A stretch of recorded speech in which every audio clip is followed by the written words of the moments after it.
And Tropicana gets its roof torn off, Tropicana Stadium that the Tampa Bay Rays play in. And if you look into it, Tropicana orange juice was created in 1947 at the same time the U.S. military did their first ever experiment on a hurricane. You guys look it up, 1947, first experiment on a hurricane. Bradenton, Florida is where Tropicana orange juice was created. In Bradenton. So you just happen to have Anderson. I can have non-sexual orgasms within my body, pleasures that I didn't know were possible. Fuck yeah. There's another short happen. You deserve that, wrestler. It's true. You do this. It's damn near like a rite of passage in this. Oh my god, it's working. Mandy says that Dolly drifts harder than me. This is fucking unacceptable. Get cold out, bitch. You don't drift enough. I really haven't been grifting hard enough. You guys, I just found out I have cancer.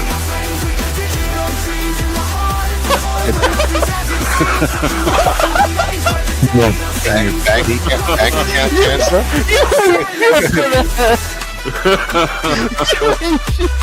Start transferring your PP. I don't know what Eclipse says. You have cancer. Alright, but seriously, donate some fucking money. It's just because I might have cancer and just not know about it. And to be fair, that is untreated, unknown cancer is the worst type of cancer because it's untreated. Right, so I think and unknown. For untreated cancer people, get out your wallets, open your wallets, open your hearts. I can't believe I have the worst type of cancer there is. This is tragic. I just need some money to God is so good. The stillness is so gentle. The silence is powerful. See, because it's through the silence of our listening and our seeking that God reveals the wisdom. The wisdom is realized in the silence from within you. The silence within you is beyond the mind chatter, behind those gossiping and controlling voices that are always around, whether it's in your ears or around. There's voices and gossip and voices and words that want to control you, want to interrupt your peace, interrupt your silence. You choose what you allow. You choose what you allow. Speaking of allowing, Bumpkin. What's up? How you feeling there, buddy? I love democracy. I love the republic. Well, I was gonna play that when we got in the first topic of the day because it's a little bit anti-American of me, but that's funny. I was gonna be like, I preface it. But how you feeling? You feeling a little bit better? You feeling relaxed? Shut your whore mouth. I'm fine. I'm not the whore here, you slut. Let's run the show. I'm about to end the show. Be happy for our boy Bumpkin is, I guess, all we can say.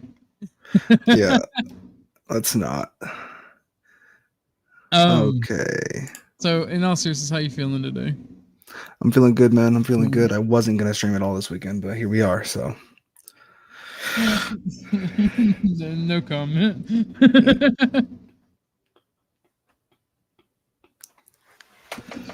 The birds are up a chirping.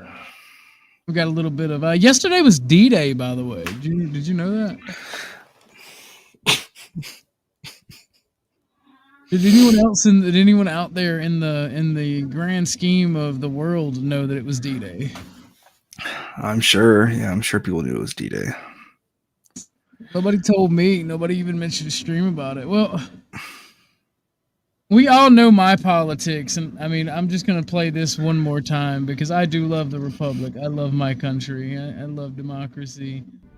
I love democracy. I love the Republic. I guarantee you that's how you're gonna look when you're old. I swear to God.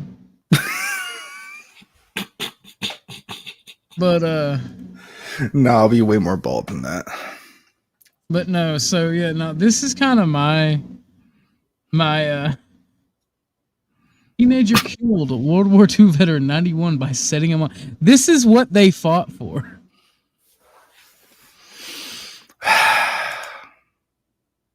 This is what they fought for, man. Good guys won World War II. You can tell by all the greatness that has happened. Yeah, I honestly love the current state of everything. I mean, to be fair, right? It has been 80 years since the war, even though our entire modern world is based on the end of World War II. Yeah. You know, I mean, I have one more meme here for us about D-Day. Let me scroll back to it. What's up, Jim? How you doing there, Bubba? What's up, Jim? Again, this is what, you know, what they were fighting for, Bumpkin.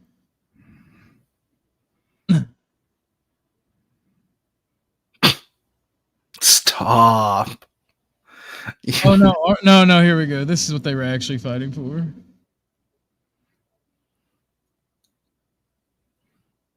I think if every man in World War II on the Ally side could see the world today, do you think that they would throw down their guns and stop fighting, or do you think that they would actively turn them on their commanders and country?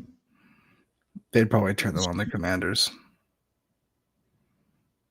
Actually, I think most of the commanding officers would be with their soldiers. I think because the average man back then did not agree with that. They did not. Yeah, we killed our brothers for this. We had the worst war in human history for that.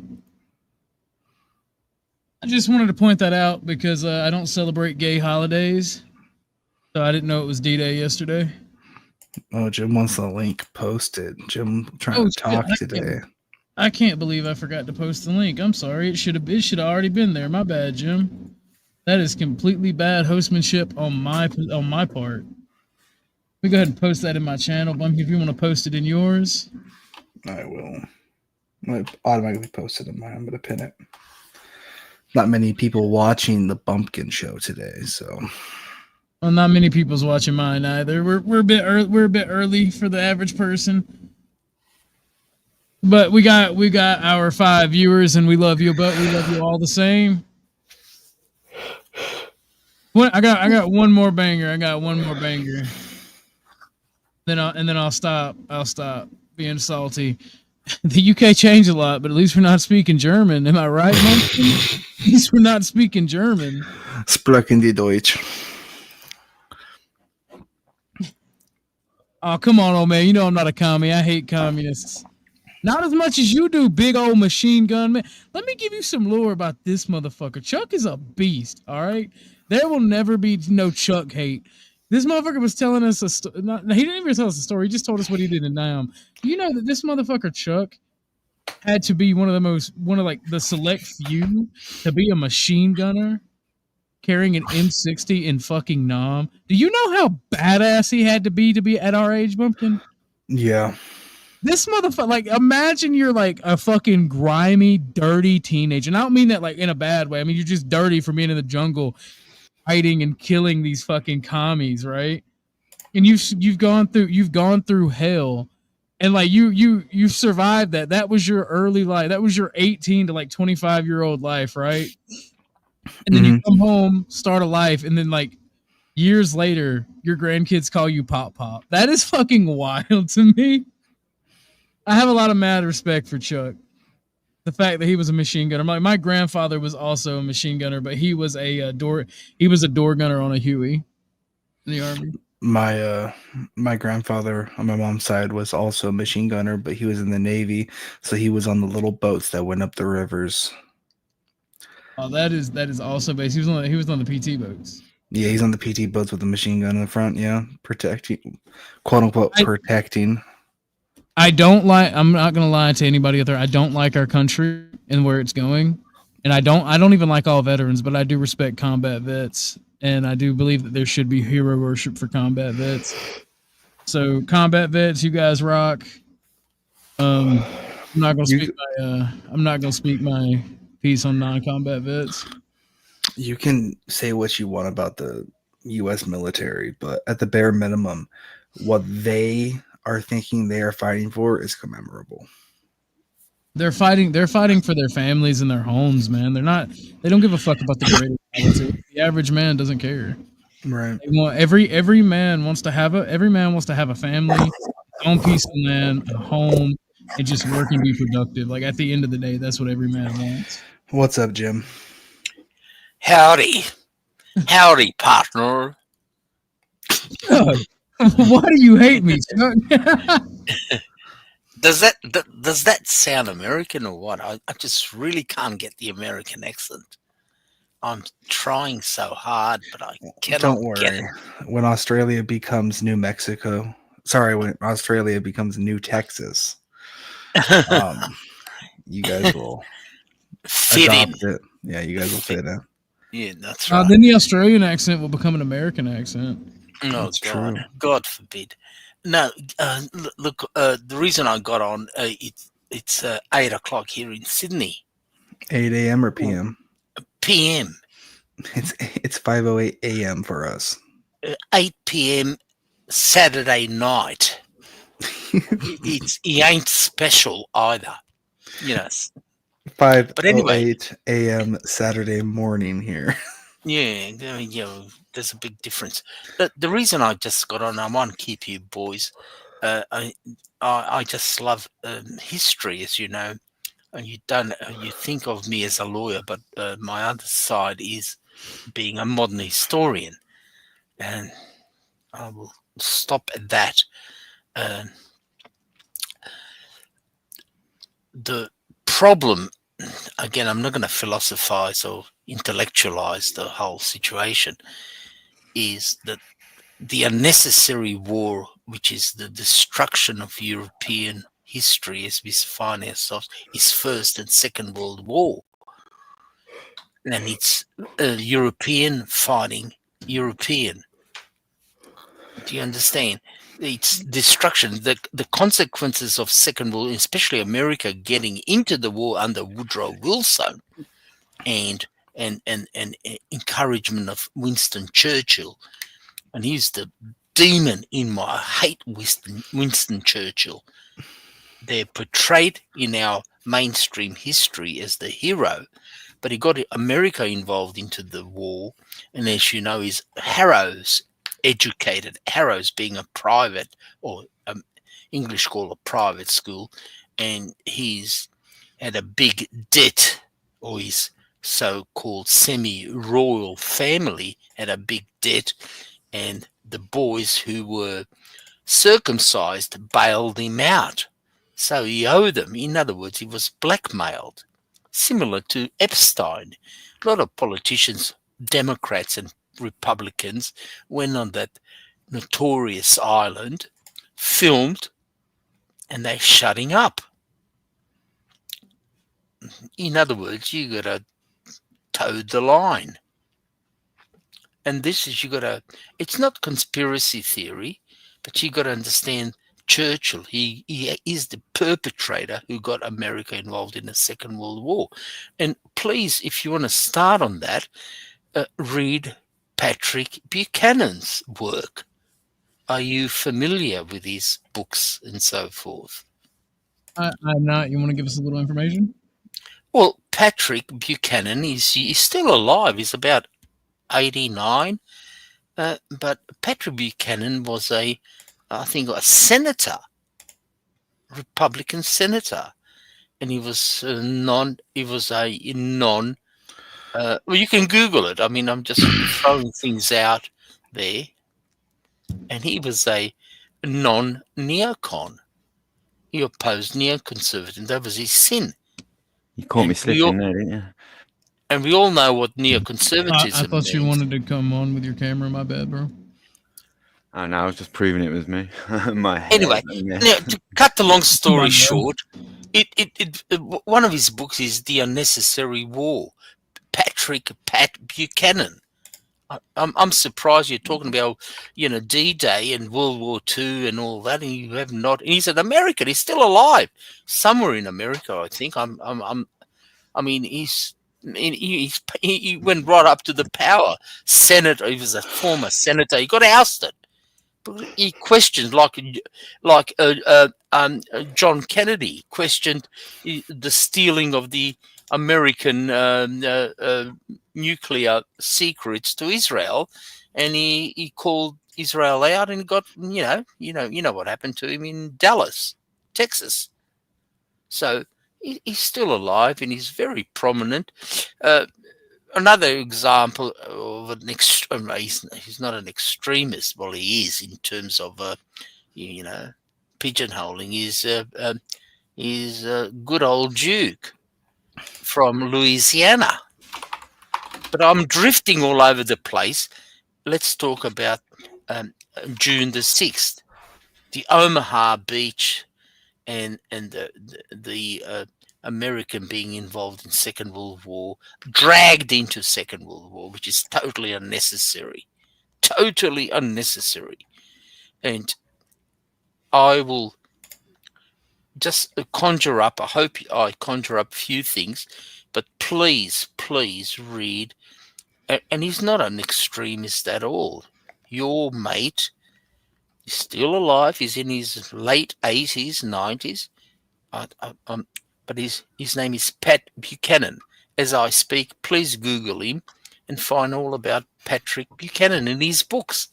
You mind doing that, Bumpkin? I'll drop a link. Please. I mean, I've got his books, but I'm not going to, he talks about the involvement of American. It's a disaster of what Wilson did and getting American GIs getting, there you are. You got it on the link. Storming of Omaha. And what's the other? There's 4 or 5 beaches in France. Omaha, Swordfish. Yeah. I can't remember. I used to know them all because I used to be a history buff. But I've become disillusioned. You're talking about Pat Buchanan, the special consultant, the author to and senator, to U.S. President Richard Nixon. Talking about that guy. Exactly. Yes, that's the guy. I'm ashamed because I know this exact scene from Hearts of Iron 4. I'm just used to seeing it in a oil painting. But can I say, if you want to be intellectual or arguing anything, if you in any sort of field, whether it's science, medicine, like COVID-19 bullshit, we are thrown the mainstream, and to every argument, whether in social sciences or natural sciences, there is the other side of the coin. And I have always been, in terms of history, in terms of law, interested in what the other side says. And a lot of, and that you got to do your own research to argue the accepted mainstream discourse or narrative. That's my point. And that's why I've been sort of a radical. I don't care whether it's left or right, north or south, but there's always a yin and yang, male and female, good, evil. And I like to, if you make a proposition, there's always an opposite argument. And that's what I'm interested in.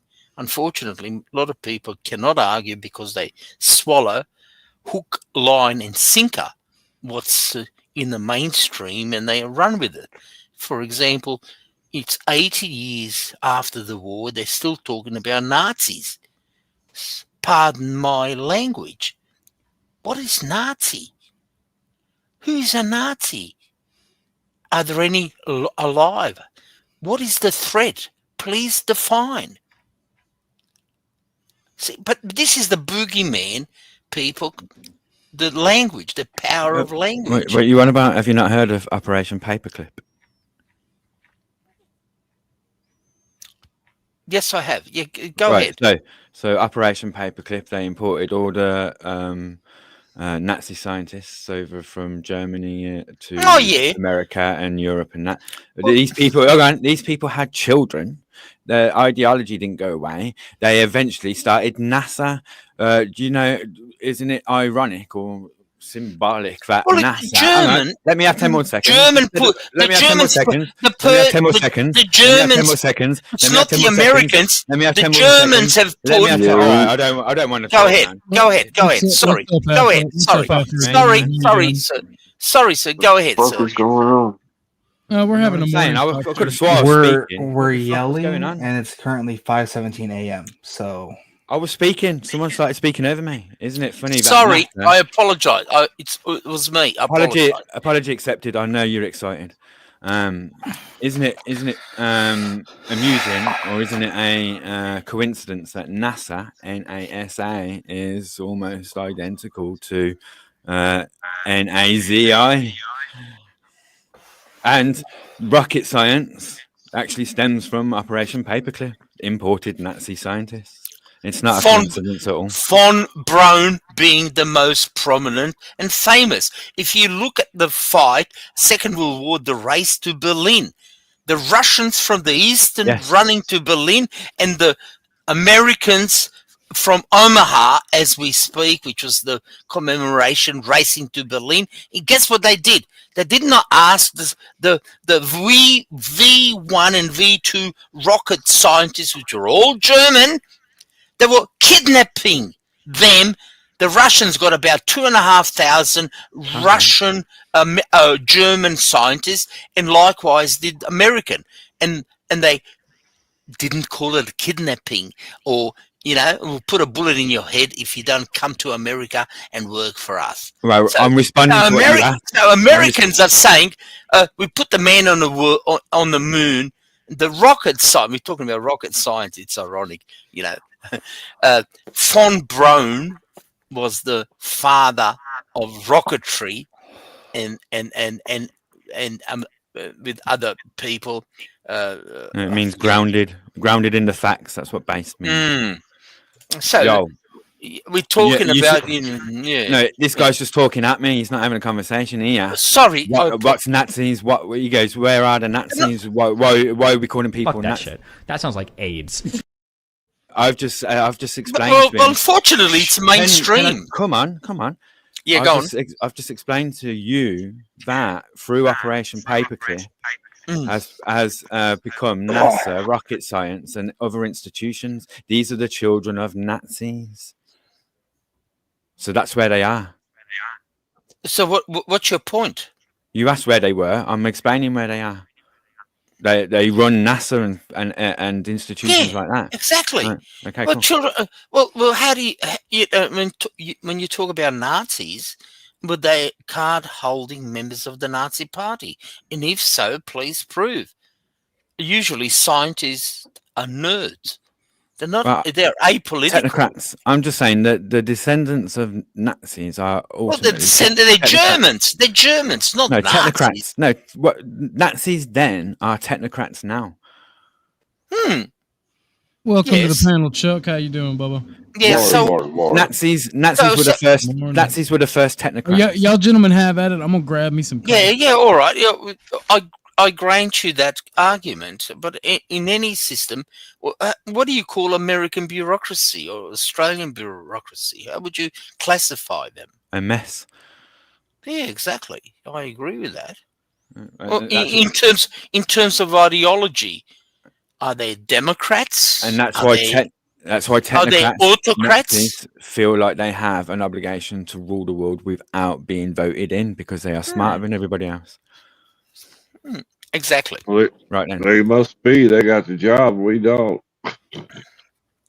You get. That's what I mean. Like the weak justify the strong in all walks of life. Doesn't matter what you call them. I absolutely agree with lions, that. zebras. Absolutely agree with that.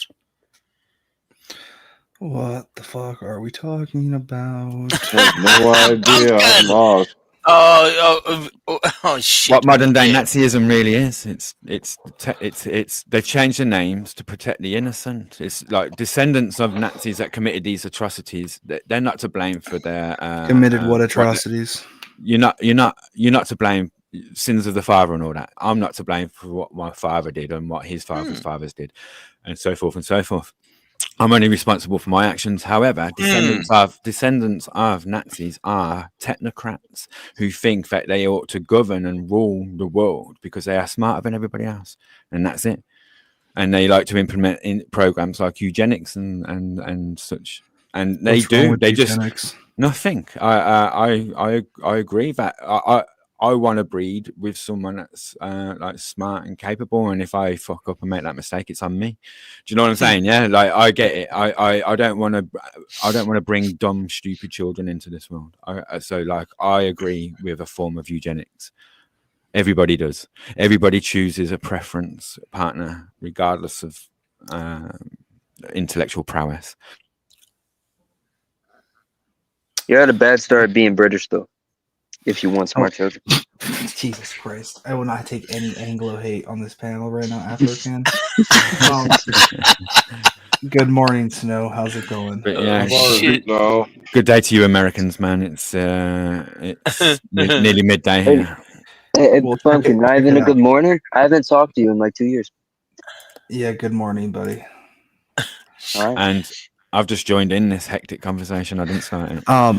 The reason why I say there's no Anglo hate, right, is because if you strip my American identity away and you drop me in the middle of the UK, I would genetically match everyone there.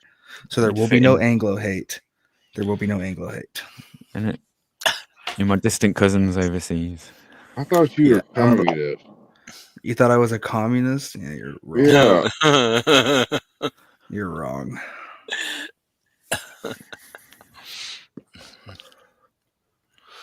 Oh my god, bro. Of course Orthodox would leave and leave me with fucking moderating this shit. Oh god. I do gotta say though, good morning, Snow. Yes, hit the like button. Smash that like button. I think it's snack time for him or something. You think it's snack time for you? For him. For no, for you, bro. I think it's snack time for you, bro. I should eat breakfast. I'm trying to fuck your mom in there. Would you give me a break? I think it's snack time for you, dude. What you up to, Africoon? Are you in one of your moods today? No. African, what do you think about this meme? What do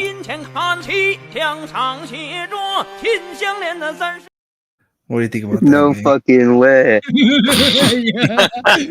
No fucking way. You really got him with no context. That's crazy.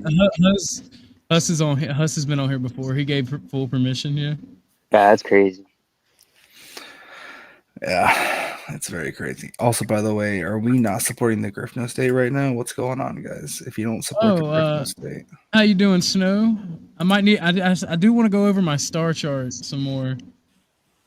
I don't, because I'm fucking evil, bro. Star chart. Don't worry about it. I'll tell you when you're older. Every time we touch anything with stars or personality tests, I just end up being fucking evil, bro. I end up looking like this. I love democracy. I love the republic. So, like, I want to avoid that. Let's see how many cigarettes I can smoke before my job interview. I've come on to talk and clear up this matter about doxing and that with the mods. We'll do that. We'll do that later today. Yeah, no, sure. We'll whenever you're ready. There's no rush. We'll do that later today in the Discord. Hey, Sky News breakfast. There you go, African. We can all eat some breakfast. Of course, African eats some breakfast. This is Jim and all my Catholic. This is literally Jim and African, like all my Catholic friends. Outside the will of God, there is nothing I want. Inside the will of God, there is nothing I fear. Literally all the Catholics I know. Absolutely correct. Exactly. There's nothing to fear but God. So, like, why? I know we're doing it later, but just stick a pin in that. There's nothing to fear but God, right? Okay. Well, it looks like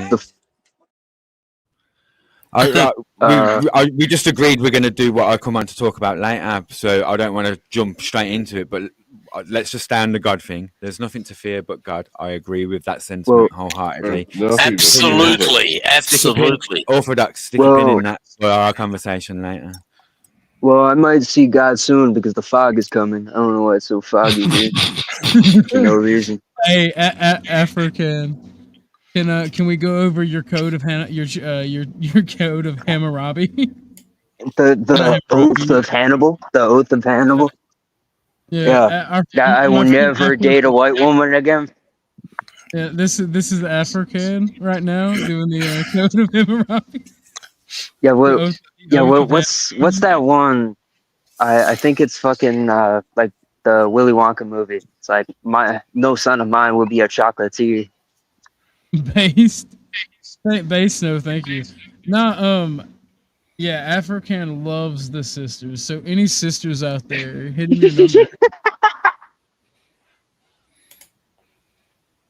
I want to see how many cigarettes I can smoke before my job interview. Are you the reason the fog is coming, bro? Might be. I might be. I might have created the fog. That was a good movie. It actually was. Oh my god. The fog. You talking about the mist? The stuff was a better movie. Have you seen The Stuff? You ever seen The Mist? Mm-hmm. That's actually kind of a juicy movie. There was a knockoff that was from a long time ago called The Fog. I want y'all to know this it turns people inside out, doesn't it? This was the Discord when African told me he liked black women. No son of mine is going to be a croissant. Then I'll hang out with your mom. Go ahead. That was his reply. That was his reply when I said no son of mine will be a chocolatier. Yeah. God damn it. I need to get fat. My pants don't fit me. Get fat? Load that ball. Yeah, get fat. My pants are falling off my ass. I look like a crackhead right now. Shout out to everyone that's waking and baking. African, what's your pants size right now? 56? I don't know. I only wear sweatpants. But I have 2 pairs of jeans. They're like a 32. There's a problem with the world right there. Everybody's more worried about doing drugs than keeping the government straight. And I probably should wear a 30. Are you a voter? Are you a voter, Chuck? Oh, you clearly are. Look at your avatar. Some of us are God-fearing men and only fear God. None of you voters and nothing the government or anything, none of these bums or anything like that bother us or scare us. It's a you problem. Yeah, that's just I keep putting off registering to vote. I'm too fucking lazy to. This is a Taiwanese school parade, by the way. It's a Christmas costume parade. That's hilarious. They do yearly. Wait, is their high school literally named Kwang Tu? That's crazy.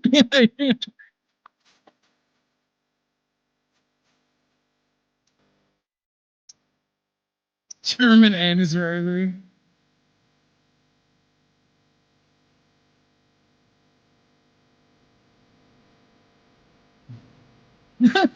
They misinterpreted it.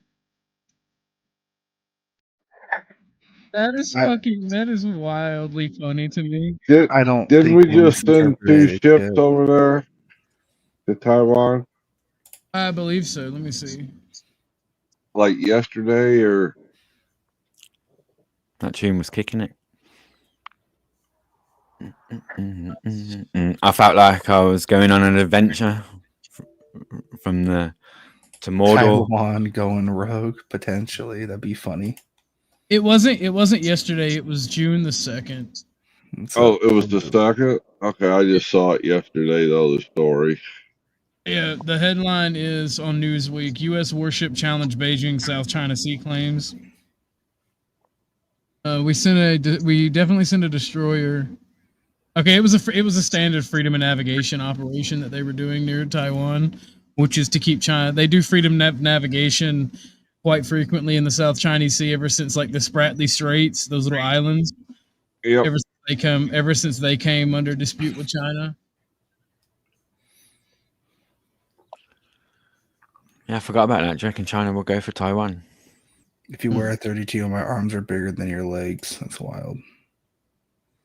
That is crazy, even. Do you reckon China will go for Taiwan? No.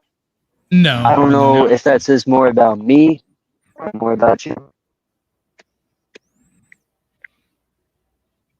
You built like a Thanksgiving turkey. China will get smashed up if they try and go for Taiwan.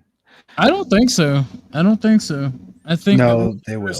World War III. Nah, they will. I think that about to pop off worldwide. But this is something that I quite frequently talk about when I have the debate about desegregation and all that. National Guardsmen point bayonet at peaceful protesters fighting the freedom of association against forced school integration with sub-Saharan Africans in Clinton, Tennessee, September 1956. So whenever people talk about our democracy or our freedoms, this is something I quite frequently think about, especially when we talk about race and how. When I think I'm more philosophical, I go to like Shakespeare. I could be bound within a walnut shell and still be the king of infinite space. That's crazy. I need to smoke more weed. Did you mention democracy? I love democracy. I love the republic. You're not in a democracy. We're in a republic. You have democratically run institutions, but then you've never experienced a true democracy. Let's get that category. There is no true democracy, sir. Democracy. Yeah, exactly. Died out in ancient Rome, ancient Greece. Democracy is mob rule. Well, I mean, so let me put this. Let me make this very clear for everybody. My stance on it, right? All republics are democracies, but not all democracies are republics. Nah, they're democratic. Correct. They're not democracies. They're democratic. There are inherent democracies. There's a difference. This is a semantics argument. It is semantics. It's a law argument. It's a legal argument. When we're talking about institutions of government, right? It's pure legal ease. There's no opinion here. It's legalese. It's a language of official documentation. And you have democratic institutions, but they are not democracies. Let's get that fundamentally categorically legally clear. Give Trump authorization to dismantle the Department of Education? When we are talking about democracy, right? Obviously, we fundamentally understand this is democracy. If you like, obviously, we don't live under a democracy. We live under oligarchy, right?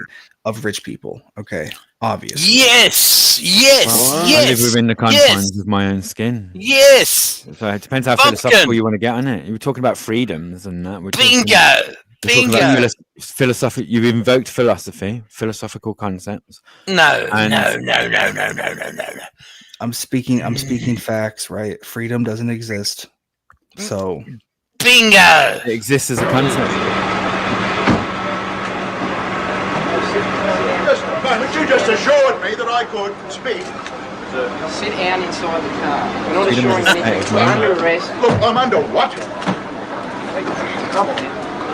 Gentlemen, this is Democracy Manifest. Have a look at the headlock here. See that chap over there? Get your hand off my penis! This is the bloke who got me on the penis before. Hands off my penis? Did you say he did a headlock on his penis? Eating a meal, a succulent Chinese meal. Oh, that's a nice headlock, sir. Oh, yes. I see that you know your judo well. Good one. And you, sir, are you waiting to receive my limp penis? Now, get your hands off me. Ta-ta and farewell. Ta-ta. That's little guy. I love that. I love that. Get your hand off my penis. Fighting to the end. See, freedom's a state of mind. I think I agree with most of what you say, ERB, halfway. You know, I don't believe in the free.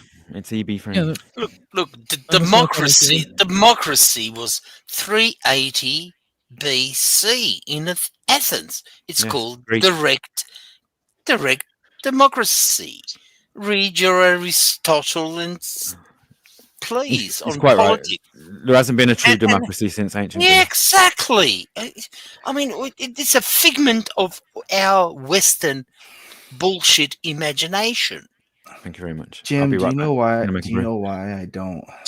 I understand that. I read. Do you know why I don't mention that? Because I have spent like 10 plus years trying to fucking drill that into people's minds, and they're so mentally retarded. It's just not even worth the energy anymore. Yeah, you're right. You're absolutely fucking right. I understand where you're coming from. Yeah, it's just sure we live in a democracy. Sure. No, we live in a republic. A republic. What's a republic? Please, what the fuck are you talking about? A republic? I live in a Commonwealth here in Sydney, Australia. Please explain. Please explain. Common law. Gee, I live in a republic. So it's better than democracy. Well, it's just fucking words. What are you on talking about? Please explain. I'm a dumb fuck. A true democracy is what, one vote for every person, whereas then you end up with mob rule. No. What mob rule? What fucking mob rule? This is madness. Madness. This is democracy manifest. I'm sorry, I thought that was very funny. We need a pit like that in Washington. I would agree. When you say one vote, that's democracy. No way. I mean, I can get my pigeon and my dog to vote, and then one step up, I can get women. Your 19th Amendment, where you fucking allowed, I'm talking about American Constitution, you allowed your fucking women to vote. How dumb. You got the audacity to talk about fucking democracy. Do you realize that true democracy, slaves, Greek Athenian democracy, slaves, women and children were not allowed to vote. Only men, you got to be with a penis, not a transgendering person. And you had a stake. When I say stake, you had to be a landowner. All right? In this polis, which is a Greek name for city-state, and every week you go to the public square. That's where we get the term public square. And you vote, and it's about 6,000 to 8,000 men over 25 years of age, all homogeneous, all Greeks, with the Athenians, with the Thebans, with the Spartans, and then you argue politics. You keep the trailer park out of the fucking conversation. Yeah, and is a strange but true. And it's called direct democracy. In a true democracy, right? Yeah, a confession isn't considered. Listen, a confession isn't considered legal unless torture was used. How crazy is that? And even that form of democracy failed, which is so funny. So they use this fancy word. Democracy. I mean, fuck. I mean, there was. I mean, in America, in a true democracy, you can't protest. Once whoever's got elected. Let's get Afro-Can in. He's been very quiet for a while. Robot microphone. I really want to hear you, but you got to fix your mic. Hold on. What's wrong with my mic? It's bad now. I'll give you 20 seconds. In a true democracy, You can't protest or anything like that. Whoever's been elected, right, is the rule of law, and anyone who goes against it is a criminal. Bravo. Yes, absolutely right. Yeah. Well, that's great. But go ahead, Yeah, the only reason the Athenian democracy failed was because of the successor states kept fucking manipulating it until it was eventually absorbed. Yes, they manipulated it through democracy. Like, what are we talking about here? They manipulated it through democracy. They manipulated it through. I love the Republic. That's why I love democracy. That's why I love the Republic. It's the most easily Macedonia. Thing. Yeah, Macedonia, both the Antagonids and whatever the other ones were, fucking manipulated it constantly. That's why Plato was ostracized from Greek democratic systems. He was treated like a criminal and outsider because he was making people think outside of the democratically elected institutions. Because anyone that went against the democratically institution was deemed a criminal. Plato was getting people to think outside of the democratic, and he was ostracized, pushed out, and treated worse than a criminal. Right? You do know your Sophocles, and it's great. You do know the fellas are dead, right? But my only point, Bumpkin, was just the fact that it wasn't really the system itself; it was outside. I'm just very fond of Chuck Rivers. Yes, Chuck. Your mic just went underwater again. Can I challenge all of you? Just think about what we are saying. In our 21st century, 2025, so computer savvy, all got things. Why, of all time, we don't have to go to the public square and our so-called elected people, there's about a couple of hundred in the Senate in any country, in Australia, Canada, America, Parliament, whatever you want to call it. Why can't the people who are registered Americans, for example, on your cell phone, we call it mobile, but you call it cell phone, call on yes or no on the things which the Parliament or the Senate votes? What do you need your representative, or so-called, on your behalf? And in most 95% of the time, you got him elected, but it doesn't follow your thoughts. For example, immigration. You can put a forward plebiscite question. Do you Americans over 18 years, registered, born and bred Americans, or Australians for that matter, agree that immigration should be stopped or limited or whatever? Absolutely. Do you vote yes or no?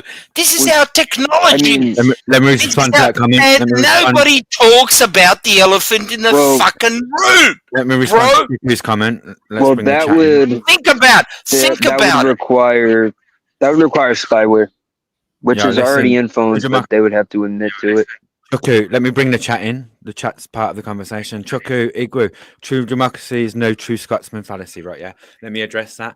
I comprehend your argument.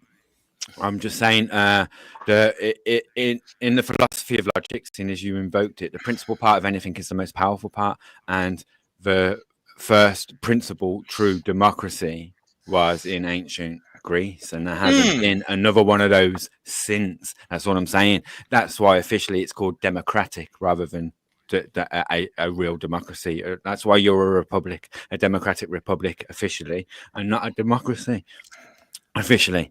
It's not. I understand what you're claiming. I am just saying the original official one has never been replicated since in the Western hemisphere. Yeah.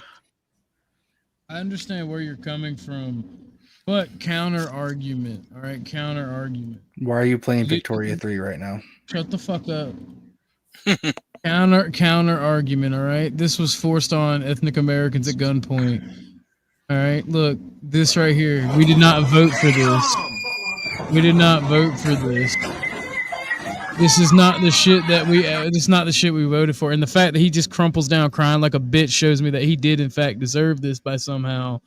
But like Chris, like the fact that he didn't fight back shows that he's weak and he deserves it. Unironically, but we seek to create a safe environment for our children, just not weakness. Or he's smart and thinking about the lawsuit. Either way, that's the culture now, isn't it? Sue and pursue. Like he'll probably never have to work again for the rest of his life. You know what I mean? He could sue the school. I doubt it. I doubt it. That the a couple of $100,000 case there. The one who hit him. The one who hit him is actually the victim. Here's the 101st. The school will. It's not just the national. The one that hit him is the school will settle out of court. I near enough guarantee it. A few $100,000. So again, we didn't ask for this shit. So when people ask me, you know, because I got asked, you can't give money you don't have, though. No, you didn't ask for that, but you can't control that. Like you'll never be able to stop nasty people from doing nasty things. But do you know whether he's the victim or who's the victim, how it's settled in or out of court, the legal, it will all be settled monetarily. You did vote for that. It'll be at most a few thousand. How this issue is settled legally, you voted for that. Well, let's see everybody's opinion on that. I know. I mean, I've seen that about 10 years ago. Yeah, go ahead. It's a really good piece from Sweden. Go ahead. At this point in time, Europe has not yet learned how to be multicultural, and I think we're going to be part of the throes of that transformation, which must take place. Europe is not going to be the monolithic societies that they once were in the last century. Jews are going to be at the center of that. It's a huge transformation. I'm gonna be real with you, Arctic Wolf. And this doesn't have anything to do with my interactions with Flo. I've started to feel this way a long time. If listening to the soft-spoken evil of this dumb cunt and then watching the child be attacked is part of Christianity, you know, the whole turn your other cheek, then Christianity's a psyop. But I don't believe that it is a part of Christianity. I think weak Satanist evil people has attempted to try to infiltrate people's minds. See, Christ sacrificed himself. That was an action that was not born of weakness. He made the choice to not fight back. Not only could he have metaphysically destroyed the planet by casting down a legion of angels if he wished, he could have him and his apostles could have physically fought back. But he's got a point. One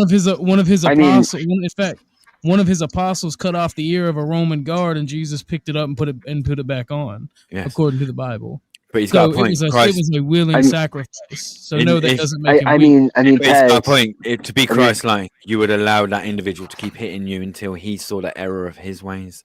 No. Christ said turn the other cheek. He didn't say keep turning.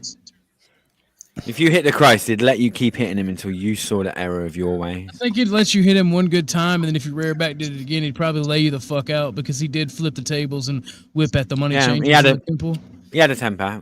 I think you'd stop yourself in the presence of the Almighty. Well, look at Christian history, and most of Christian history is European history.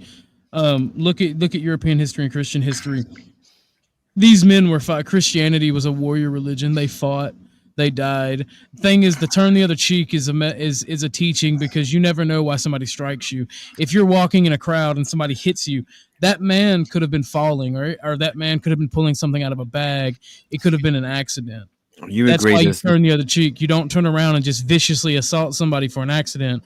You can see the intent. The intent of that subhuman savage was very clear. And it should be met. It should be met with the same authority and the same vicious vigor that he attacked that child with. Hey, Pax, who was the guy who posted in chat that made you go on that tyrant?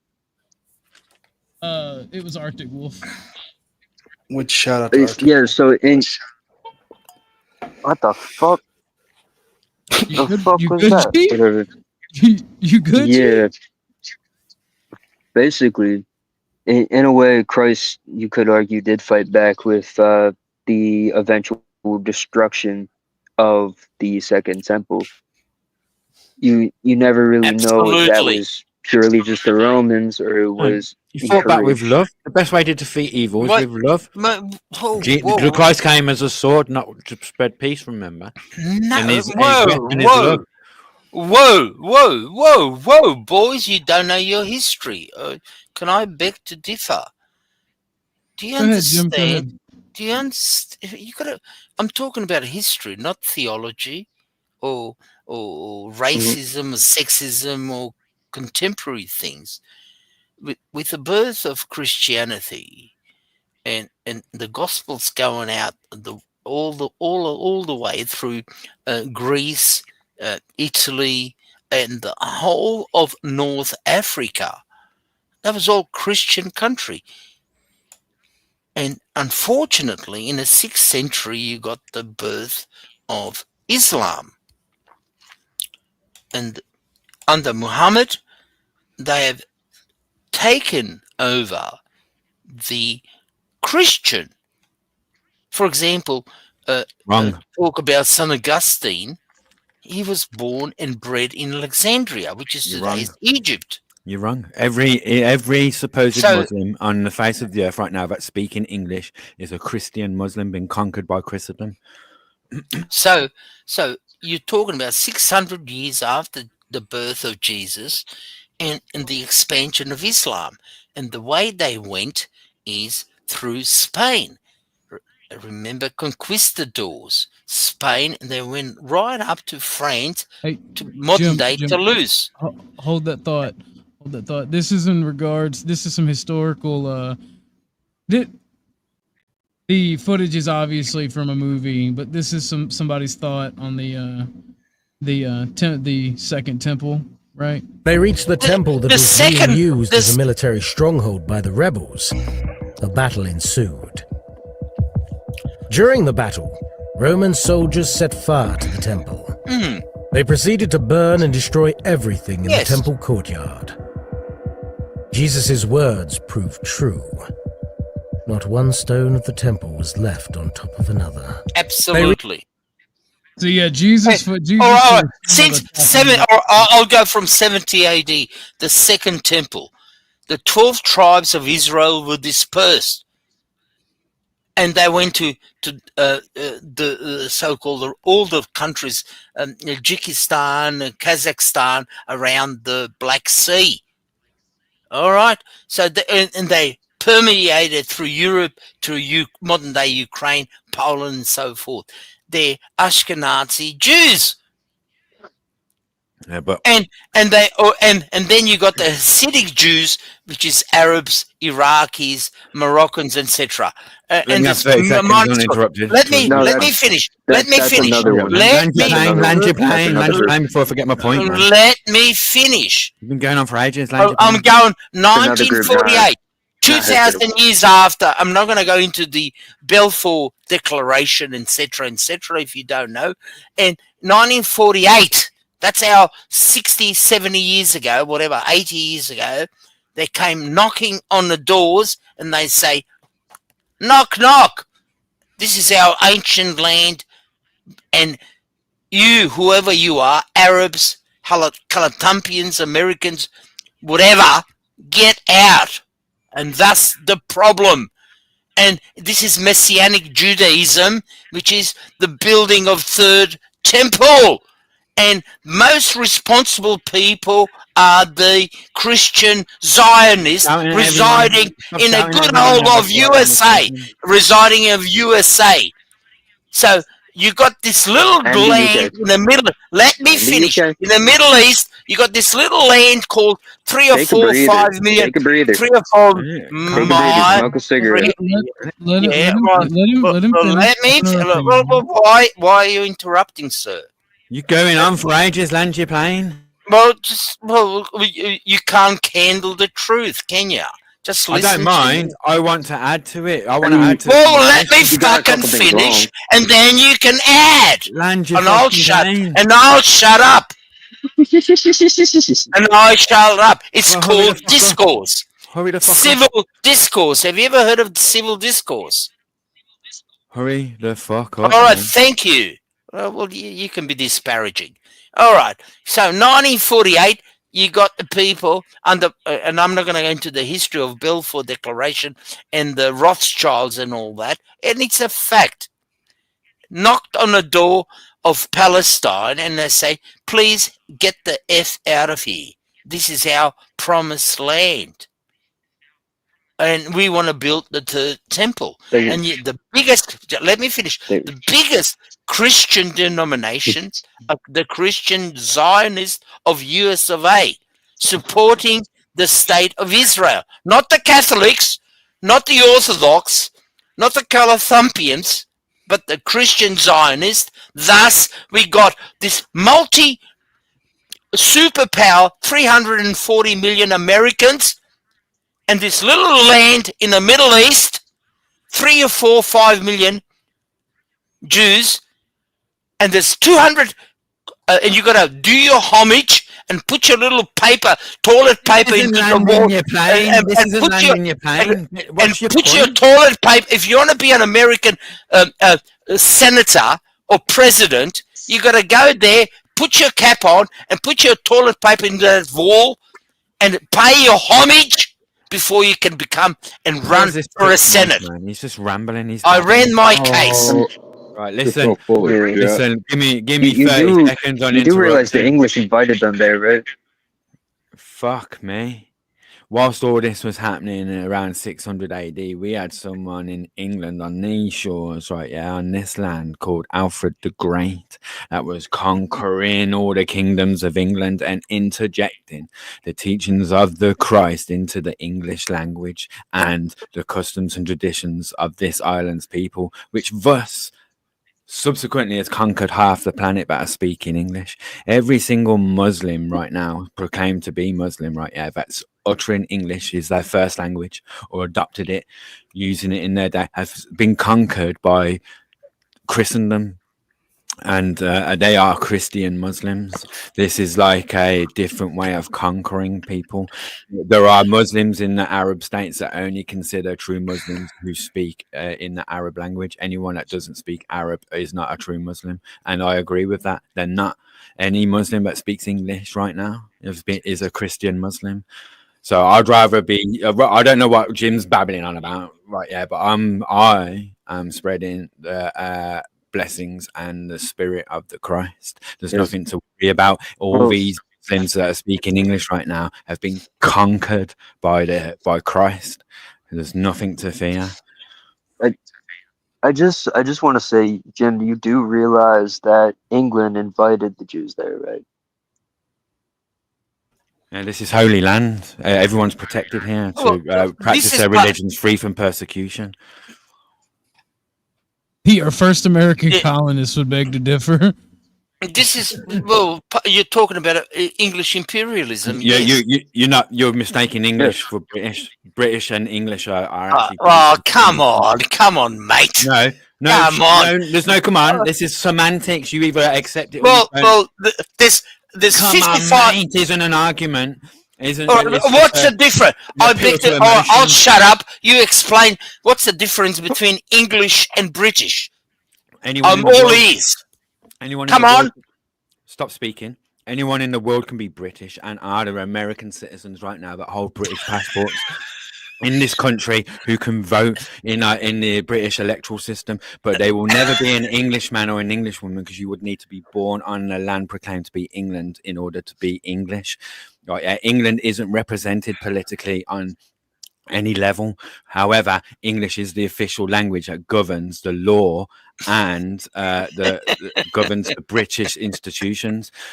Britain, like Wales, Scotland, and Northern Ireland, and used to be Ireland, and England, are governed in the same way under the English law, the same way America is governed under English law. The American Constitution is written in English law. Their states are no different to the countries on this island that are governed by English law. So there is a distinction between English and British. And like a Japanese couple tomorrow can fly over to Britain, jump through all the legal hoops through time and acceptance, get British passports and be British citizens, but they can never be an Englishman or a Welshman or a Welsh individual or a Scottish man. That's the difference between ethnicity and nationality. He asked, and I've explained it to him. There is a distinction. America never kicked out the English. They defeated the British because they had this discrepancy with the king, but they took the English law with them and drew up the constitution with English law. They never kicked out the English or the Irish or the Scottish. Those were the people that were fighting the British. Like people like me, I'm an Englishman. My ancestors conquered the Americas. My forefathers conquered America and started their own thing. I don't vote. I'm not part of the British system, but I am an Englishman. I'm a victim of circumstance. Do you know what I'm saying? Yeah. So, can I ask you a simple thing? Can you distinguish and explain to me what's the difference between shit and turd? That's just some appeal to bullshit, mate. You've just been spanked and pwned. You don't like it. You got an emotional argument. You just want to wrap English and British up all into one because it's convenient. Excuse me. I get it. You cannot. But life's not that. You cannot be. If you're talking about ethnos, which is a Greek ancient world, your blood, your culture, your heritage, your religion. See, when we talk about European or American, like Bumpkin or Orthodox or any person on this chat, we are talking about blood and soil, where our heritage emanate from. America was named and you're talking about holding a legalistic piece of paper saying I'm British, therefore I can be black, Chinese. Say hypothetically, I'm an Australian, European. I'm an Australian. Let me finish. Hypothetically, you're rambling, mate. You're babbling. Please don't. Please let me. Yeah, maybe I am. I'm asking you a question. If I was hypothetically born on a plane going from Sydney, Australia to London, and I was born and the plane landed because my mum, because of her pregnancy, and I was born in Peking or Peking, China. I know what you're asking. Just let me finish, sir. I know what you're asking. Let me finish. And I am a European, white, Christian, Catholic, conservative Catholic, born in Peking, and I've got a birth certificate saying in Chinese, Mandarin Chinese, I was born in Peking because the plane landed in Peking. Does that make me a Chinese? Right. I know what you're asking. Pause your microphone, right? Yeah, so you don't interrupt me. If you are born, right, you adopted some Greek etymology, right? Yeah, I'm going to give you some Latin called jus soli.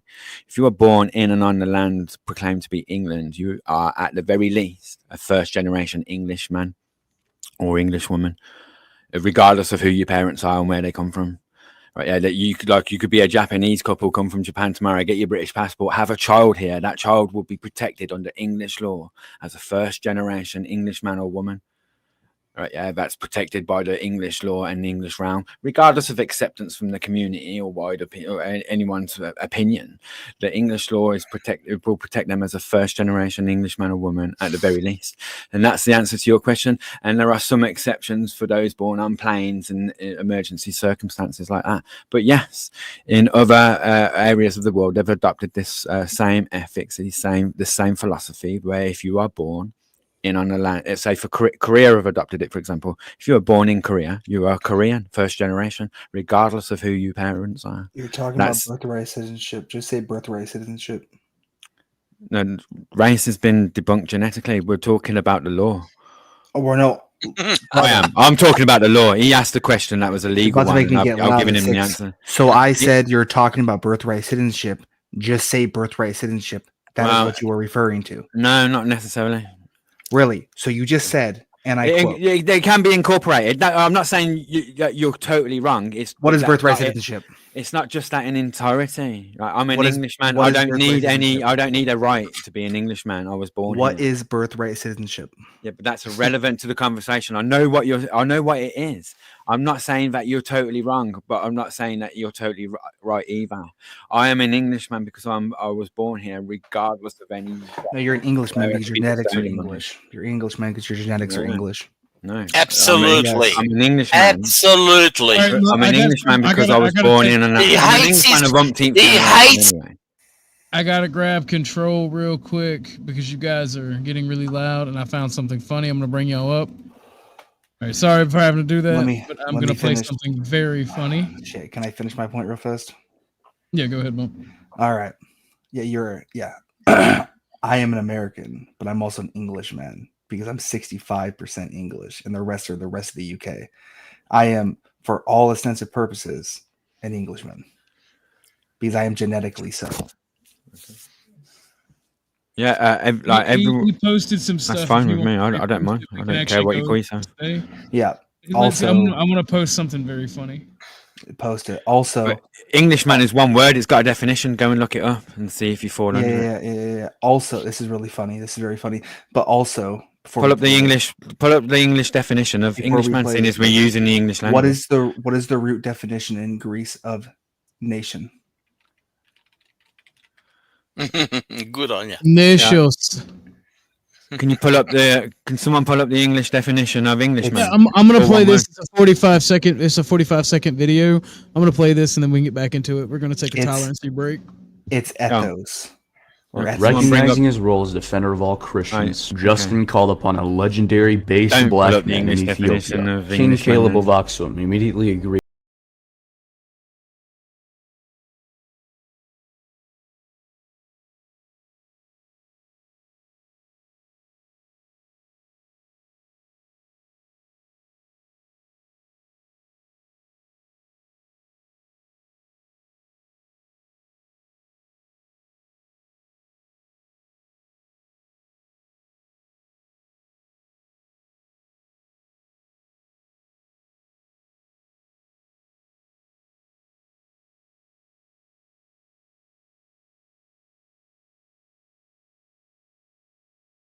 That video so much. I don't know why. Remember I just love it so much. King Dave said the Lord taught his fingers to fight. Yo, Bunkin, I said I didn't argue with your definition. You say you're 65% English. You have parentage. Call yourself an Englishman. I salute you. But Englishman is more than just. My parents were English. I can call myself an Englishman. Oh, sure. Let's pull the definition you posted. Yeah, sure. An Englishman is a way of life. Plural noun, Englishman, a male native or inhabitant of England, or a man of English descent. Oh, what does English descent mean? I prefer the superior German. There's something going on here. I've agreed with you the whole time, and you're laughing at me like you've just owned me, and I was disagreeing with you. I'm backing you up. I'm still manning your point. What I'm also trying to say is that being an Englishman is more than just blood and where you're born. It's a way of life. It's a level etiquette. It's a way of being. But really, anyone in the world can be an Englishman. It doesn't matter where you are born. It is you can incorporate the spirit and the etiquette of an Englishman. Now just answer me one question, EB3. Okay. Go on. Can someone that is Indian be English? Can someone who's what? Indian be English? Absolutely. Absolutely. Sorry. Okay. Yeah.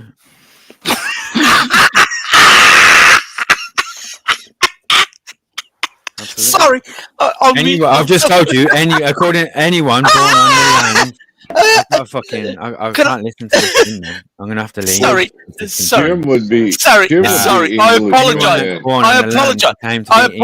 I apologize. An Englishman or English one. Can I? Do you want me to show you people with Indian descent or Pakistani descent playing for the English cricket team right now? Yeah. Do you want me to humble you? And guess what? What you're saying is preposterous. These are Englishmen and English women, right? Yeah. Stop being racist. You know, it's really. I will not stop. What's extremely funny, right? What's extremely funny is yes, you can listen. If you're gonna allow Jim to be like this, Orthodox, right? Yeah, you're not gonna like me when I start going. You're going to end up banning and censoring me first, and you're allowing this little prick to laugh over everybody. Too. Yeah, Jim is also an Englishman. Yes, because Australia derives from England. I don't know. Can I simply say the following? I'm not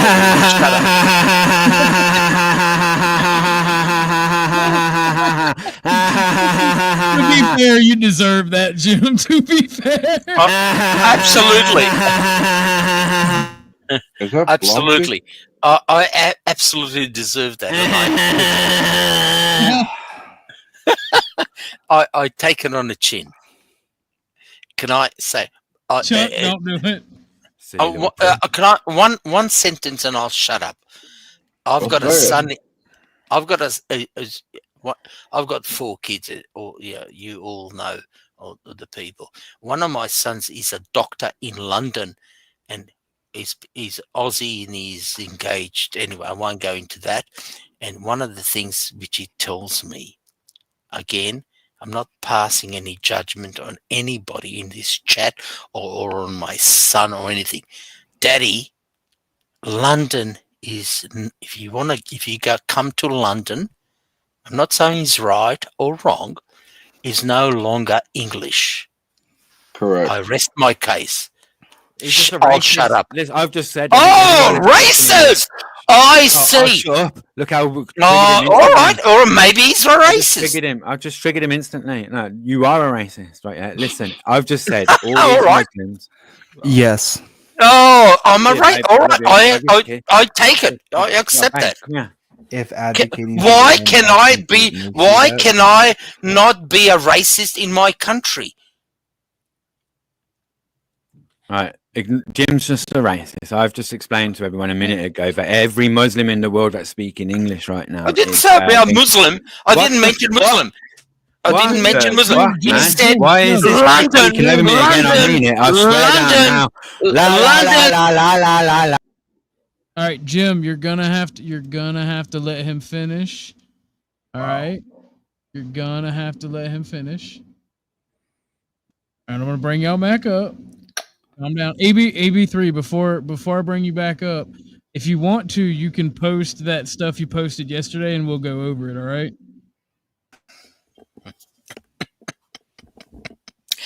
Listen, I've just explained a minute ago that every Muslim in the world that's speaking English right now is being, regardless of what color they are and where they were born, because I know that following Islam and being a Muslim isn't a perceived race of people. Stop! Can you sort out your fucking gap? Sorry. Do you know, otherwise I'm just going to turn this into some pathetic shit, man. Just mute your mic. I'm going to mute your mic. Just keep it muted until he's done. Everybody that's speaking English right now has been conquered by the Englishman, regardless of what colour they are. And everyone born on the land proclaimed to be England is a first generation Englishman right now being protected by the English law, regardless of what colour they are. Like being English and being an Englishman is more than colour of skin.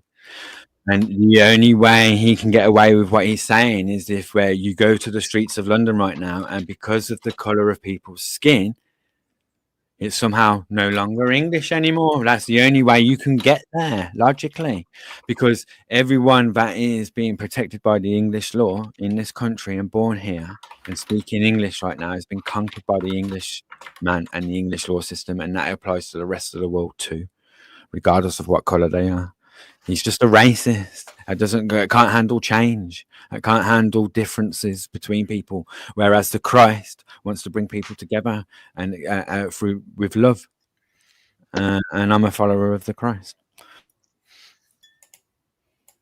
I thought you said you're a Muslim. I never said I was a Muslim at all. Oh, I beg your pardon. I apologise. You can beg all you want.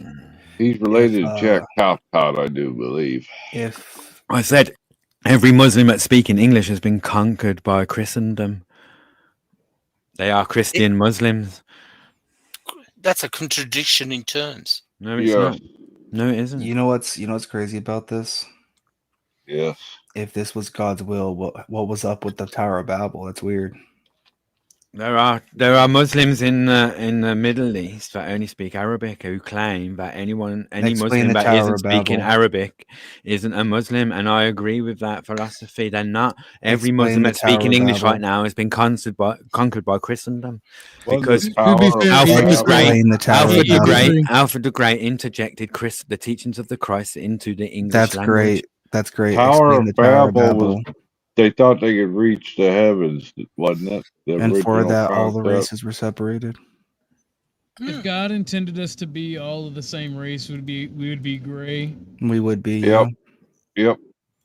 That's fundamentally why I'm against race mixing, and I'm all that God created us for a reason to be the way we are. Weird how that works. And God does say we are not to be unevenly yoked with our spouse. Tell me where the word race is mentioned in the Holy Scripture just once. Well, birds of a feather flock together. There's nothing wrong God with says that. we're not meant to be evenly yoked, right? And that means that a lot of people say that just means religion, but unevenly yoked even can mean from a different. Show me where the word race is mentioned in the Holy Scripture. Absolutely. Would you like me to pull the scripture? No, I got this Orthodox. Like me to pull the scripture. Race of vipers are mentioned several times. Don't want this to be a race stream. I'm trying not to be there, but he asks a dumb question and I respond. No, show me the paragraph. Show me the verse. Sure, no problem. 1 second. Let me grab my book.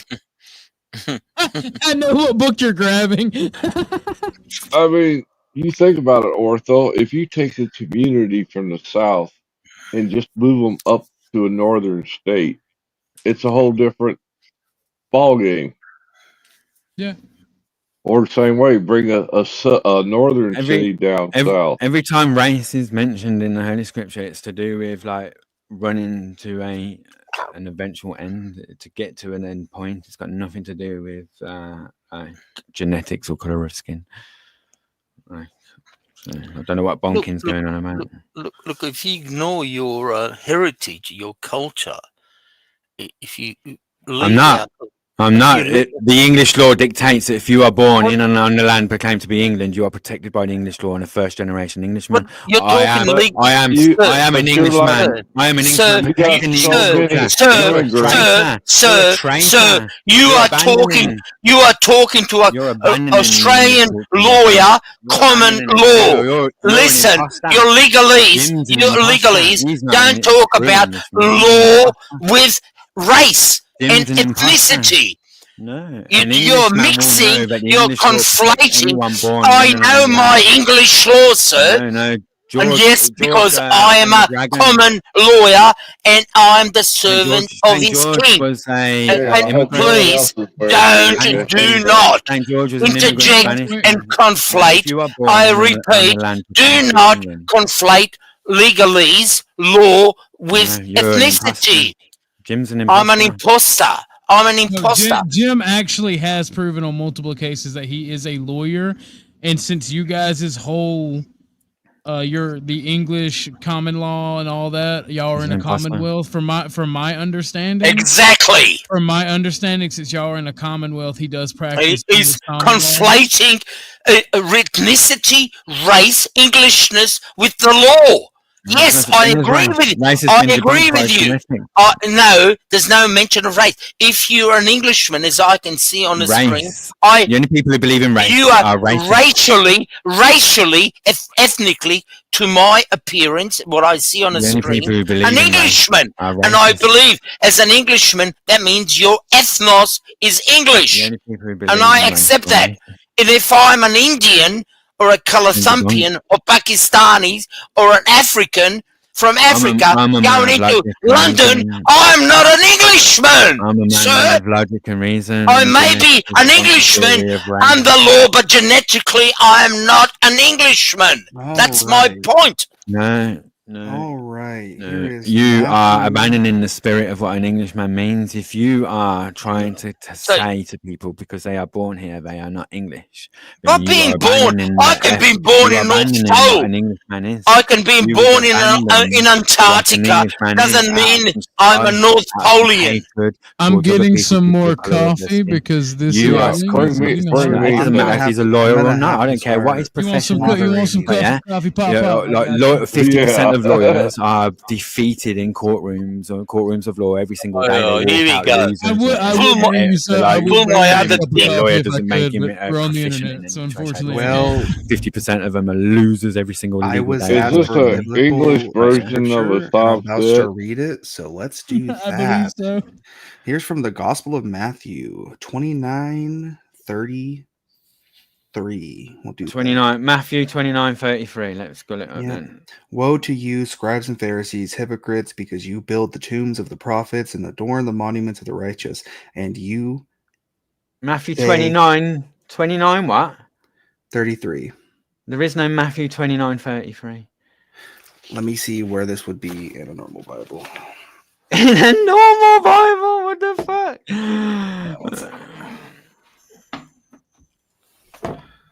Matthew only goes up to 28, 20. Well, yeah, in a normal Bible it does. 1 second. Oh, right. Shit, man. You have to have some special extra written shit. Gospel of Viper. Race of Vipers. Oh. This is embarrassing. I should have just preemptively done this because I knew you were going to do that.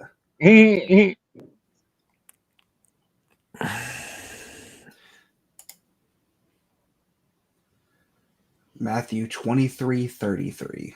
Okay, 23:33. Thank you. Yep. Boom, bada boom, bada boom. Ye serpents, ye generation of vipers, how can ye escape the damnation of hell? Well, it doesn't mention race. There's several different verses. There's several different versions. Right then, so like you have to twist and turn and can even be deceitful. There's no Get twist thee and behind me, turn. Satan. Get thee behind me, Satan. Your games and your deceitful. Do you deny EB3? Do you deny that there are different versions of the Bible? Different translations. No, but you have to cherry pick one in Do order you? to suit your narrative. I have to pull scripture. Cherry pick. You mean pull scripture? Cherry picking. Yeah, you mean pull scripture. Races is not the race is genetically is not mentioned in the Holy Scripture at all. What does descendants mean? What are we talking about right now? Why everyone on earth is a God created creature, right? Yeah. Yes, descendant of. We're all brothers vipers. and sisters. What does descendant of vipers mean? What's another word for descendant? Oh, race, ethnicity. You have to find some extra rewritten shit and extra translated shit in order to confirm your biased racist ways. That's on you, brother. Like, just admit it. Just admit it to yourself. You're a biased, racist individual that despises other people due to the color of their skin. No, you are. That's exactly who you are. No, that's who you are. Be honest. No. Why? Right. Don't be honest about it then. That's who you are. Most Christians, European Christians, I'm talking about the continent.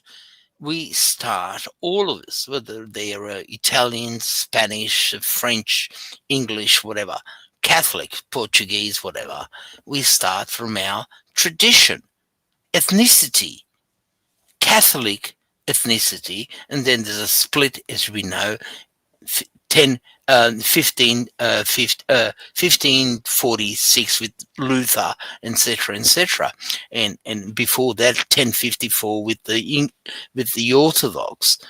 But we are all Christians, and we all believe in and respect our culture.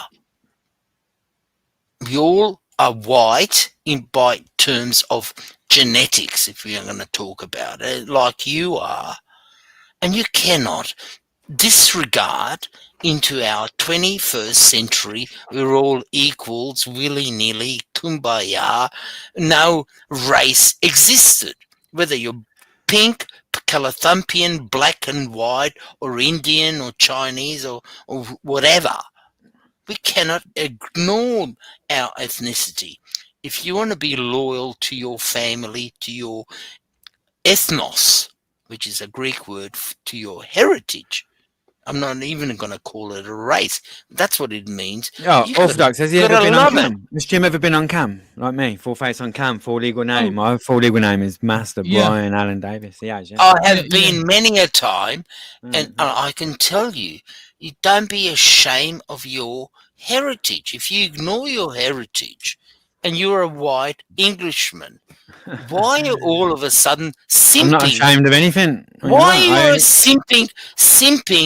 I only fear God. I don't fear people because of the colour of their skin like you. Your fears are not shared by me. Sir. Your fears are not shared by me. Sir, my question Get thee behind me, Satan. Why are you simping? I've answered you, Satan. In England, in London, you've let too much evil in. You've let too much evil in. You need to contend with the evil you've let in that creates all this hate.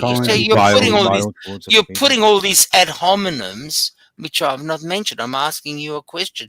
Which I'm giving you. I have not finished my question. I'm giving you some truth. You're in England. You're a white. Sir, you are a white man in England. Am I right? You've never seen a black or white man. Am I right? Yes or no?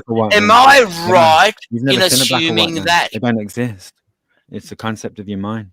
You've never seen a black or white man. Now we're getting to it. So you are not a white man. La la la la la la la la la la la la la la la la.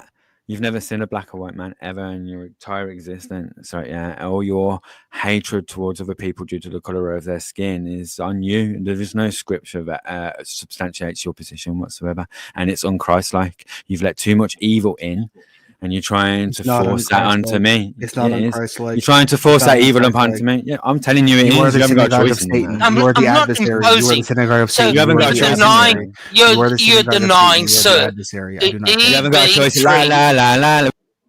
I am tired of him. Oh, I got a headache. Well, you are the co-host, but this is my show, and I am liking what's going on, but I would rather have my friend here streaming with me. So that is completely up to you. We'll bring him back up, but I'm taking a break. EB3 Bumpkin needs a break. He can't handle your awesomeness. His autism. I see you later, pussy. I like EB3. I don't care what anybody says. Nah, he preaches that really gay form of Christianity that's turned the other cheek and all of that. I really wouldn't. You know, I'm evil. I really wouldn't care if he got turned into a pillar of salt tomorrow, to be honest with you. But well, I mean, y'all aren't wrong, right? You're not wrong that he's teaching a false version. Don't give it if you can't take it, racist. You think that I care about being called that? That's funny.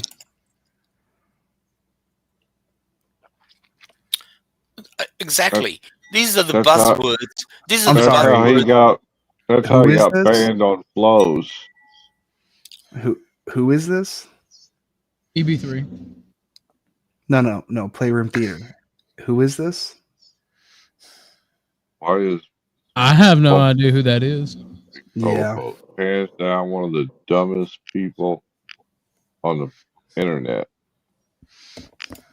That's crazy. How you doing today, Chuck? You ain't got to do much talking. How do you feel about all this that we just witnessed? You and me and you're innocent bystanders to all this. I'm starting to get a headache, to be honest with you. It's too early in the morning I realize they're mid-afternoon, evening. So they got a jump start on us. We're just waking up and Jim about blew my ears out. I'm wearing headphones. Sorry, sir. Sorry, I apologize. I mean, he ain't wrong, Jim. He ain't wrong. I hate having to take you down because you're a friend of the channel. But Jesus, I was like, you two. Oh my! I ain't even had my coffee yet. Oh, God! What was that old form of when they used to take the two arms and tie them together and let them fight till one of them's not alive anymore. I don't know, but whatever it is, Chuck, I agree. I agree with what you're putting down. Give them each a dildo and let them beat the hell out of each other till somebody surrenders. That's a good way of putting it. I love that. I love that. I love that. Well, that way, at least you're both still alive. Now, we're talking about simple things. If you can't, is denying racism, race in being a race. Is a white guy, dude, as I see it, I mean, he put himself up there, is from England, and yet he's denying and he's saying if I'm an Indian or African, and I'm like me. He's equivalent to what we call a soft sit. Ah, see, I didn't know that. That is my gripe. I'm just saying, I mean... Yeah, they don't believe in borders. They don't think there's anything wrong with immigrants. Exactly. You know, I mean, I'm not venturing to that. I'm actually sort of pinpointing that. And he argued the legalistic, which is absolutely right. He was right there. If you're Indian or African or whoever who comes into England across the channel and you get your British citizenship, you're therefore British. And I say, yes, on paper, but not British by heritage, by race. That's my point. So by simple culture, and stupid. right? For crying out loud, it's not rocket science. That's what I'm saying. No more, no less. That would be Werner von Braun. Never mind. And what's wrong with being, whether you're black, white, red, or whatever, of your heritage and your race? There's nothing wrong with that. It's not being racist. That's my point.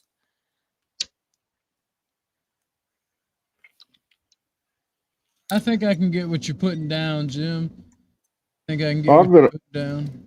I've been on a number of black channels where that's what they're espousing, is that the groups ought to remain amongst themselves. They don't want to commingle with the other cultures or races, however you want to, terminology you want to use. Well, the only time people really ever want to commingle is when there's something to benefit, and they've done got everything they needed from us. Yeah, it's called handouts. Yeah. What's in it for me? If there's something in it for me, I want to be a part of it. Well, that goes for anybody. Oh yeah, it's just human nature. That's why I've been bitching about segregation, because they got what they wanted. Now our country is destroyed. Everybody's wanting to resegregate again. I'm like, you know what? Fine, but this time don't come bitching. That's the word I was looking for. Yeah, that's what they were expounding, was re-segregation. Can I simply say the following? I mean, it's so simple and stupid. Look, we all are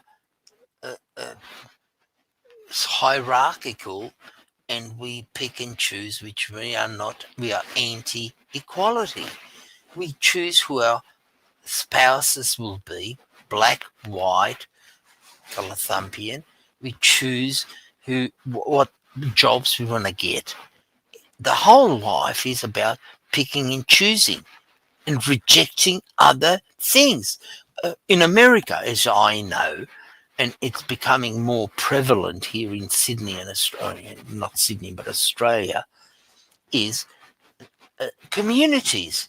If you live in a middle-class community or upper-middle-class community, if you're white, 80-90%, and that's a fact. I'm not being racist or sexist or saying that's right or wrong. I'm not passing judgment. And some of the communities, so-called Hollywood types, have gated communities, Malibu, whatever they live in the hills of Hollywood, and they've got guards out there. And if I go from Australia to LA and I drive up there and I linger around those streets, I'll be stopped and say, "What's your business?" That's my understanding. And yet those people are talking and arguing about democracy, about equality. It's totally non-existent. My point is, we are all birds of a feather flock together, and there's nothing wrong with that. This is called multiculturalism. I don't need a person to come from Africa to live into my suburb. It's gonna decrease my value. I've got nothing in common. I've got nothing as a Catholic. I've got nothing against that person per se, for crying out loud.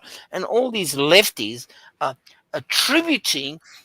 I'm questioning by virtue of say, oh shit, my property is now 3 million. It's going to go down to 1 million. I'm a racist. It's crazy. Hello. That's my gripe. That's my gripe. Yeah, what's crazy is this. Yep, I agree with that. And kumbaya. I agree with that. Equal. If we're all equal, it's bullshit. It's a figment of the neoliberals. You accept, and it's all the first. Ryan said by far blacks are the most. Yeah, Ryan, hit the panel, butthead. It's a good question. Is classism a stronger force than racism? Orthodox guy. Some of the Richmond, north of Richmond, are Black, Asian, and Ashkenazi. I've always stated like I said, like I've told this story before. My IRL best friend, dad, is a leftist, right? And like a leftist communist. Well, not even a leftist communist. He'd be mad if he heard me say that. He's an anarchist. He doesn't like communism. He doesn't like government. He thinks that people should be left alone to do what they want. And basically, I say all that to say this. Me and him were talking, and I've always told him it is my opinion that there is both a race war and a class war going on simultaneously in the United States. So I don't think I think that it is equal. I think that it is very equal, but I do think you see race play out more than class, because class, if we make the same amount of money and we're both down on our luck, we're both not doing okay, I think that we can work together easier, and that's why you have the distinction between quote unquote indentured servants and slaves in the paradigm, in my opinion. But maybe I'm just retarded. No, you're not. You're talking sense. Again, I'm going from myself. I'm sort of privileged, I suppose. I am privileged in living in a suburb of Sydney, which is about 4 or 5 miles to Sydney Harbour Bridge and Opera House, which you can all identify, on the waterfront. That's my residence. It's worth a few millions of dollars, but I'm not a millionaire in the sense of other people. But that doesn't make me great. I've got 4 kids. One is a doctor in London, and I've got 2 other boys and my wife and all that, and my daughter, which is the older. She's a anyway, married and kids. I'm a grandfather. But what I'm trying to say to the Western world, as I see it, the Christian white Western world, which is Western Europe, Canada, America, Australia, New Zealand, we are a dying race. We're not marrying. We're not reproducing. There's internal open borders policy. And then you've got to ask your question, When did we, as a so-called democracy, vote for that? In Australia, in America, never. When you digress, you got to look at 1965 American. I'm talking about the Kennedys, where they opened the borders of America. Before 1965, America only accepted Europeans as immigrants. As of 1965, Kennedy, not the late JFK, but his brother Edward Kennedy, says, no worries. You look at the papers, look at your own history, which I know of. Says, don't worry. And this is where you open the borders for the whole world to come in. American had a very restrictive immigration policy. This is the beginning of the end. In terms of Australia, under Fraser, 10 years later, 1975, a Liberal person, our Prime Minister, opened the borders of Australia. Australia had only limited immigration from Europe. They had the priority. Now, you call it sexist, racist, misogynist, Nazis, fascist, go ahead. But these are the facts of history. And this is where the West have opened up through our neoliberal ideology. I'm not going to go into philosophy and all these other things. Open up, and this is the beginning of the end of the Western civilization. And I always go back to history. When did this happen before? It's called the Roman Empire, in the 3rd, 4th century of the Roman Empire. Read your history, and this is what's happening in there. Same thing. They open up the borders to the outsiders. And it's not being racist. Again, I'm a Catholic. Catholic means international, for crying out loud. And not only a Catholic, I'm pre-Vatican II. I am a traditional Catholic. I love my Latin Mass, not this Novus Ordo bullshit.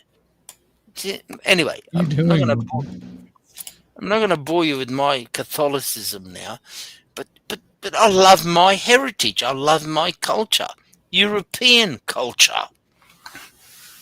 And you boys and girls in America, and I'm going on rant, you're going to be like Brazil.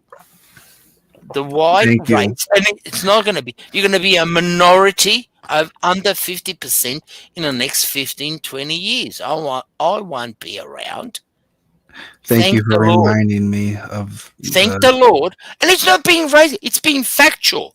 It's being demography rules. You look at your statistics. That's all I'm saying. I'm passing a judgment, right or wrong, but that's what's happening. And that's reality, fact. And people, if you speak to them in factual terms, they call you a racist. Like the other guy before. He's white, he's apparently English, he looks English, he's in England, and he's denying his own heritage, and he's got a morbid hatred of himself and his heritage. I cannot comprehend that. I love my heritage. Yeah, I do. Crying out loud. I love my being a Christian, Catholic, European heritage. Let's 1 second. Just one moment. All right. You want to cut this off at 2 hours, Ortho? I had planned on going into 10 o'clock my time. 10 o'clock your time. If you got to bounce, that's cool. We'll see how far. I'll shut up. Sorry, boys. It's not you. It's not you. Bumpkin is being a filthy little whore today. Let's keep that on the low. It's funny that of all people, Trollaholic would call me brain dead and retarded. I haven't heard a single thing he said that was actually coherent, but okay. All right. Thou shalt not throw stones in a glass house. See, here's my issue, right? The only thing that I've heard EB3 say that I disagree with him comes today, right? Aside from the doxing thing. The simple fact of the matter is, we as Americans, and we as white people, I should say, we as white people, all the white men on this panel need to understand one thing and one thing only. Nobody's coming to save us. We have to stand strong on our own because, like, we have been trained to hate our own people to the point we deny our own ethnicity and our own race. And that has nothing to do with any other race out there. It has nothing to do with racial hatred or prejudice. It has everything to do with the simple fact that we do not stand up for ourselves. We do not help our own. We do not do anything beneficial. And here's my issue that me and him had yesterday is about individuality. He's an individualist. If you and the problem with that doesn't come from, you know, being an evil racist. It comes from not being able to organize and be able to beat certain things. Like, I have a whole bunch of memes. Let me find one. It's not just the Jewish girl, right? I get so fucking sick and tired of seeing an oligarch like Elon Musk or even a native-born rich person sitting there with a smiling Indian. And it's like, sir, let me tell you about your country and your history. If you are not wealthy, your opinion does not matter in your homeland. It pisses me the fuck off. This shit right here pisses me off. It makes me very, very angry. Sir, Robert Lee was a traitor. Don't tell me about my history. Don't tell me about my people. You are not welcome here. And eventually, if the wealthy want to import you, they will deal with those repercussions later. You call me a racist if you want to, but that shit infuriates me.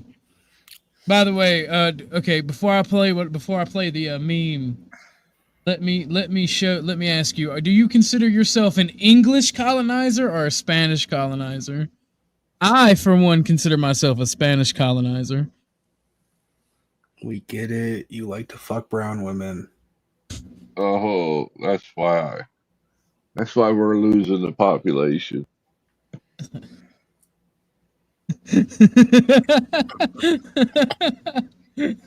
Me on the bottom. Yeah. I fucking love brown women. But no, my thing, the thing about it is, right? The demographics issue in this country, Chico Igwe said earlier, categorically false. It was an ethnicity before the 1965 Hart-Celler Act. No. Look, your founding fathers, please correct me. Again, I could be wrong in my interpretation of American history, were one race from majority Protestant. He didn't say race. He said ethnicity. There is a distinction between ethnicity and race. American would be the ethnicity of white people from America. Ethnogenesis takes 100 to 200 years. Ethnogenesis is the microevolution that happens when a different group of race of people have several generations. So, my understanding of American history, correct me if I'm wrong, from inception of America, has been the white Anglo-Saxon immigration, which is the founding fathers. In 8 ways, he gets it. He gets it. Following that, there has been, the slave trade in the 18th century and so forth. But again, majority of the founding fathers were white European Christians. And I take that with a grain of salt, a lot of them were Freemasons. let's not forget, if you say Freemasons, we're talking about non-Christians. And that's another argument for another day. 1 minute. Oh, sir, you caught me, sir. Sir, you caught me. I am actually Indian. My name is Patel. So you are very smart, sir. What?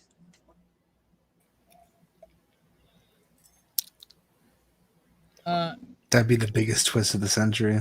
I'd be bamboozled. Man, Trollaholic really does not like me, bro.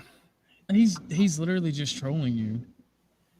I'm looking You know for what? Igwe's comment That's fair. because he said something about abortion. Becky's liking abortion. For one, it's Shaniqua who likes abortion. All right, we can get into that debate, but I'm feeling petty today, so we can. But two, I can't find it to pull it up. Just because you have a lacking of population or even a killing off of population doesn't mean you import the third world and change your demographics. Because the more I wasn't accusing you of being an FBA. You're too smart for that. What I'm saying is it doesn't mean you change your demographics, because like here's the thing. Genetics change the way we think as individuals, and it's a numbers game. Like this is what I try to explain to people. Absolutely. And then if you go back and you watch the not debate but discussion I have with Trey on race, you would understand my position clearly. I am a racist. I believe in race, but I do not believe in superior races. Racial superiority. Bingo! You took the words out of my mouth because of this World War II so-called, Nazi. If you believe in race, you are automatically a racist. Therefore, they're assuming their mind, stupid fucking mind, that I am superior to your race. No argument. We are different in terms of IQ, different in looks, different in genetics, etc. But we believe that we are the true multiculturalists. Racism is the true multiculturalism. We generate, not blending of all the things into a mongrel. We are loving the difference. Well, this Imperious said it as well. This is also true. Just because I don't believe in racial superiority doesn't mean I don't believe that certain categories and certain things, different races are superior. When it comes to mathematics, I believe that Asians are superior. When it comes to hunting and adaptability, I believe whites are superior. When it comes to pure athletics, I do believe blacks are superior. Yes. Absolutely. And that's what I just stated are genetic facts. Biology. Racial biology. Exactly. No argument. Oh no, yeah, no, exactly, Ryan. Orthodox guy. Ryan Maloney says, we are importing the weakest and dumbest that couldn't even make it in their own country. That's why it makes me so mad when they talk about they're like, oh, well, we're bringing an economic boom to America. If they couldn't do it there, what makes you think they can do it here? Orthodox. We live in 2025. We're talking about AI. Do you realize that most of the trades, like driving, driverless trucks, taxis, even including our cars, will be driven without us? So imagine in America, all the trains from east to west, from west to east coast, all those routes, and the famous route being 66, which is no longer in existence. 15 million truck drivers will be out of a job. So what do you do with those 15 million people? Just truck drivers. No high intellectual abilities or education. If they are left alone, they're going to rebel. You can euthanize them. You can bullshit to them. And this is the problem. what is happening now what do you do with it? That's why they're encouraging feminism, abortion, breakdown of families, because the elite have realized, bingo, we've got to keep the proles, the lower class, under control. That includes you and I. Even though I'm a lawyer, but I do realize what's happening. Don't get married. Prostitution 304s abound in America, in Australia, and all that. You ask yourself, how many of you or your friends are married? And if they are married, are they in the first, second, or third, or fourth marriage? And if so, how many kids they have? So you got to think outside the box. This is, I mean, I'm going on a tangent, but it's all interconnected. What I'm saying to you simply is our Western world is being degenerate. It's like, and I'm again using an example of the fall of the Roman Empire. Please read your history, ancient history, and then look at what's happening today. A lack of marriages, debauchery, porn, sex, and the technology of these kids. They're all stop at your cross, at your lights. Look how many kids and people are walking across. What nationality, what ethnicity, and what are they staring at? They're staring at their iPhone.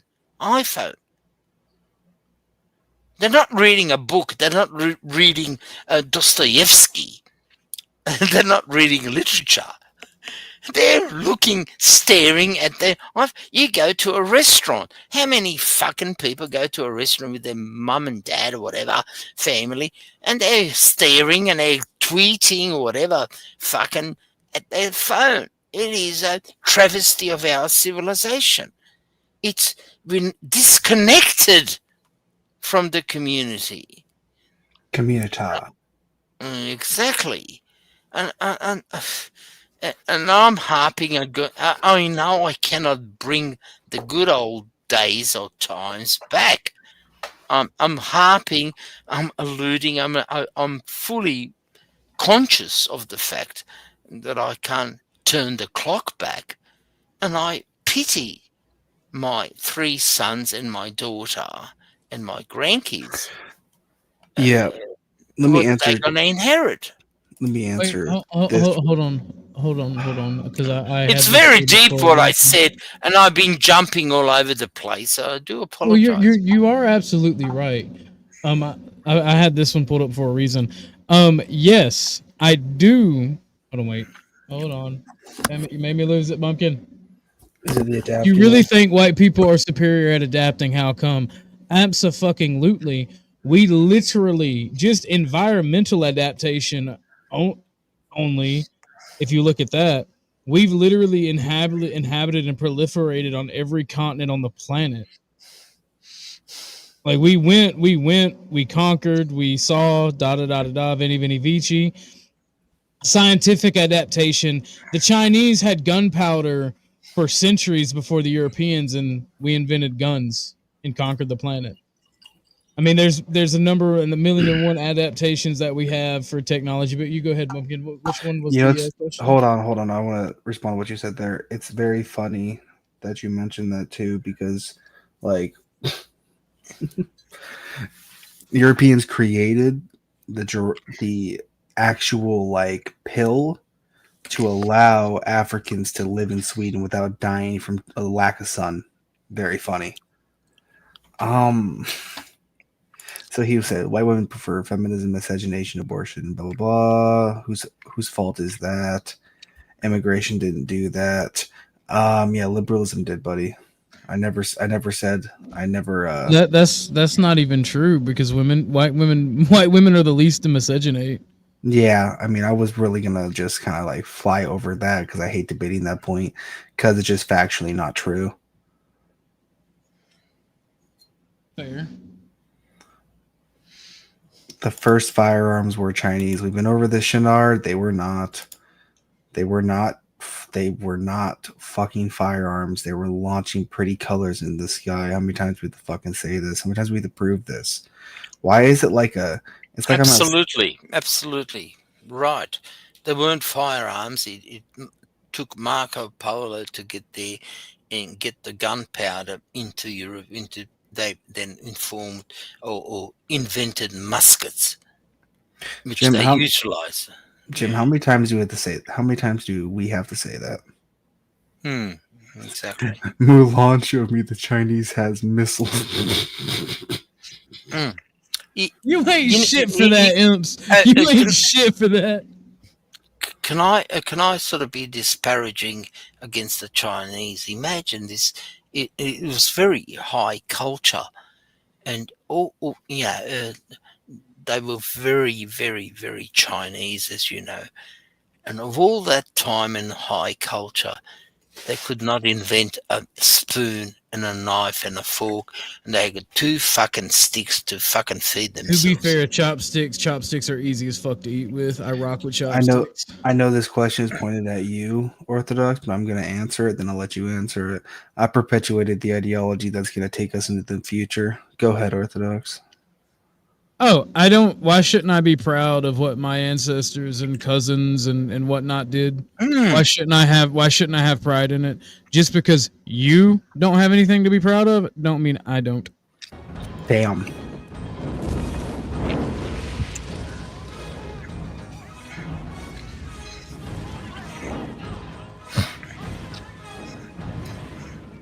Now all of China knows you're here.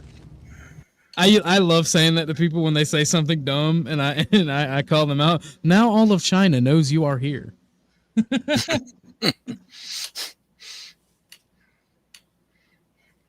Talking about China, Australia is gone. The next 2 or 3 years, there's you've got Ukraine, you got Gaza, and now Taiwan will be the next international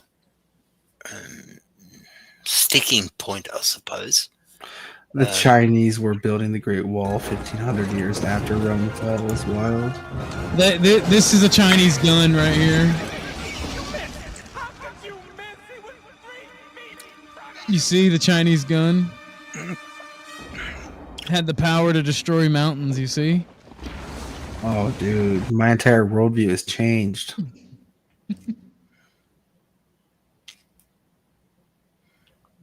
I'm sorry, Igwe. I didn't mean to be disrespectful, but that type of shit annoys the fuck out of me. We should all have pride. We should all have pride.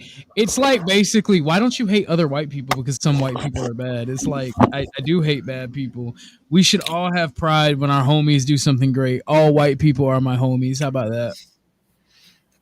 Absolutely. I just, mind boggles. It's the same atheistic argument when it comes to God too. Oh, that bad thing happened, so therefore God not real. It's the same thing. It's a bad argument. If your God is so powerful, how come he allows all these people to suffer? I love that argument. Ugh. The only person. Well, can I answer that? That's a very important thing. As a traditional Catholic, you got to start from ab initio, which is Latin from the beginning. Adam and Eve have transgressed. I'm not going to go into the Adam and Eve story. So this world has become imperfect, and God has given us the free will. Choose evil or God. So experiencing suffering, if God has given us from the beginning, this is the paradise which we have subdued, we have rejected through Adam and Eve. I don't know what you're talking about, Innate. I don't either. You lost All right, me. I apologize. No, not you, Jim. Not you, Jim. I was talking to Innate Ways in the chat. All right, sorry. Because we got the original sin, that this world of our worldly world, which we live 60, 70, 80, 90, 100 years, if you're lucky, or unfortunate, I would say, is temporal. It's just not permanent. We are looking for the other world. So suffering is part of our thing. Being a Catholic, you know what being a Catholic means? Take up your cross and expect to be frowned upon, spat upon, laughed at, and ridiculed. That is a cross to bear. If you understand that theological concept, it's very important to understand. Being a Christian, not only a Catholic, you are expected, because of the imperfect world of Adam and Eve, if I can put it in simple words. I'm not going to go into theology. It's a burden. A lot of people don't want that, and the lefties say, "Fuck the God, fuck your world. This is the paradise, and this is it. When I die." They're not going into why am I here, or genealogy of why the world has become. I can fuck, and there's no soul, there's no God, and this is the world. If I make it or kill, or I have to kill or whatever, steal, whatever you want me to do, I want to make it. That's the difference between the theological, the Christian world, and the what do I call it? The atheist world or non-believers world. And this is the cultural, even political fight which we are experiencing in the first world, in the whole world. People who have accepted Marxism, all these theologies or mantras, and have rejected Christianity, which I believe in, as being a figment of our imagination, which I say it's not. It's reality. But anyway, shut up. All you gotta do is go back to World War II. I'm dipping. Take it easy, Orthodox. Take it easy, panel. All right, have a good one. Let me answer this question real quick. What happened to rugged individualism at Orthodox? I have more pride in my own personal accomplishments than on the accomplishments of the categories that white people put me in. Okay. Yeah, I've never, literally, I've always complained about so-called rugged individualism, right? I think that it is really retarded, because humans are social creatures, but there's something to be said that we are only as strong as our weakest link, so it is our responsibility to make ourselves strong. So I've adopted a new thing: is why not both? Why not be strong so that you could give to the collective? And if the collective is nothing more than just your friends and family, why not be strong for them and build great ties and do great things for them? Even if you hate collectivism as far as a governance goes, why not do great things for your family and your friends and your future children and your loved ones? You are not an individual. You are a person. You are not just an individual. You are a person made up of everything you believe in, everything you do. So I don't really see the point in that question at all. I'm gonna be honest.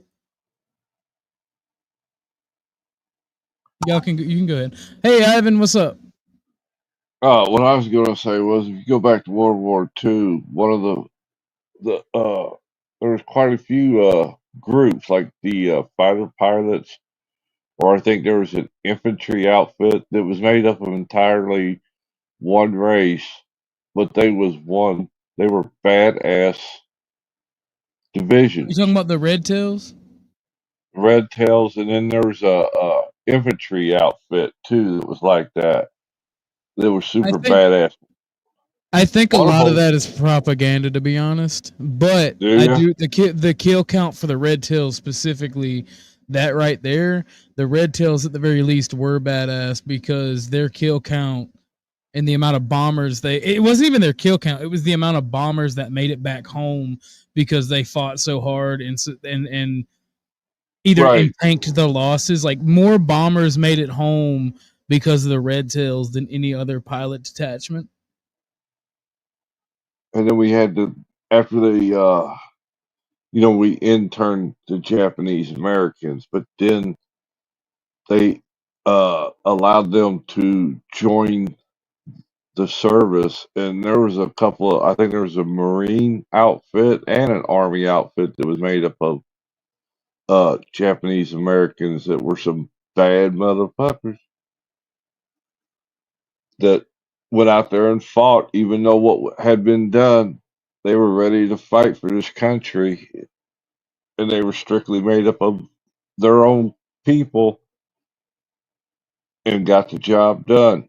Got plenty of, I think was the most decorated unit, one of the Japanese American units we had. Hey Sasquatch, a part of the reason that the segregation in the military would have happened regardless in regards to the Japanese is fun, and like people can say it's racist, but it's hard to tell out certain groups apart. Yep. You know, and in the middle of combat, I don't think soldiers would have been able to tell the Japanese apart. Well, that's kind of what I was talking about when I went into that rant, was mainly the village, family, or tribe. Is this a new lawsuit or something? Yeah, BlackRock is suing United Health for giving too much care to patients after the CEO was murdered. The hell does And this is the reason. This right here is the only reason that corporations have a fiduciary, a legal reason to fiduciary. Sorry. So go ahead. A legal reason to make a profit. It's because Henry Ford wanted to use his profits to pay his workers extra, and in 1919, the Dodge brothers sued him, saying a corporation's only responsibility is to increase shareholder value. That right there was one of the biggest mistakes in business that they allowed to happen. It stopped corporations being for the public good and being only for the shareholder. And before anybody like Ryan wants to say, "Oh, but I benefit because I'm a shareholder," remember these fucks right here own more shares than you could ever dream of owning. And they're also the reason that, and BlackRock specifically, is the reason that this woke shit you don't like gets pushed in society.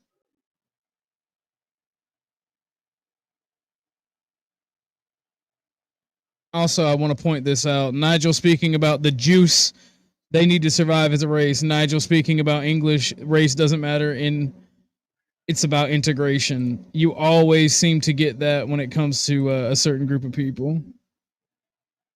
Yeah, there it is. The 442nd Infantry. Got you. Hold on. Fucking Ethno State. We support the Griffno State around here. Hit the cash apps, you guys, if you want. Thank you for supporting the show. Thank you for watching and being here with us. Like I said, fucking Ethno State. We're all about the Griffno State. We like money.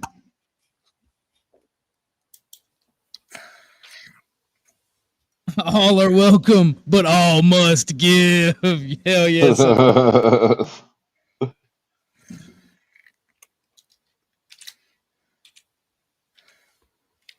But did y'all hear about and I'm gonna be very sensitive. I'm gonna be very sensitive on this topic.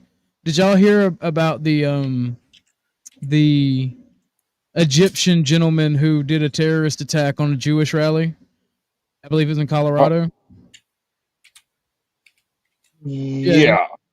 Yeah, an Egyptian gentleman attacked a Holocaust survivor in Colorado, and she questions what the hell is going on in our country, right? But what some people noticed is when she was attacked, or whenever there was a picture taken, she was caught with a a little pin on her shirt that was it's a Jewish immigration advocacy group. And that group is very very pro illegal immigrant, very pro mass immigration. And the thing about it is, like, this is trying to dispel her Holocaust stuff. I don't care about all that. I'm talking about this lady in particular, just for context for our YouTube overlords. The panel does not care nor agree with whatever else is saying. And this, in like 75%, it's about this 25% right here, this lady. And she says, what the hell is going on in our country? But it's like, my sister in Christ, you voted for this. You supported mass immigration. You can't have it both ways. That's what I don't understand. They support the immigration that gets the people that harm them, and then they're like, however, why did this happen? But meanwhile, when people like us on the panel tell them, hey, don't do that, they call us racist.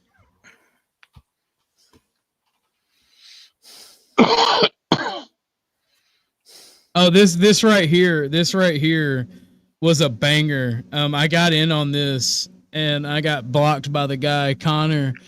This guy Connor supposedly owns a construction company, and like he was talking about how illegal immigrants still get workers' comp and other benefits if they get injured if you don't pay them under the table. And I'm like, how? Most states make them go through E-Verify or have other things, and if they don't have a social security number, they can't qualify for workers' comp.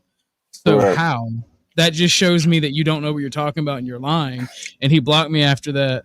But there were a lot of white folks, for that matter, in Charlie Kirk's, because it showed a team of like 20 white guys slamming on a roof of like with high quality labor and the quickness. And like everybody was talking shit about, they want too much money, or remember, it's not that Americans and white folks won't do the job. It's that we demand to be able to, we work to live, not live to work. We demand to have a certain living standard. We want to be able to have a home and a family with our labor. And that's what irks me the most about all this. Yeah, absolutely right. If I can say, now, does Australia have the immigration problem where we have? Well, stop there. I can tell you, the Prime Minister of Australia, his name is Anthony Albanese. I know him. He went to my school, St. Mary's Cathedral Christian Brothers High School in the centre of Sydney. And he was 3 years or 4 years behind me. He was a lefty from the beginning, and he joined the Labour Party or the unions in Sussex Street in Sydney. At the age of 16, 17, he became a hardened Labour Party or union. I don't know how you would call union in America. Marxist. He rejected his Catholic Christianity. He was a bastard. When I say a bastard, I'm not trying to be disparaging against the man. His mother, which was a pious Catholic, and lived in the projects. That's housing commission equivalent here in Sydney, close to St. Mary's Cathedral. It's called Camperdown, the suburb of Camperdown. And she went to Italy, and that's where she got pregnant. And she came back, and she did the nasty things, not being married, being a pious Catholic. She gave birth to Anthony, born in 1960. And our private Catholic school has a policy, or the Christian Brothers in those days, which I love. And I'm indebted to the Irish Catholic in the spirituality of Edmund Rice, being educated in Latin and ancient and Greek, not not the odd. Anyway, he was accepted. About 5 or 10 boys who could not afford the school fees and the uniform and the things. He was so-called destitute. So he was in the school, and my younger brother, who's a prosecutor, and he was in his class, and I knew of him, but he wasn't in my class. Was always a radical. And to cut the long story short, you got the first info about now our Prime Minister, our President / Prime Minister, Anthony Albanese. His nickname was Anthony Albasleazy. He wasn't. All right. So he rejected his Catholicism. To cut the long story short, he got his Bachelor of Economics at Sydney University, and it was a very radical school. I know the school because I did my political science there. Marxist. In other words, he did not study classical economics, Marxist economics, class structure and all that, rather than Keynesian economics, for example. But anyway, to cut the long story short, and he's worth about $15 to $20 million. He never had a job in his life. He was a part of the system, the radical left. To this very day, he is worth about a lot of money. He's got one child from his first marriage, and there's a 45th anniversary now of our St. Mary's Cathedral reunion, old boys reunion. There's about 40-50 boys, a lot of educated people, and he has been cordially invited to attend our meeting or our reunion, which is going to be a harbour cruise here in Sydney Harbour, and we are waiting for his response. And I can tell you now, he will probably respond, "I'm too busy. It's too superior, too smart for our, invitation, I suppose." But that's all right. But we've extended our hand in Christian faith and in Catholicism to come over and to be part of the old boys, which we do not expect. But I speak. Let me ask you guys this: do y'all know the story of the Reconquista? No. So this is part of the reason for the Crusades as well. Muslim incursions into Europe, as well as invading of Christian lands, like in Spain. You got good on you. Reconquista, I can tell you, they started across the Gibraltar Falls, and they went right up to and when they under the Philip. You good, buddy? You hear me? What's up? Yeah, we can hear you. How you doing, Ivan? Yeah, I'm good, man. I'm outside. I just heard your conversation about collectivism early on. I decided to give you a link in a back chat. It's from a video I posted, one of the 2 videos I made about Blackistan from TikTok. And it's very convenient because you have some woke Democrat voters apparently on some Latino panel begging for support from the Hispanics, and the Hispanic guy blew him off. He was polite, but he basically told him go fuck himself. Well, we will check that out in just a second when we get through talking about the Reconquista. Okay, gotcha. Let me finish what I was saying, Jim, and then I'm gonna let you take over because you are a man of history. These Muslim incursions is what led to the First Crusades, and the story of the Reconquista. And I'm giving a very basic, very not very layman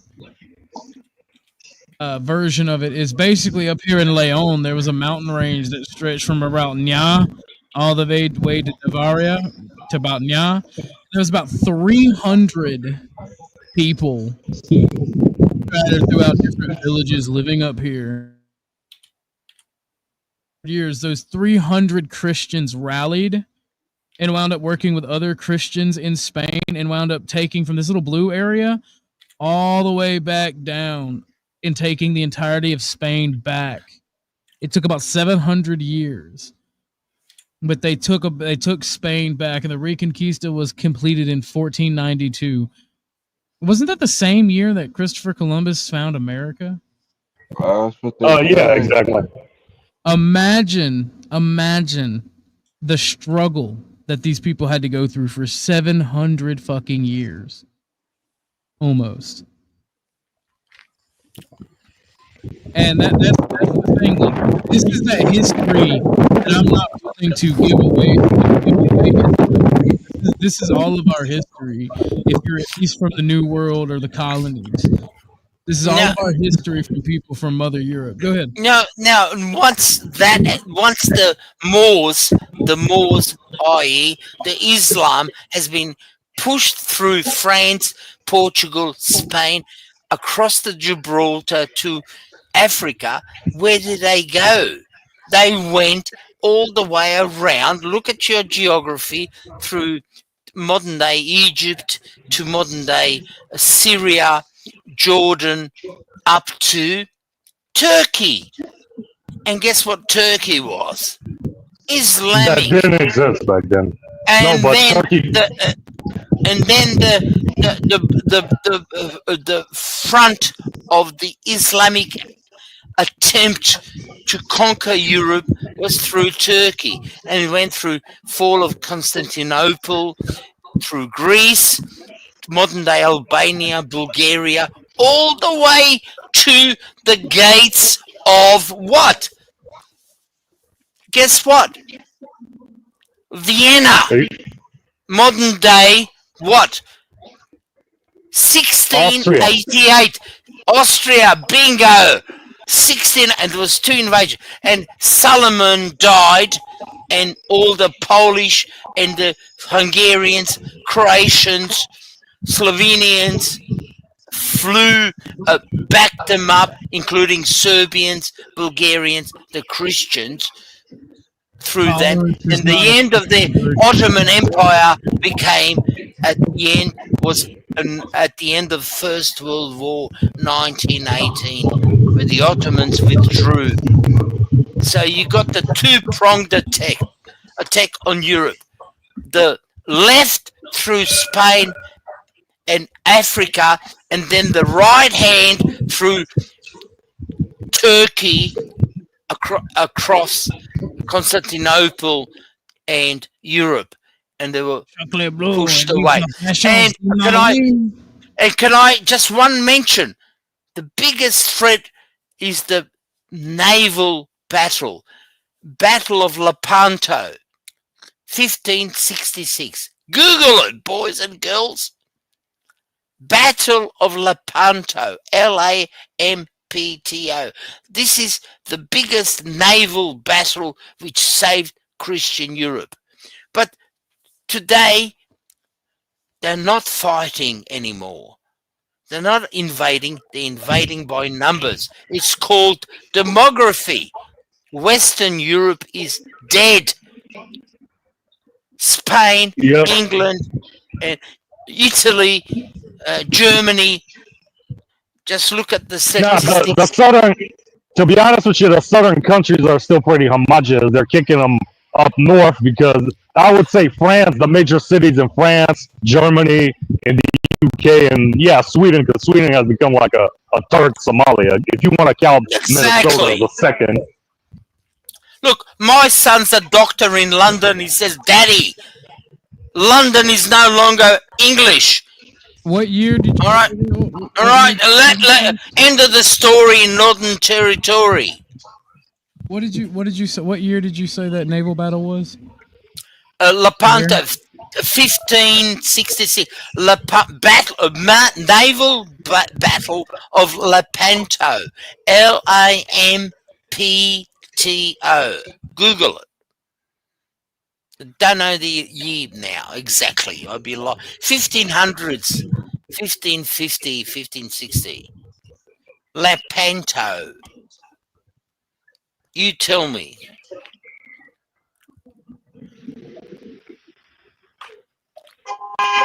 I'm looking it up because I kind of want to watch some stuff on it. Yeah, go ahead. Just Google it, please. Well, here's a brief summary of it. I found it. What date? What date was it?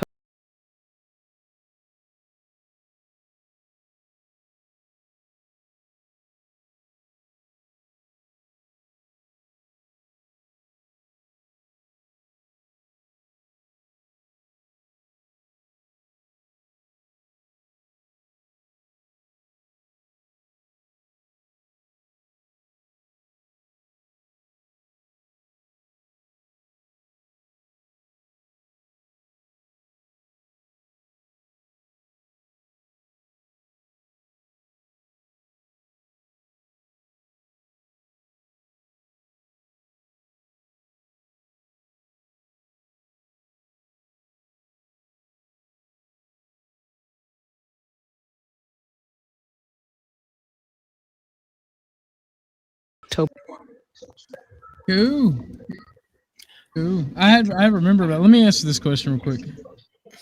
Look, Ryan, all I'm gonna say about insurance is it's a fucking scam. And if you pay for it and you don't get your shit covered, what's the fucking point of paying for it? Sasquatch did pay. Sasquatch did bring up a good video. I might play it a little later. All whites have immigration problem. Maybe not Poland. Poland does as well. As a white man, Ryan's on his work thing. I can already see where this is going. I hope he's still here. Oh, hey, Stanley, it's out there. Yeah, that's because the Schengen, the borders are open between countries part of the European Union. This is Germany and Poland. The border's wide open. They have a strict border at Belarus, not in the south and in the west. Hold on, real quick, Ryan. No, I actually don't think white people kicked ass because they outworked everyone. I think they worked smarter. They invented machines so that they could outproduce people. They invented systems and mechanisms such as shifting the assembly line so that they could outproduce. It's not about them working harder. They didn't pull out the rope and pulley and just outwork everybody. They invented new systems. And I already know where this is going. I guarantee you he's going to reference the 20-hour work week I talked about at Be Brave's channel. Because he just cannot fucking handle that. There we fucking go. I knew it. Every whites dominate everyone, but you want to work a 20-hour work week. They absolutely we as Americans, work harder. Hold on. We work as Americans. We work more than anybody else in the world. There are statistics on that. Absolutely right. You only got two weeks holidays, as I understand. Guess what? The holidays in Australia is 4 weeks. But the point Jim, is, don't you know? You got to pull yourself up by your bootstraps and let the corporations fuck you, and then eventually you might get a crumb and start your own business. Fuck that bull. No, we do work harder. Why? Because remember, this is the Protestant ethics of work hard, and this is what America is founded upon: is the Protestant ethic. And what is the Protestant ethic? You should read Max Weber. Again, he's a sociologist, 20th century sociologist. The work ethic. Come back when you want to, Chuck. Go ahead, Jim. And what he basically said is through work you get your salvation. You come back if you want to as well, man. You didn't have to. And it's very important. But the point I'm trying to make in our 21st century, this is the technology, and especially AI, is you're superfluous. The worker, the term of a laborer, is non-existent. All your industry, you ask yourself, look around. I ain't talked to you in forever, Ryan. My bad, Jim. Stanley, you hit the link. I feel like you and Jim would get along a lot. Imperius but is again, already that's here. that's superfluous though. Like the thing is, that's 20, 30 years. Like no, even though right now, and you can convert labor. Like that's the thing. It happened after the horse and buggy. It's not that big. The issue is this: is that yes, there are certain groups that do work harder. Okay, like people don't even understand this. Do people understand that in Africa the word maintenance doesn't exist in their language? They don't understand. That's their bed. Yeah, there was a video about it. Yeah. No, but they don't have the concept of upkeep things. So they just destroy stuff and rebuild the same. Rebuild the same thing over and over. They never advance their techniques. They just stay with the same thing. Yeah, they do. There are people that just work harder. Innately. Can I answer that question? I'm from Sydney, Australia. In Indigenous people, which are Aborigines, their counting number is 1, 2, 3, 4, 5, and after 5, it's the many. They don't even cannot count to up to 10. So what are you trying to say? That's their culture. That means they're not primitive, or I am a white man from Australia, I'm superior to them. That's their culture. I'm not making any aspersions or judgment on that culture, or Indian culture, or African culture, or South American, Amazonian culture, anything that because by virtue of being me being a white Australian Catholic, I am a Nazi. I'm superior. Therefore, you got to follow me. I'm not making that a good. But can you understand? I can detect, I'm sorry, in our modern world argument, back of your brain, by saying that you are claiming to be superior, a supremacist, and that's what I reject. Get that out of your mind. There are different cultures at different levels. There's nothing wrong with that. It's called multiculturalism. We're not all equal, for crying out loud.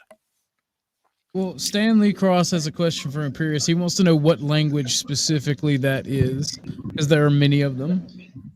The West Africans, probably. I think it was like Look, guys, I got to run, but was it like the Bantu language or something? I forgot. There's Jim, so many. check back chat. Tell me what you need, and I'll send it to you. Literally, there are no in their primitive language. There's no definition or no in Swahili, or I know it was in the God, what was the war? The Zulu Wars. The Zulus, again, they didn't have that kind of intricate language. Like, to be able to build structures and to build like industrial engineering feats, you need to have intricate language. Like, you know what I mean? Like, it's just, and I'm not saying they all did it. Some did, but those that did came and went, and they were pushed to history. Most of the time, it was just they had no need for it. And it's a result of the geographic location of Africa. In Africa, because the food and resources are so plentiful, there is no need to develop rotational crop yields. There's no need to develop storages. There's no need to develop harvesting schedules for winters and things like that. That doesn't exist in Africa. There is plentiful game and plentiful food and all that all year round. So the necessity of the geographic dynamics that certain ethnicities and races had prompted intricate languages. It necessitated it. Like, that's what people aren't realizing. It's not that there's people just like if you just took like a white kid and an African kid and they were just barely born out of the womb. Like, yeah, I mean, there's IQ factors. Yeah, but I'm talking if you had everything the same, their skin color doesn't make a difference. Okay, it's the relation to the environment is a greater effect than anything. Like it just is. You can't tell me that because Europe has the harshest winters of all the climates and stuff like that that people started developing on, that they didn't have to create crop rotations, harvesting schedules. They had to develop the single greatest thing that identifies intelligence, the ability to defer immediate gratification for long-term gain. It's literally the story of the ant versus the grasshopper. Like, to be honest with you, Canada, I would say Canada and Siberia have the harshest winters, but I would say the Atlantic keeps parts of Europe. There's no innate civilizations that developed there. I'm talking about regional development of human beings, the Tigris and Euphrates, sub-Saharan Africa, Greece, Mediterranean area, where white people developed. You know what I mean? Like, it didn't. You had to develop crop rotations and yields and stuff. It was a necessitation of the environment. It just was. And look, and I'm not talking about like biological. I'm talking about linguistical evolution, necessitating the existence of the individual. Like, you had, like, if they were going to survive there, they I had sent just that to like you, by the way, Jim. That's why white people are hairy. Why do you think we're hairy? Because we developed in an area that had colder environment. Like, like, black people don't have hairy chests and arms that are in sub-Saharan Africa. Like, it's just like they didn't develop a place that had winters and cold like that killed all the crops every year. And if you didn't have stuff safe, you're dead. Yep. Yo, Orthodox, I actually got to run. If you like the video I sent in the back chat, let me know in the comment section. That's from my own channel. I got you. I'm going to post the link because we were just about to go over it. We were all right, guys. See ya. See you, Ivan. I'm sorry we didn't get a chance to go to it while you had time. We're going to go through this video, and I would appreciate if you guys, I'm going to post the link in the chat. I would appreciate if you guys go give Ivan a link. He is a friend of the channel. I really like Ivan. Please go check that out and give it a link posted the link, give it a like, subscribe to Ivan. Let's go over it. It's 12 minutes. Hey, let's see this prompt. Latinas and indigenous women that are black kids gonna go after or turn against their own community. Wait, do we actually believe that? Is that like a real thing? I've never. Absolutely, it is a thing. It is a thing. Yeah, it is a thing. How do they go after their own community? If I married a Dine woman, how would she go after her community? Well, they are easily, I guess you can say, indoctrinated, influenced with an ideology that is tied to political movements or social movements, right? And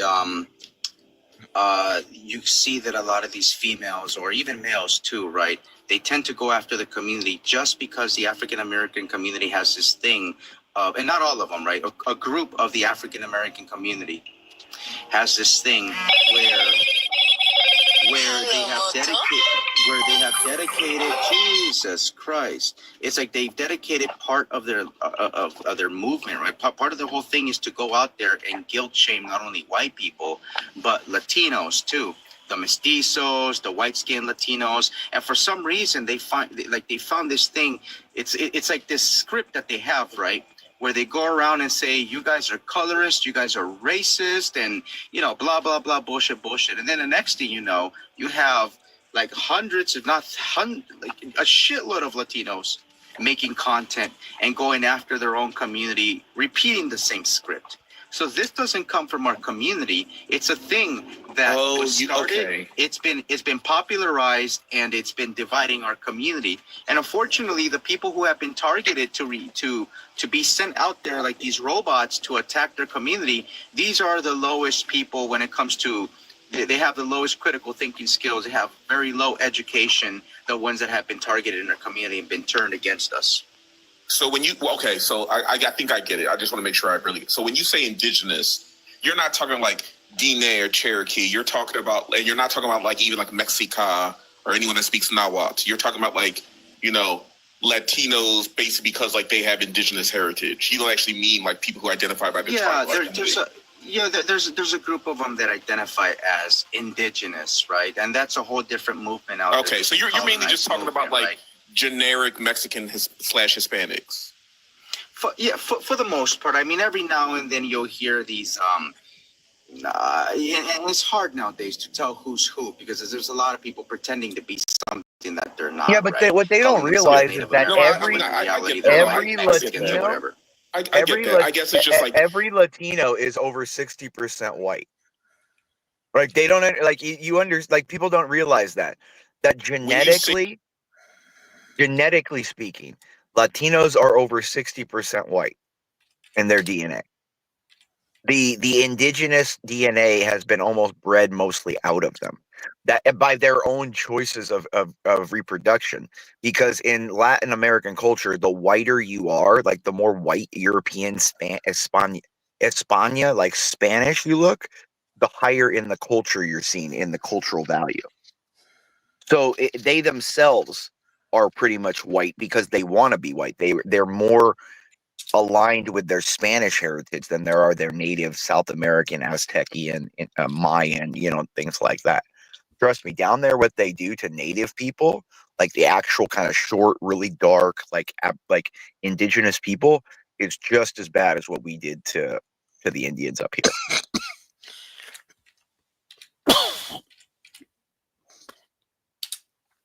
Anyways, I gotta hop off for a few minutes. I'll be back in a little bit. Thanks for coming, Imperius. This is definitely not any of the like Mexican community in my city. I don't think they feel this way. To me, I think what you have an issue with is, I guess, is what I would say is the more white tea adjacent Latinos and Hispanics.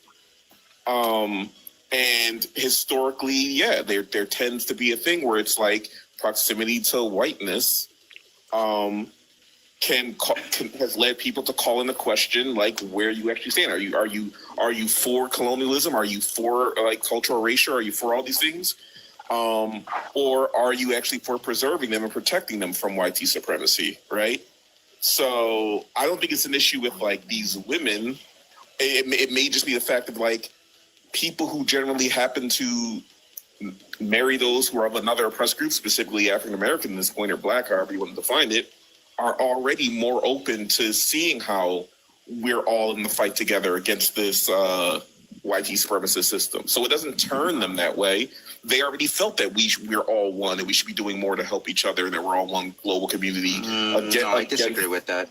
I disagree with that. That's unless they're taking them into a cult and mind effing them. Pretty well. I mean, it might as well be a quote. It might as well be a cult because they're repeating the exact same talking points. Exactly how an African American would tell us. They would repeat literally the same thing, and they tend to go hand in hand with social movements such as LGBTQ+, the feminist movement.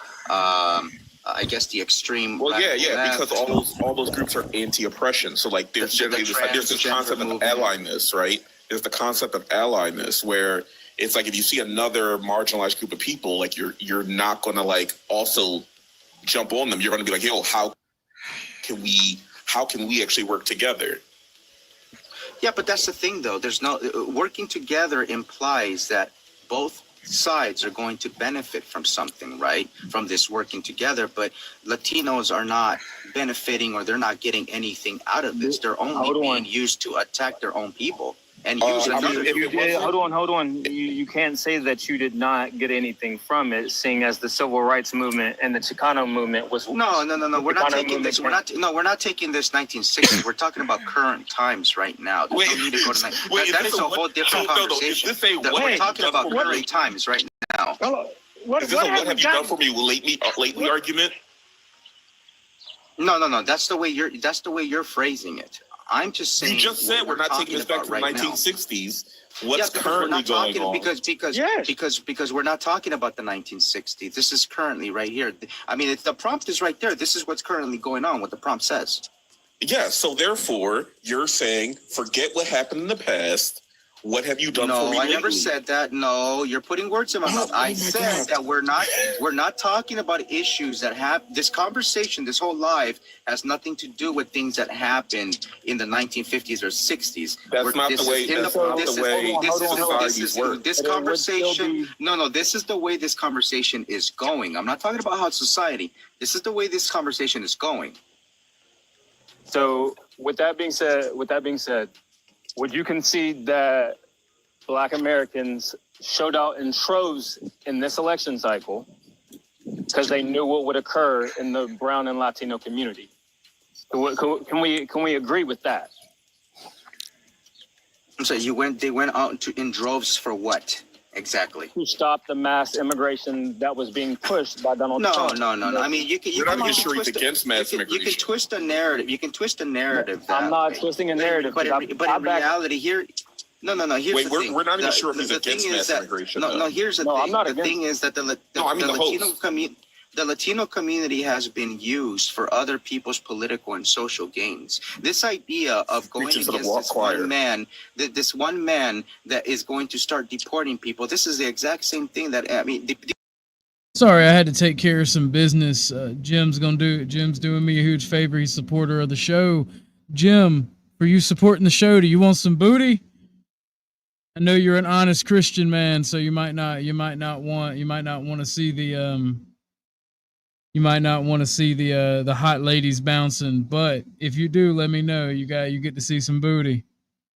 deportations have happened even worse during Democratic administration. This isn't anything new. They're politicizing it and they're using. No, Chenard. Bumpkin is off being a dirty boy this weekend. He's out partying, having a good old time. He works hard. He needs it. Latin cultures. I don't really know what that means. The ones you meet here are the ones that run away from Latin America that is Imperius was talking about. I mean, I can understand that. Morning, Plasmic Void. How you doing, Philip? Thank you for the $40 in support yesterday. You got twice the booty. Why is the Mormons talking Catholicism, colonialism in present tense way? Are morons. I read that as Mormons. Wow. Let me see. Those flat asses are booty. Deporting people, aka people who entered illegally. All right, let's get back to it. Propaganda and they're fear mongering Latinos about it. Now the way it's happening, yeah, it is fucked up the way it's happening, but the whole deportation thing, it's been going on for regardless of the administration. As a matter of fact, Obama has the most deportation, more than any other president, pretty much. So why aren't you angry at the YT majority and are getting mad at black people? I'm not angry. First of all, I'm not angry right now. This is a conversation. The reason why I'm naming mostly African Americans is because they are the ones who are the most vocal right now. I don't see the white community doing what they're doing right now in our community, which is divide and conquer. Yo, Harris, know what's funny, Harris? With this, I was on another live and we stay getting blamed specifically because we don't sit down and shut up. So because we're the most vocal, because we're like, you're not going to treat us like crap. Everybody shits on us. Listen, I support the black and the brown community all the way around. That is I will always support black, indigenous. And it's just wild to me that not being okay with being treated like a second class citizen leads people to dislike you. Well, it just so happens. It just so happens that the very community that we're talking about right now. Now you're putting words. Well, no, it's still weird. It's like, you're taking this people ever just like the white tees treat them like crap. You're taking this like the wrong way. Can I say something really quick? Right now, hold on. And it so happens also that we're the very group that's doing this dividing is also treating Latinos as if they were second class citizens. Like a lot of them, they go out their way to try to make sure that the Latinos that they're talking to feel less than human by saying, "Oh, you guys aren't even a race. If it wasn't for us, you guys wouldn't even be here. Civil rights, this and like throwing all these things around." It's not a racial classification. Our street vendors are being attacked, right? I kind of agree here. By black people. So Latino is not a racial classification. So how are black people attacking the Latino community? Give me 3 examples. Because I'll give you one. I'll give you one. Hold on, wait. I just gave you one of them. Hold on, wait. So I'm from Houston, Texas, right? A lot of Mexicans. Grew up with them, went to school with them, dated them, and I've never seen it. I've never seen. Well, I mean, that is your experience. I've never seen Latino women. It happens, bro. I'm from Dallas, bro. It happens, bro. It happens, bro. Come on now.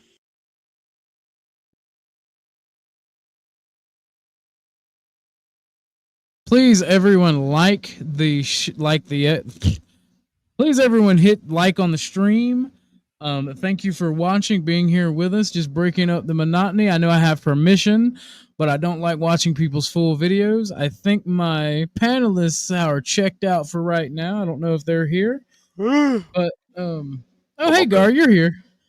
Is Bumpkin gone? Yeah. Yes. Bumpkin is being a dirty boy. He's out partying and being a dirty Christian boy. So, morning, Ghostface Chris. How are you doing today? What are you up to, Gar? How you doing? How you feeling today, man? My dad joined Telegram. I don't know why. That is fucking wild. Whenever you're on your phone and you see like a random, like my grandmother joined Telegram. Like, what the fuck are you doing here? I have 4 of my family members who just joined Telegram, and I was like, what the fuck are y'all doing on Telegram? I literally messaged my nanny and I was like, Grandma, my dad's texting me right now, and I don't know.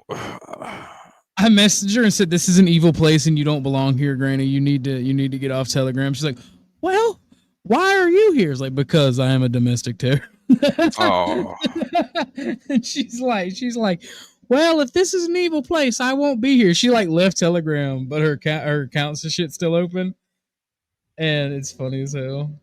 Anyway, I really did come up here to ask what in the world are y'all talking about? Where did you begin? Jim was gargling and saying something about how England isn't British anymore, but I only heard half of it because I think he's drunk. It's kind of hard to hear him. Jim's not drunk. He's just got a really thick Australian accent. Oh, okay. Never mind. I apologize. And that's about where I and then you're watching one of Ivan's videos. Yes, Shenard, I'm not broke like you think I am. I don't know why you believe the hype. I got a brand new mic, a mixer, and a soundboard. You want to hear? Well, let me see if it'll come through. Did that come through? I cannot tell. I didn't hear anything. Did you try to play something? Hold on. There we go. There we go. Did that come through? Yes, that time? I heard that. It's kind of low. Well, I still haven't figured out. How all this works. Like I just bought editing software with that 20 that Phillips or that 40 that Phillips sent. I spent 20 of it on some editing software.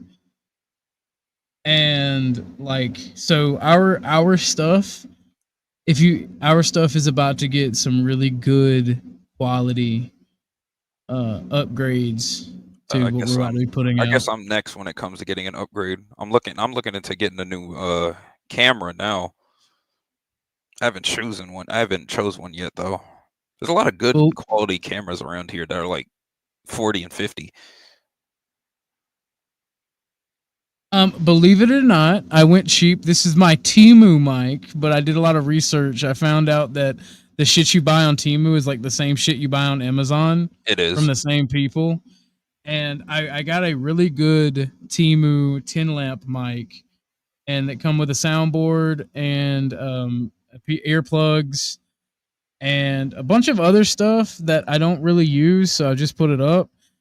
And it come with all the cords necessary, which is very surprising. Most of the time they try to screw you over on the cords on Amazon and Temu. But there's a lot of good stuff, and I go exclusively with Temu now because it's cheaper than Amazon, and it's literally the same shit. You're basically buying from the manufacturer. But I am actually happy with the quality of this mic.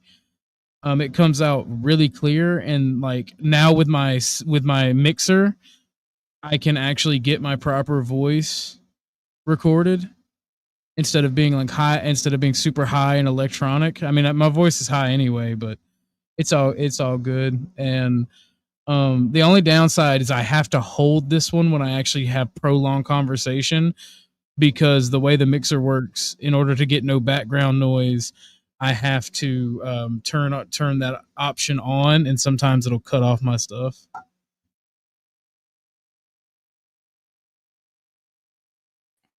All right, my bad. Technical difficulties. I don't know how that shit happened. Is this the incest guy that didn't return last night? I forgot. Yes, it is. Yes, it is. Incel, not incest. I'm not an incel, but I was gonna talk about some incels. Yeah, that's what I said. Napstar, he's not the incel himself. He's the guy with the stories. I am from the South.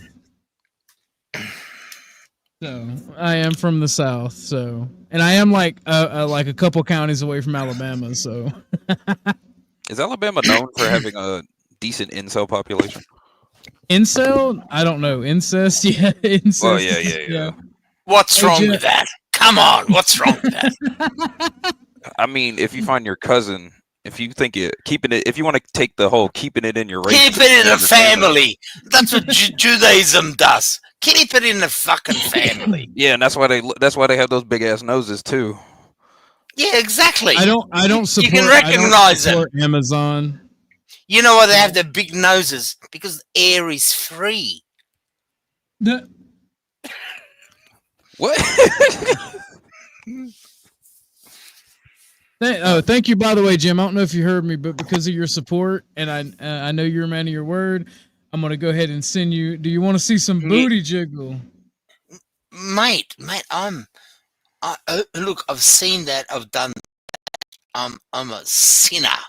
You cannot insult. You cannot insult a lawyer. Oh, right, base. Thick skin. We got so thick skin, elephant and rhinoceros skin. Well, I know you're an older married Christian man, so I didn't know if you would appreciate the booty. But here you go, Jim. Mate, I love booty. I love it. Put it on, man. Let's go.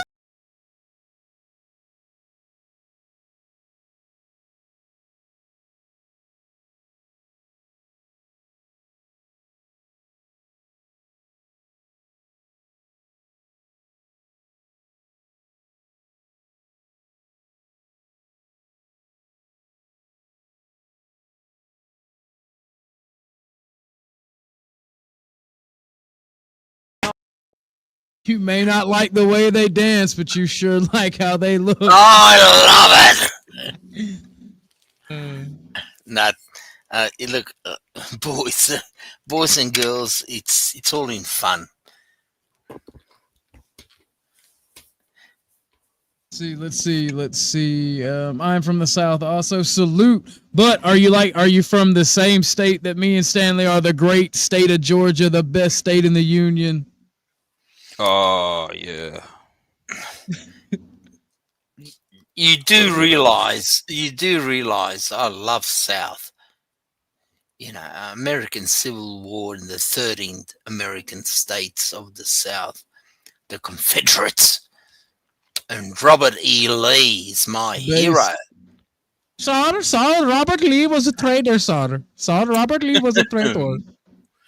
Oh, don't give me that fucking bullshit. Actually, Jim, since you gave so much and somebody has a question, we'll watch that one more time. We'll get the playback. Go ahead. Go, mate.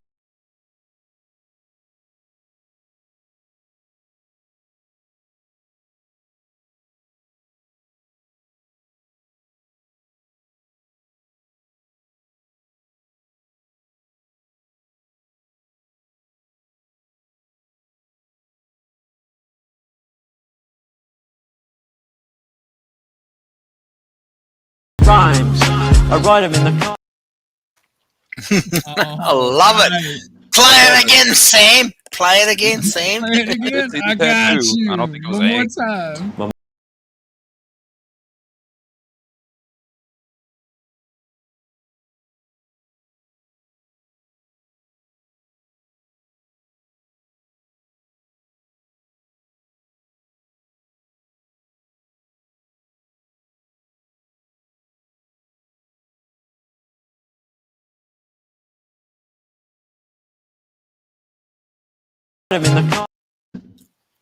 That's some good booty.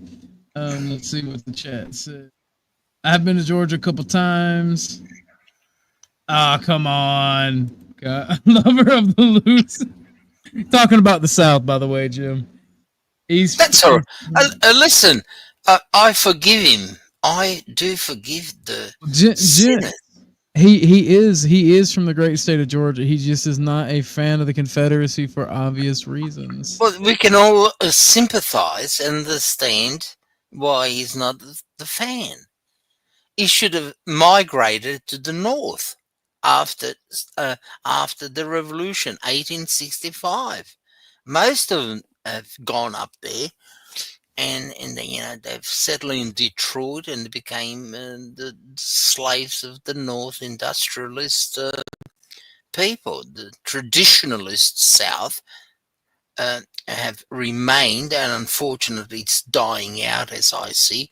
The good old Confederate states, and everybody frowns upon the white people. They identify whiteness, American, as being Southern, as I understand from down under. Please correct me if I'm wrong in my assertion. What was that, Jim? What was your assertion? I didn't hear the first part. My assertion is that Americans, generally the West Coast and East Coast, frown upon the South. Oh yeah, no, the South is like the most disdained part of the country for some reason. Exactly, disdained, exactly. And that's identified with the good old. They just mad at their daughters like our Southern drawl. Yeah, they're stupid, they're docile, interbred, etc., etc. Around the Appalachian Mountains and so forth. I fully understand that, and unfortunately, I think this was the backbone of America.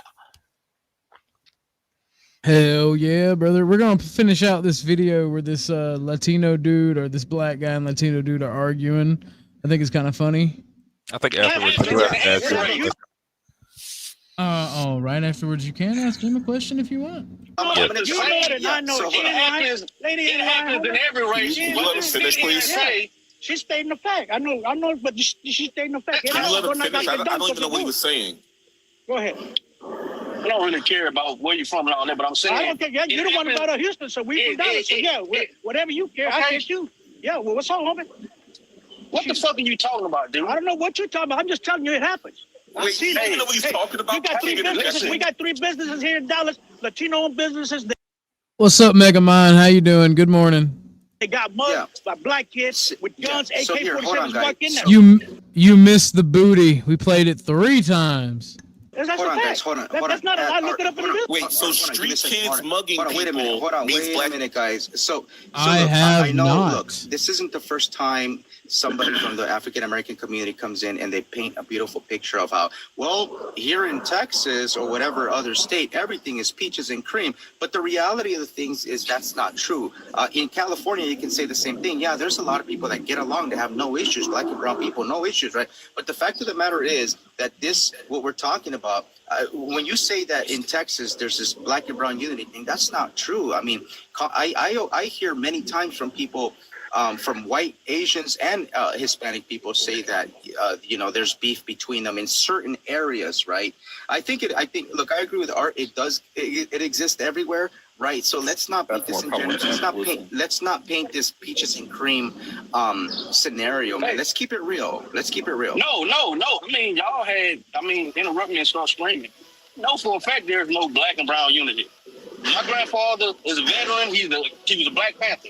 And he told me when he was in the military, when it was segregated, the blacks was over here and the Latinos was over there with the white people. So I already know that there is no black and brown unity. Hey, you should post that video. I need it for research. The Latino community to like them. If y'all don't like us and y'all think we didn't, that's no. It has nothing. Yo, bro, hold on, wait a minute. No, hold on, there's no such thing as black and brown unity.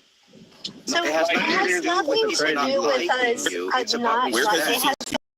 Absolutely nothing to do with us not liking. Okay, so how many black panels do you see, or how many videos have you seen online, right, of black people trashing the Latino community. And A lot, man. A lot. As a matter of fact, it's a smear campaign. That was from Ivan's channel. I'm going to post the link again. If you would not mind, as a favor to me, at least save it, watch it, go give it a like, subscribe to his channel. Ivan is a friend of the channel and a very smart and funny guy. All right, Gar, if you want to ask your question to Jim, if he's here. All right, Jim. Since you're Australian, what's your opinion on the Australian terraforming movement?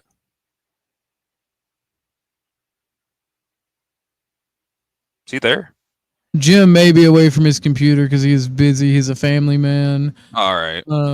You can ask him. He will, as long as his avatar is there, he will eventually return. Okay, I'll ask him when he gets back. Hello, can you hear me? Yes. There he is. Sorry, I was muted. Could you please repeat the question? All right. Jim, what is your opinion on the Australian terraforming movement? Terraforming movement? Yes. Elaborate.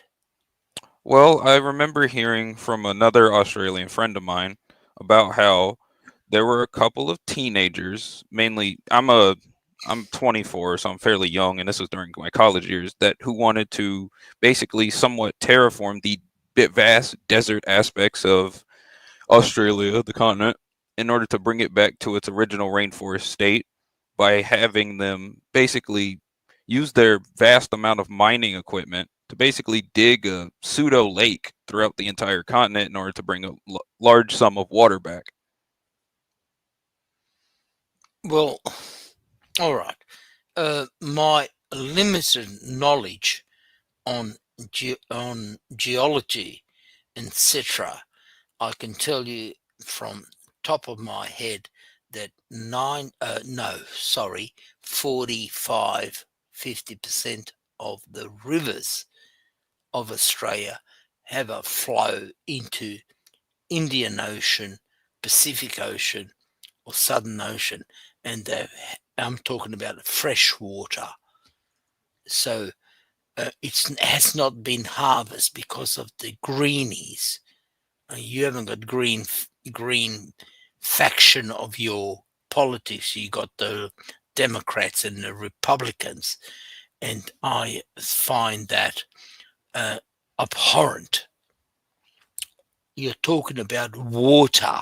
You're talking about, please correct me if I'm wrong in your question, is Australia being one of the most driest continents in the world, fifth continent in the world, and all the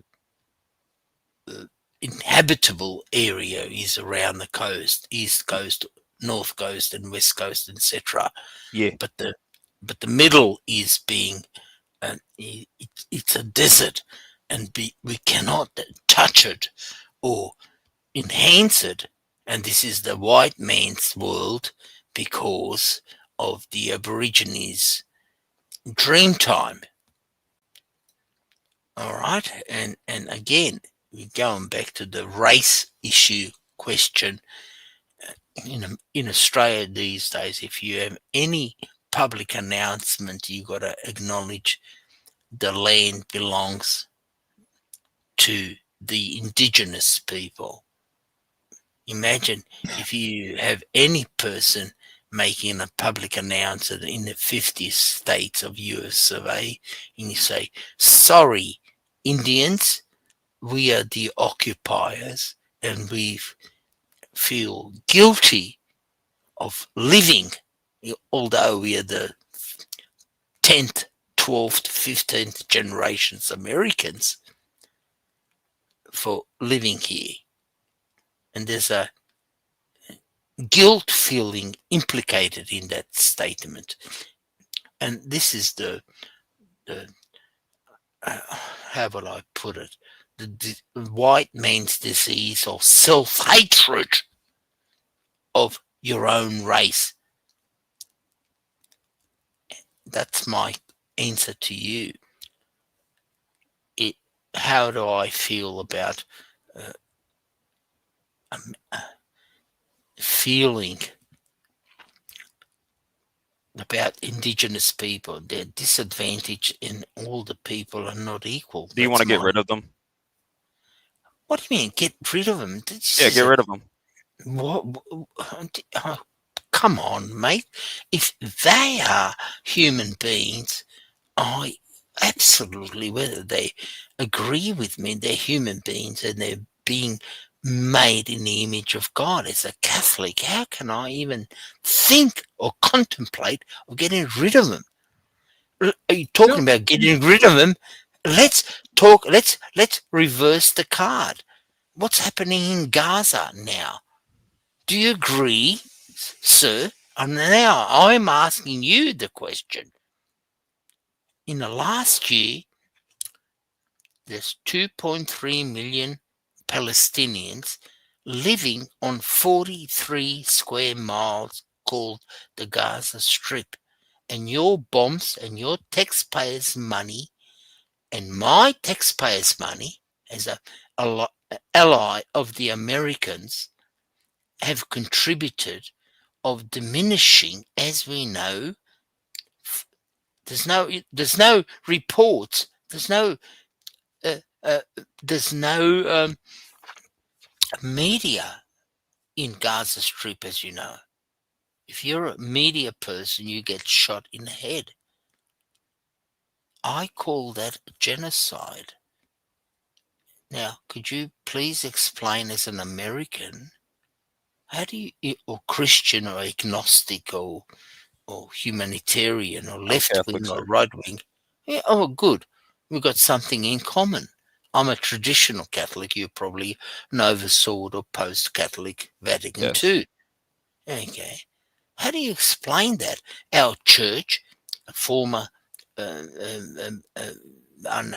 I digress, I don't know what's going to be with Leo 14th. I hope he's conservative. But nobody's raising an eyebrow. Genocide is being committed before our eyes. Nobody blinks or gives a flying fuck. This is my concern. This is why I pray the rosary. Rosary to our so-called leaders. They don't give a damn. It's frightening. We're talking about, Nazism, Hitler, genocide, concentration camps. Let's talk about concentration camps of Japanese in America, or Cowra of Italians and Germans in Cowra, which is 500 kilometres, which is about 450 k's from Sydney, Australia, as I speak, during Second World War. It wasn't a prison. Barbed wire, starved to death. Oh, now I've conjured up our own consciousness.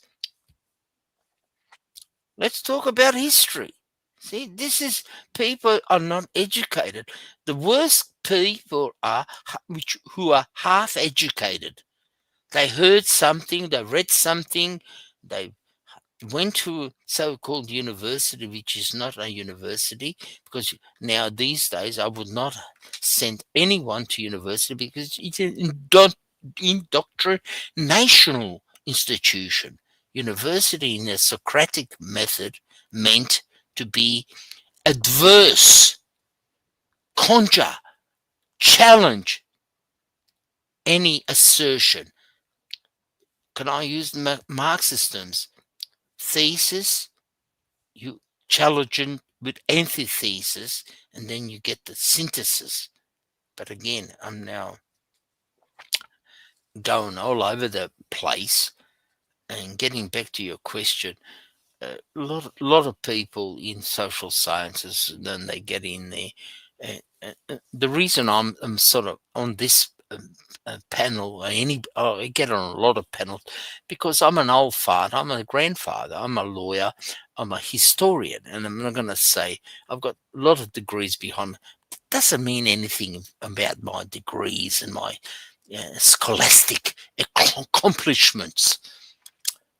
But I'm trying to get in touch with the current world, and what I see with the current world is so disappointing. I'm sorry to say, I'm not being disparaging against you personally ad hominem. Please don't get me, misunderstand what I'm trying to say. Oh, you're good. Yeah, as a traditional Catholic, please, and I do pray my rosary. God, I pray my rosary. What a dickhead I am. Oh God, what a conservative I am. Pre-Vatican II traditional Catholic I am, and I apologize. But I there's a comfort with my God, and unfortunately, once you our secular world, as I see it, again, I'm talking subjectively. Doesn't mean I'm right. Please don't misunderstand me. If you reject any God, as Friedrich Nietzsche said, he was one of those nihilist philosophers.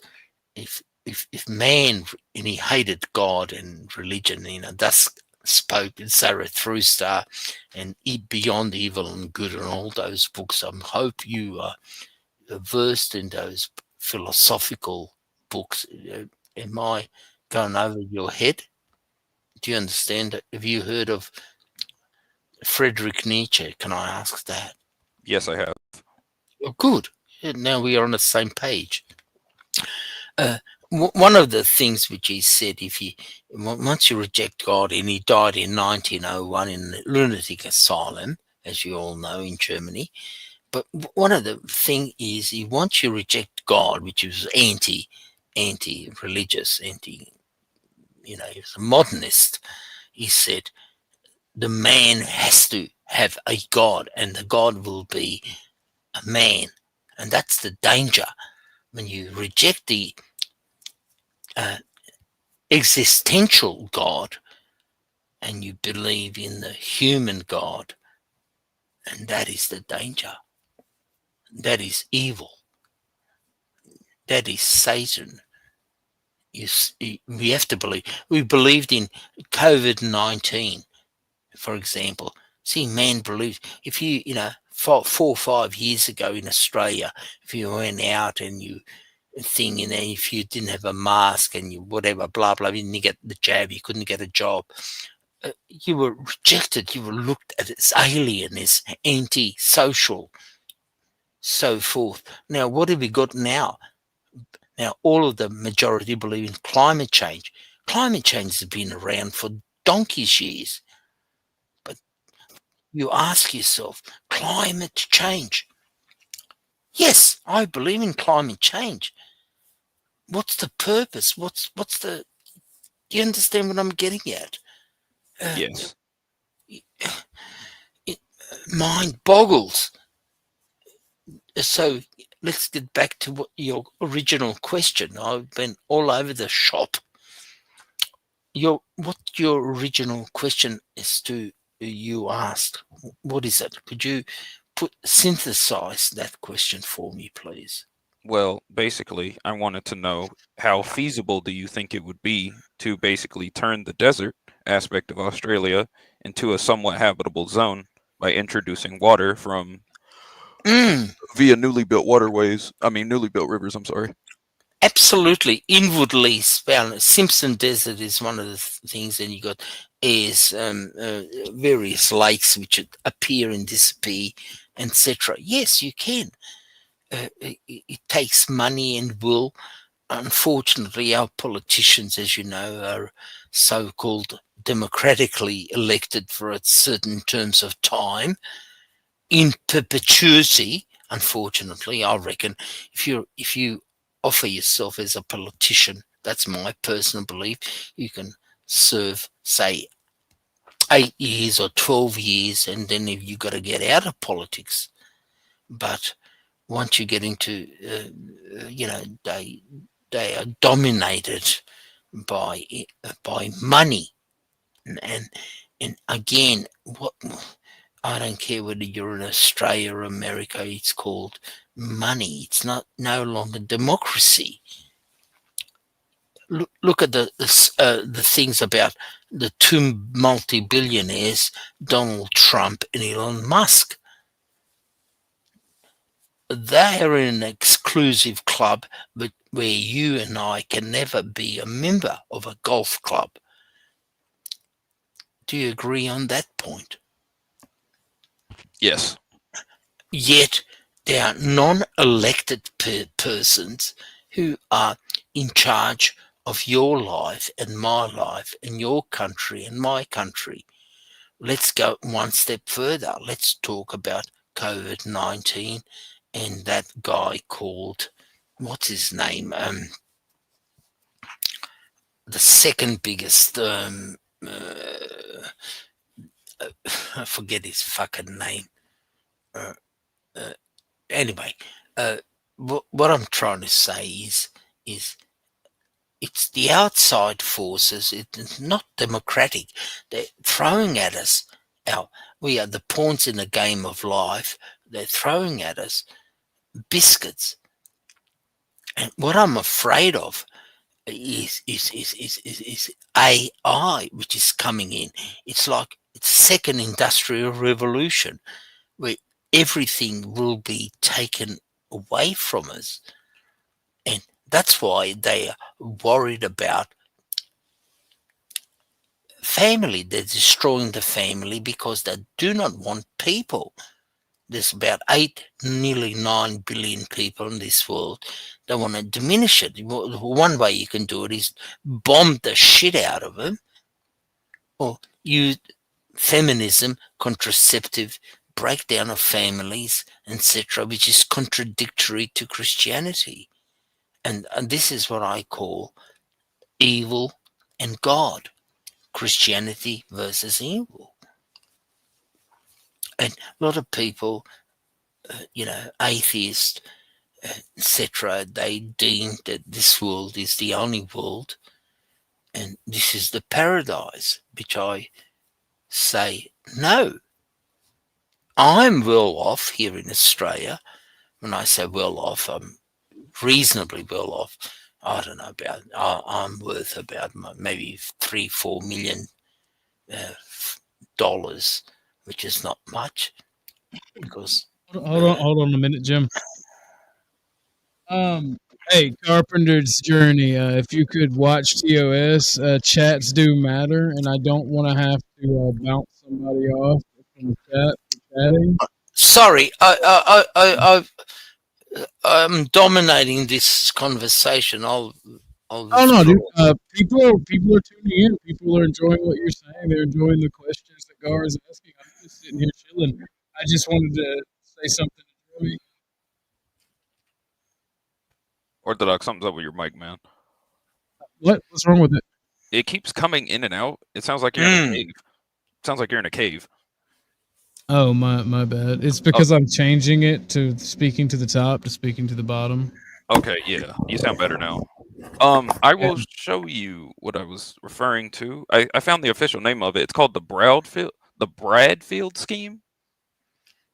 Alrighty, ladies and gentlemen, 2 things. Hit that fucking like button, all right? Let's irrigate the like button and support the Griffno state. Everybody's welcome, but everybody's got to pay. All right? Exactly. And, hit your money where the mouth is. Exactly. No, it's not a directional mic. That would be awful for streaming. What the fuck? Yeah. Imagine the U.S. with 0 people except in California and the Northeast. That's Australia.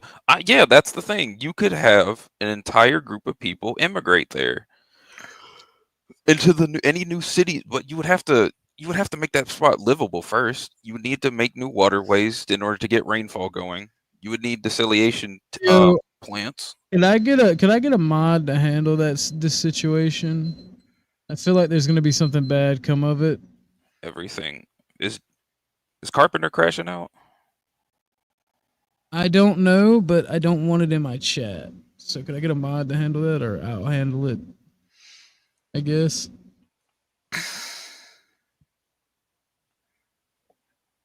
All right, y'all. Support the Griff No Stay. Hit the like button. Y'all go ahead. I gotta go handle that in chat. All right, have fun. I'm gonna bring this up, and I'm gonna show it to Jim.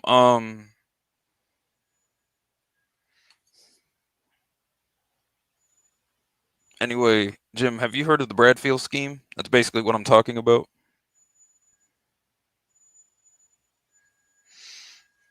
Yeah. That's going. You're talking about Australia, where all the rivers should be inward bound.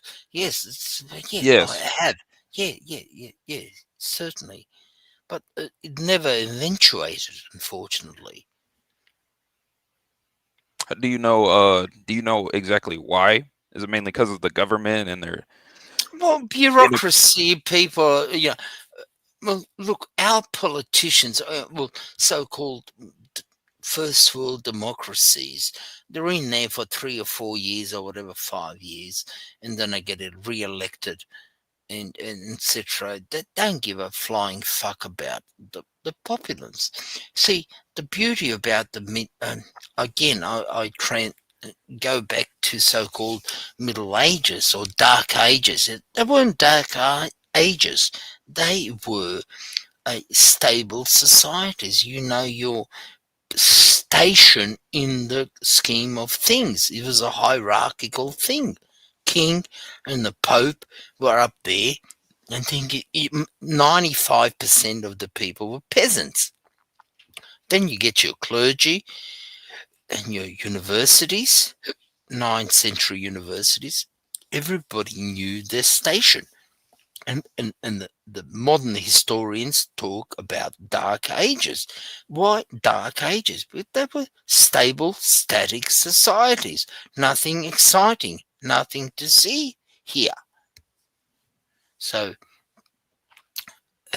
in a historical sense, all I'm saying is bring back the good old days. But I'm fully aware you cannot revert the clock back in terms of history, and my only hope, personal, very, very subjectively speaking, is my faith.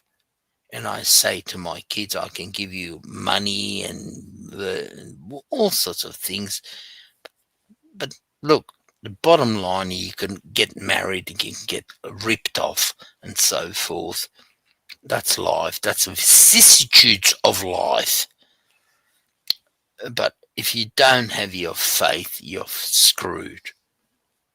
And this is what the so-called modern world, progressive world, just imagine, progressive. That means something is better than from here. What a furphy, what a lie. If it's not broken, don't fix it, as I say. So people are all looking for something, and again, I'm generalizing. I'm very, very generalizing. My personal feelings as an old fart, as a grandfather, married to a beautiful woman. She's gallivanting in Europe with my 3 sons, by the way, spending my bloody money. She's a lawyer also, but that's another story. She does criminal law. I do civil law. What I'm trying to put across is money, and we are very materialistic society. This is capitalism, neoliberalism, and I blame everything as a historian on the French Revolution, 1789, where they thrown away the hierarchical structure. Before that, we are saying that the whole thing was a pyramid. Not everybody was equal. But remember the cry of the French Revolution: equality, fraternité, liberté, equality, fraternity, liberty. And we are living the consequences of that war cry.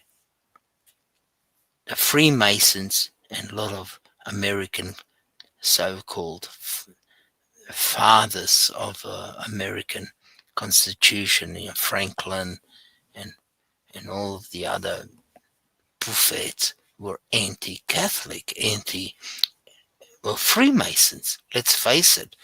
Your Washington, D.C. is architecturally designed according to Freemasons.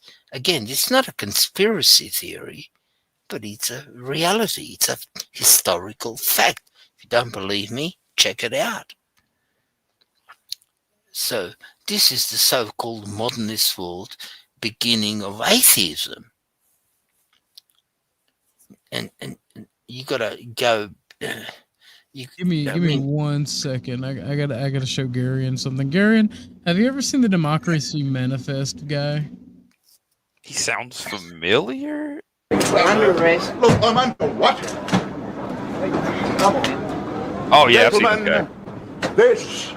This is Democracy Manifest. What is the charge? Eating a meal? A succulent Chinese meal? See that chap over there? Get your hand off my penis! We're under arrest. Look, I'm under what? Get your hand off my penis. Yes, I have. Yes, I have seen it before. That was fun. I love that. Speaking of a succulent Chinese meal, you guys can buy me a succulent Chinese meal. All right, go ahead, Jim. I'm sorry for it. No, look, I shouldn't dominate the bloody thing. I do have another question for you, Jim. People like talking to you, Jim. People like listening. I like hearing you talk. I do have another question for you. You go ahead, sir. How are the marriage? Are you familiar with American marriage laws? American what? Marriage laws. Well, marriage in terms of custody, mainly custody. It's similar. No. Let's look at Megamind's comment. Now you're on my thing. As a lawyer, I do a lot of family law and succession law, or probate law, and all of these things. But look, in Australia, I can tell you, since 1975, there's no fault marriage. In other words, I'm talking about Australian law. Is if you wake up in the morning and you say to your darling next on the pillow and say, "Look, I don't like your face, F off," and she says that to you, she can get a lot of monies. And if she's got 1 kid or 2, 3 kids, she can take 60, 70, 80% of your house wealth. And similarly to America, as I understand, and there's different states, there's 50 states in America, the same thing happens. Although you still got to prove, I think, a lot of states fault for the breakdown of marriage. But in Australia, it's one of those bloody things which I totally disagree. So the whole idea of law is you do, whether criminal or civil, if you do something wrong, you got to go to court and pay your dues. If you do a criminal act, for example, you go to court and you're charged with drink driving or whatever, murder, fraud, you got to pay the fine or go to jail. Except family law. In Australia, there's no fault. So if you married to a chick and 3, 4, and she's got a kid and you got a house and you earned and you're blah, blah, blah, she takes not 50%. It's probably, if she's got a kid, it's about 60%. If she's got 2 kids, about 75% and so forth, up to the age of 18. In America, it's 21 when you become an adult. And it's travesty of justice. And the whole family law in Australia, I can tell you, it's federal. It's not New South Wales, Victoria, Queensland, and so forth. And it's dominated by feminazis. You know, those pink women, barristers and solicitors with fucking 50s, cat women with dogs and cats. And it's feminized. I hate that jurisdiction. But I have to work within those bounds, unfortunately. That is so sad. All right, ladies and gentlemen. The show is going to end at 10 a.m. EST because we'll be going for 4 hours. Awesome. Hit the Cash App if you want an extension. $5 for 30 minutes, $10 for an hour. I do got a video we want to go over, or if y'all want to hear Jim and Gary and continue their conversation. I'm fucking boring. No, you are not boring. No, you are not. I wouldn't be asking you questions if you weren't. Yeah, no, you are a value when you come on these streams. But I did find the whole video of that based black man from Oxum that I played. It's how Justinian pacified Arabia. Oh, you found the whole thing? Video. So I'm gonna drop down this banner, and we can discuss it because Jim, you are very historical minded. So we can watch some of this video because it's made in a funny meme style. Remember, show extension is $5 for 30 minutes, $10 for an hour. Hit the Cash App. The Cash App is scrolling. It is $Orthodox Guy. It is spelled correctly for the Cash App. Name on Cash App will be Chuck Smith.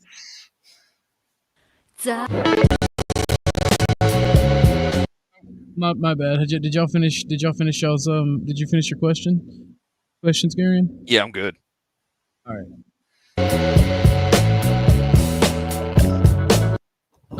I will be pausing this video because it is another creator's video. If y'all wouldn't mind later on, if you want to rewatch this video, I'm going to post the link. Go make sure y'all go give it a like.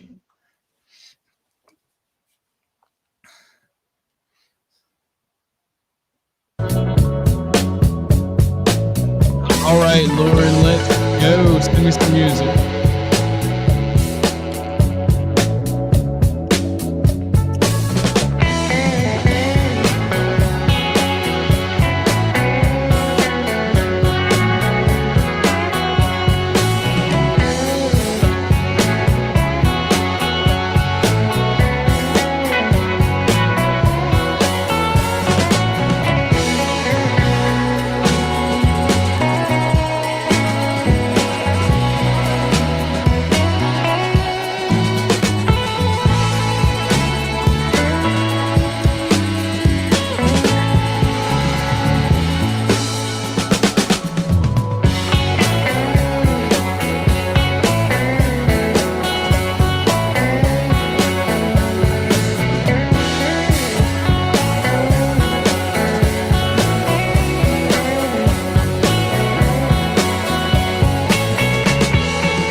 Emperor Justinian, known to history as one of the greatest men this world has ever seen. His story begins in the little village of Tauresium, and he was just a boy when he came to Constantinople at the behest of his uncle, Justin. There he received his education, growing up to be a man of high culture and intellect. By the time of Anastasius' death, he had climbed the ladder to become an officer in one of the palace regiments.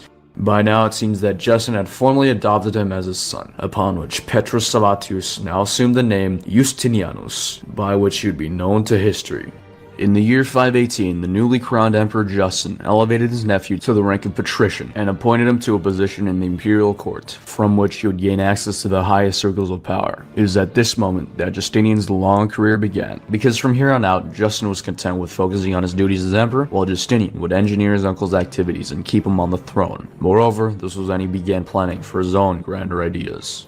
Starting with that usurper of Italian, Justinian lured him in with riches and ranks, only to have him killed when he least expected. Next, on to church matters. Almost 40 years before, the church in Constantinople and Rome had split when the Pope excommunicated the Patriarch. To Justinian, this was a disgrace to him and what he longed for the most: one God, one church, and one empire. So they exchanged a few letters with the Pope, and sure enough, mended the schism between East and West. They also posthumously cucked a whole string of heretics by anathemizing them. 2 years later, there came another turning point in Justinian's life. He met his future wife, Theodora. To put it very mildly, Theodora was far from an ideal match. For starters, her family came from the lowest dregs of society. That alone should be enough to drop her from polite society, but boy was that just the tip of the iceberg. See, she was an actress, and aside from performing on stage, she allegedly did other things. It was probably all slander though. Anyhow, it wouldn't be the case much longer, as during a trip to and from North Africa, she had undergone some sort of religious experience, because when she returned to Constantinople, she was a changed woman. One thing that did not change though, was her unwavering support for the Blues and hatred for the Greens. If you'll recall from the last episode, the Blues and Greens were chariot racing teams, but also proto-political parties. Sure enough, Justinian also favored the Blues. In fact, he sometimes used his clout to protect the Blues from legal trouble from time to time. And so, through the Blue faction, Justinian and Theodora met. Theodora was beautiful and intelligent as ever, with the wisdom and maturity that she lacked as a thought earlier on in life. Meeting Justinian, a rising superstar, they instantly fell in love.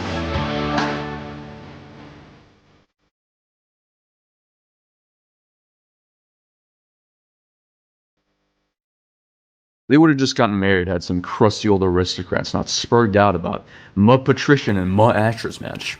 Especially Justinian's aunt, the empress, who ironically enough also rose from the theater to the palace.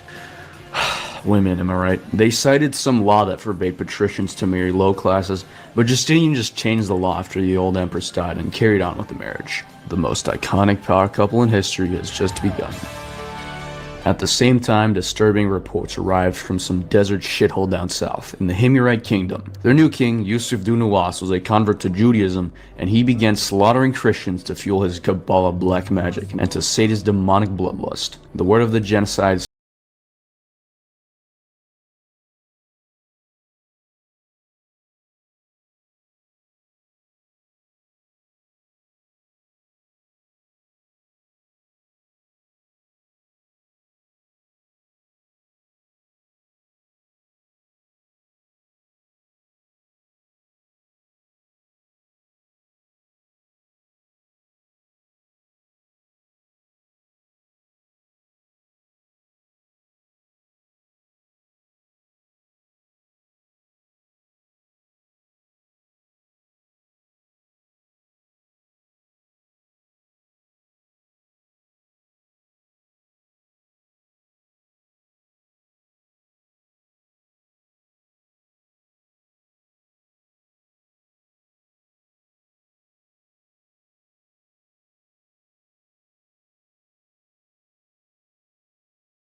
We now travel to a kingdom tucked away in the Caucasus Mountains, the Georgian kingdom of Lazika. This was a place long subjugated by Persia, and its new king, Tsoth, recognized the truth of Christianity and decided to free his people. No longer would they be puppets to the Shah. Tsoth raced to meet Justinian in Constantinople, where he was given a proper baptism and crowned king. He then returned to spread the light to the rest of his people. Kavad is just seething and threatens Justinian with a war. His reply? It is impossible to prevent someone who wishes to enter a better way from knowing the one true God. and Kavad fucked right off. Well, kinda sorta. Using some autistic diplomatic and semantic bullshit to start complaining, Kavad just starts chipping out. And then when the twin Georgian kingdom, Iberia, tried to copy Tsath, Kavad got even more butthurt. He figured that since Justin was by now a very old man, and once Justin finally kicked the bucket, the political instability would create the perfect time to strike. Easy, right? And that brings us to another war with Persia. Conjuring up the vilest black magic from the darkest depths of his realm, the eternally seething Kavad summoned a massive earthquake, utterly destroying the glorious city of Antioch. Some 250,000 innocent civilians were killed in a pathetic episode of Persian seeth magic. Nearby Caesarea and other villages were also destroyed. At just the right moment though, the Iberians revolted and threw out their despotic Persian overlords.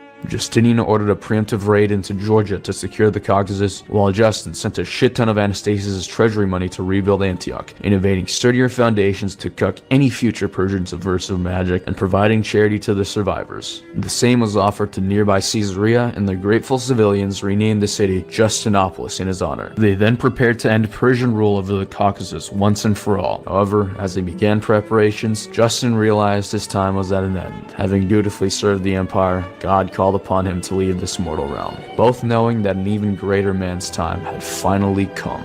Justin quickly elevated Justinian to Augustus and slowly succumbed to the call from above after a glorious 9-year reign.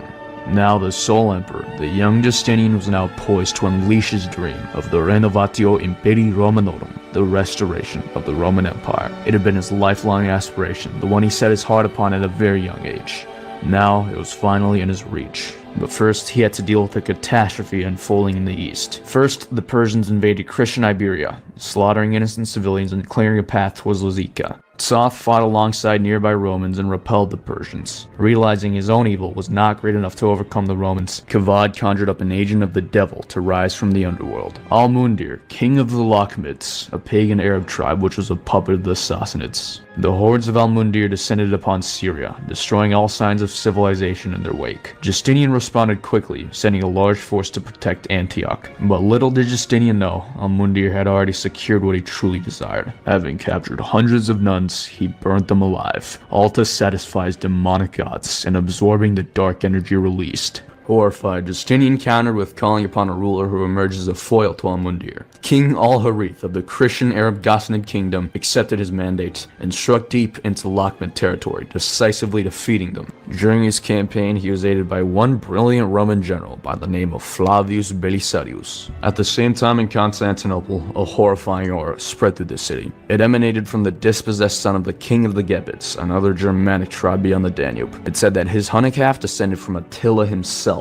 This abomination approached Justinian, offering him his allegiance. Before Justinian accepted, he converted him and bound Mundus to the cause of the empire. He would soon be needed, for now we return to our regularly scheduled Danube invasion. Some Bulgars and Slavs started raiding into the Balkans. Yep, totally surprising. Mundus was tested here when he was appointed Magister Militum of Illyria and given an army to push back the invaders. Rapidly defeating and capturing the Bulgar king in battle, Mundus then crossed the Danube and ravaged the barbarian squatter settlements. They then groveled at Mundus' feet for peace. They'll be back though, they never learn. Back to the east, Kavad wasn't finished. Oh no, he summoned yet another earthquake to destroy Antioch once and for all. But with the city's new sturdy foundations which Justin had built, he cucked Kavad even in death. His mortal body now too weakened by the exercise of so many demonic summoning rituals, Kavad used the last of his dark energy to bind a certain group of Jewish people to his cause, the Samaritans. They answered the call from Kavad, and under a messianic leader briefly took over all of Samaria, slaughtering every Christian there, until the Romans, led by our greatest ally Al-Harith, put them down ruthlessly and destroyed their sacred altar upon some random hill that they held to be the most sacred place in the world. 100,000 Samaritans were killed in the aftermath, and unlike the Jews from the Bar Kokhba revolt 400 years earlier, the Samaritans never recovered from this, and they've been a fringe minority in Samaria ever since. Kavad used this as a distraction to muster up a huge army of 50,000, marching his horde westwards. Al-Harith raced to meet up with Belisarius as the horde descended upon that city that Anastasius had built previously, the fortress of Dara. Joining them would be Belisarius' new secretary, Procopius. Belisarius realized the city could not withstand a siege of such magnitude. Instead, his men would stand their ground and fight outside of the walls like true men. He constructed 3 lines of trenches in a box formation, center trench drawn back. His absolute dogshit levied 10,000 light infantry were probably going to break at the first sign of trouble, so he held them back behind. Yo, welcome Dennison. Welcome. Why are they dancing? Because it's funny, Lauren. It's funny. Philip, no, I have not studied much of Chinese history. Let me drop the link for you, Dennison.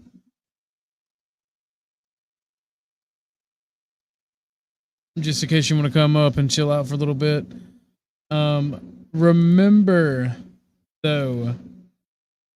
Oh, hold on, wrong one. Show is ending at, well, I say 10, but as soon as this video is over, we get through with it. You can extend it for 30 minutes or $10 for an hour. Unless Philip drops something about Chinese history that I find interesting enough, and if it is, I will extend the show for free. Or if there's something historical that someone else can drop that is interesting.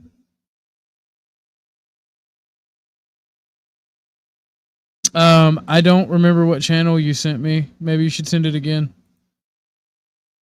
All right, we're getting back to it. Behind the center trench. Most of these troops were fresh recruits who got along the way from the countryside, so some of them were given basic archery training to compensate for the lack of archers. Behind them was 1,500 elite Bucellati cavalry in reserve for a decisive strike. Belisarius subjugated a force of 1,200 Huns, now serving him as light cavalry. They were tucked away in the mouth of the trench formation. Behind the trenches on the right and left were the main force, 15,000 Roman cavalry, but they were of pretty questionable quality. Finally, on the left, hidden away in the hillside, was his force of a few hundred Hyperborean Heruli cavalry. Facing Belisarius was a Persian horde 2 times bigger than his, outnumbering him by 25,000. Among the Persians were the 10,000 Immortals, armored heavy lancers, the most powerful agents of the underworld and the pride of Persia's armies. Their total of 20,000 heavy cavalry acted as cataphracts, and dealt the most devastating frontal charges of the time. With the Romans entrenched, the Persians made their first move. Thousands of heavy cavalry crashed into the Roman left. Belisarius had his cavalry feign a retreat until missile troops on the city walls and his archers began to rain down hell against them. The Persians then fled back to their lines in horror. Now realizing the sheer power level of Belisarius, the Persians awaited for reinforcements. In the meantime, a massive Persian champion issued a challenge for single combat, taunting the Roman troops. A mere wrestling coach named Andreas accepted this challenge. He walked up and kind of just fucking killed the best warrior the Persian horde had to offer within a few seconds. The Romans cheered for the champion, but as he was walking back, another enraged demon warrior surged forward to slay Andreas. Andreas again executed the Persian challenger effortlessly, his triumph on display for all to see that day. The next day, thousands of Persian warriors streamed in. The Persian general mockingly ordered Belisarius to draw him up a bath in Dara, as he would want to relax after his glorious victory. The battle commenced with Persian archers marching forward. However, the wind started to blow against the Persians, rendering their arrow fire worthless. Their cavalry charged towards both sides of the Roman lines, seeking to break through and envelop the center. Heavy cavalry assaulted the left while the Immortals descended upon the right. As the Persians broke through the Roman left, Belisarius' hidden Heruli cavalry fell upon the bewildered Persians. Simultaneously, half of his Huns in the center jumped onto their other side through a narrow gap in the trenches. Surrounded on 3 sides, the Persians were butchered by the thousands. On the right, the Immortals burst through the Roman lines. The remaining Huns flanked them too, but the Immortals were too powerful against Hunnic light cavalry. At just the moment when some of his troops were at their breaking points, Belisarius personally led his last reserves, the mighty Bucellati, straight into the melee. The Immortals were relentlessly massacred by the thousands, but continued their advance. Their bloodlust was insatiable. The Bucellati hacked their way through the Persian rear, while the Huns and the Heruli, now done with annihilating the left side, came around and collapsed on the Immortals. Surrounded on all sides, the Immortals were completely obliterated. The surviving Persian cavalry abandoned their infantry in cowardice, leaving them to be massacred by Belisarius. But he opted not. Thoughts on the Library of Alexandria? Was it a myth? What kind of knowledge was lost? I think that it was very much real. I mean, I feel that it was real. I'm gonna be honest, but as far as the knowledge, like I feel like it did set us back as humanity because it was a large library, and back in that day, not a lot of people could read or write. So that library would be a repository for engineering knowledge, for everything. It would probably would have held metallurgical manuals and how to do metallurgy, how to do plumbing, because ancient Rome had they pretty much had everything that we have, like on a basic, like as a basic necessity or a living standard, minus electricity and the benefits of electricity. If you get what I'm saying, in my opinion, yes, we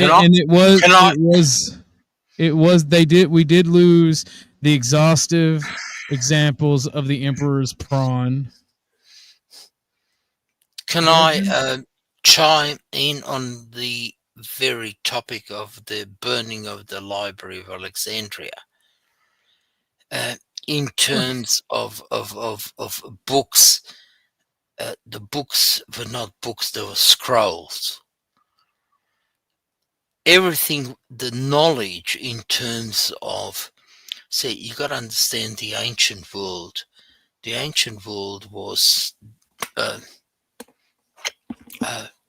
the four sciences: mathematics, philosophy, theology, and astronomy. These were the sciences, and this is the basis of Western science. Not women's studies or gender transitioning, unfortunately or fortunately. I'm being very facetious in my statement, but the burning of the Library of Alexandria, only 109 books. And we're talking about the Greek works of Aristotle, Socrates, Sophocles, Thucydides, Aristotle survived in those burning of things. So we do not know what was lost. Just in put it in a perspective, they had a formula for concrete.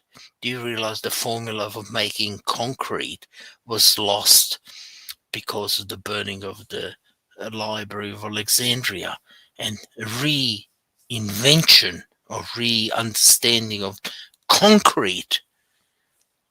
The actual concrete. It took us until 2015 to rediscover that specific recipe for concrete, by the way, because we rediscovered it, and we've been able to prove that it's the same recipe for concrete by matching it perfectly with the samples we have of Roman concrete. And people might go, well, concrete is concrete, floor is floor. No, concrete, the Romans had concrete that actually withstood up to salt water, and they could build structures on the ocean with it, and in saltwater lagoons. And roads, and the biggest discovery and roads. Roads, exactly. People don't realize having roads via Roma. All roads lead to Rome. I mean, there's a saying in that. Funny you mentioned it's an interesting conversation, because I would like to keep it going, and it is already 10:05, and I'm gonna play the last 10 minutes of this video.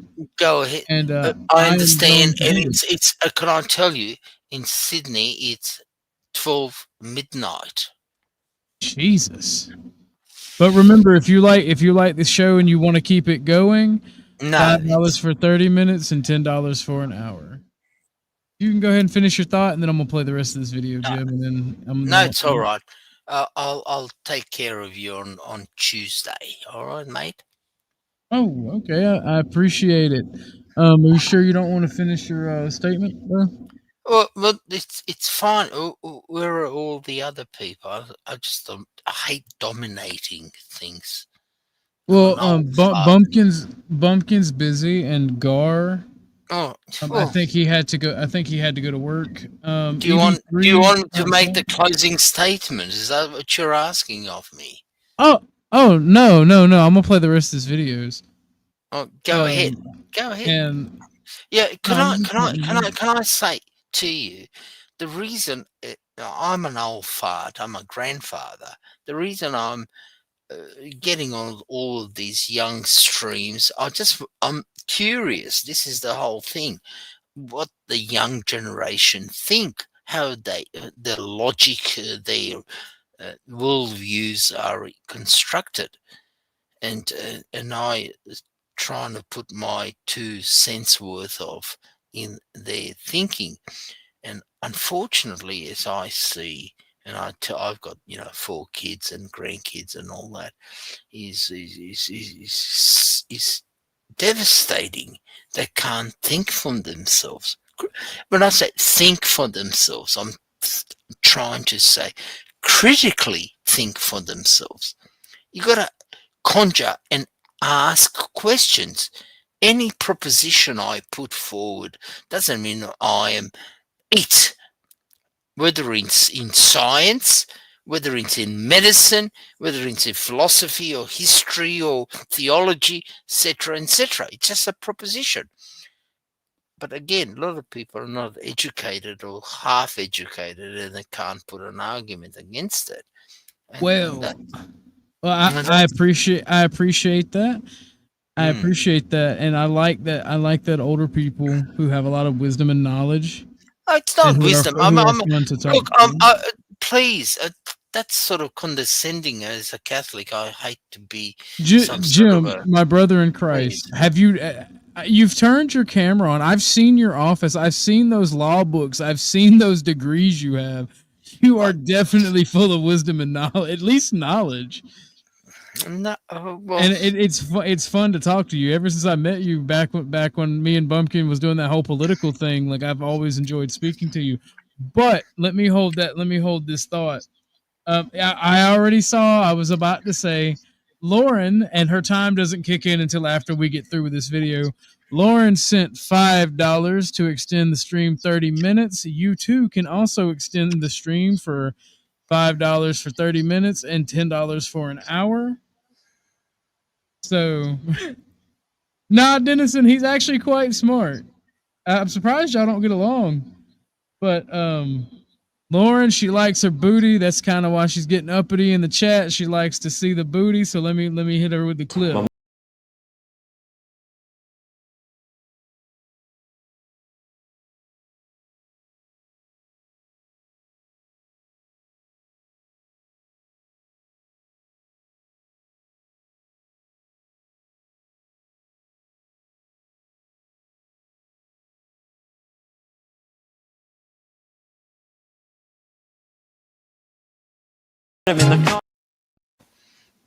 And if you guys want to join, you can. I'm gonna post the link. We got 30 more minutes after this video, and this video is 10 minutes, so I'm gonna play it. Not to risk it. At the same time in Armenia, a Roman force also defeated a much larger Persian foe at the Battle of Satala. These battles were crushing victories for the Romans, turning the tide of the war. Belisarius returned to Constantinople, a hero in the east, and Mundus, a hero in the west. As for Kavad, shortly after one of his commanders had a Pyrrhic victory at Callinicum against the Romans, he died seething over his crushing defeats. His essence transferred to the only being capable of succeeding him, the cruelest of all his demon spawn, Khosrow.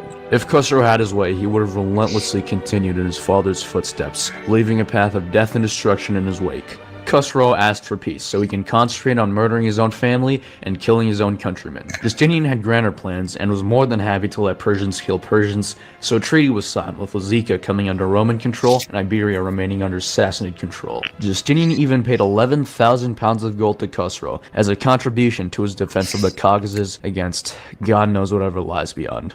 You see, this entire time all this shit was going down in the frontiers, not only was Justinian sending out military orders like crazy, but he was also busy reforming the very foundations of the empire itself. Immediately upon him becoming emperor, he sought to reform the bureaucracy in the state, though not necessarily like how Constantine or Diocletian did. Instead of structural changes, he would make the bureaucracy work more efficiently by rooting out corruption and improving tax collection. Demonstrating his knack for seeing talent, Justinian surrounded himself with the best and the brightest, among them John the Cappadocian, a a ruthless and high-handed administrator. John purged the government of corrupt bureaucrats and sycophants. He then turned his gaze to the decadent rich assholes who had long leached off the success of the empire for their own materialistic gain. John confiscated the properties of corrupt plutocrats and forced others to finally respect their civic duty, paying their fair share of taxes. Tax loopholes were closed and privileges revoked. As a result, Justinian now had the money to focus on his grand designs for the empire. On the other hand, John also gave much of the money to people he thought deserved it. Most of all, himself. Big surprise. So, not surprisingly, the aristocrats absolutely hated him.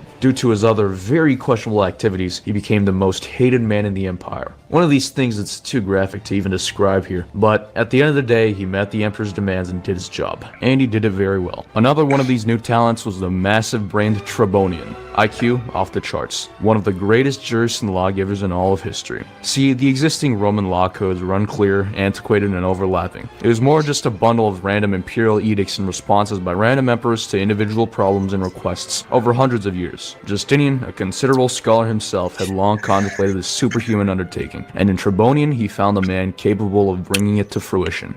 Thus, 6 months after his accession, he appointed a commission, with Tribonian at its head, which was tasked with the codification of Roman law. They worked at an unbelievable speed, and a bit over a year later, the Codex Justinianus became the supreme authority of every court in the empire. Tribonian and the commission then started to compile a fuller version, including Justinian's own laws, which was completed just a few years later. This time, they even included the writings of all the ancient Roman jurists. This was known as the Digest, or the Pandects. In it, they packed 3 million verses worth of wisdom into 150,000. Justinian even had it translated into Greek, so there'd be no excuse not to understand it. Moreover, in these new laws, they cracked down on heretics, removing all civil rights for the non-believers.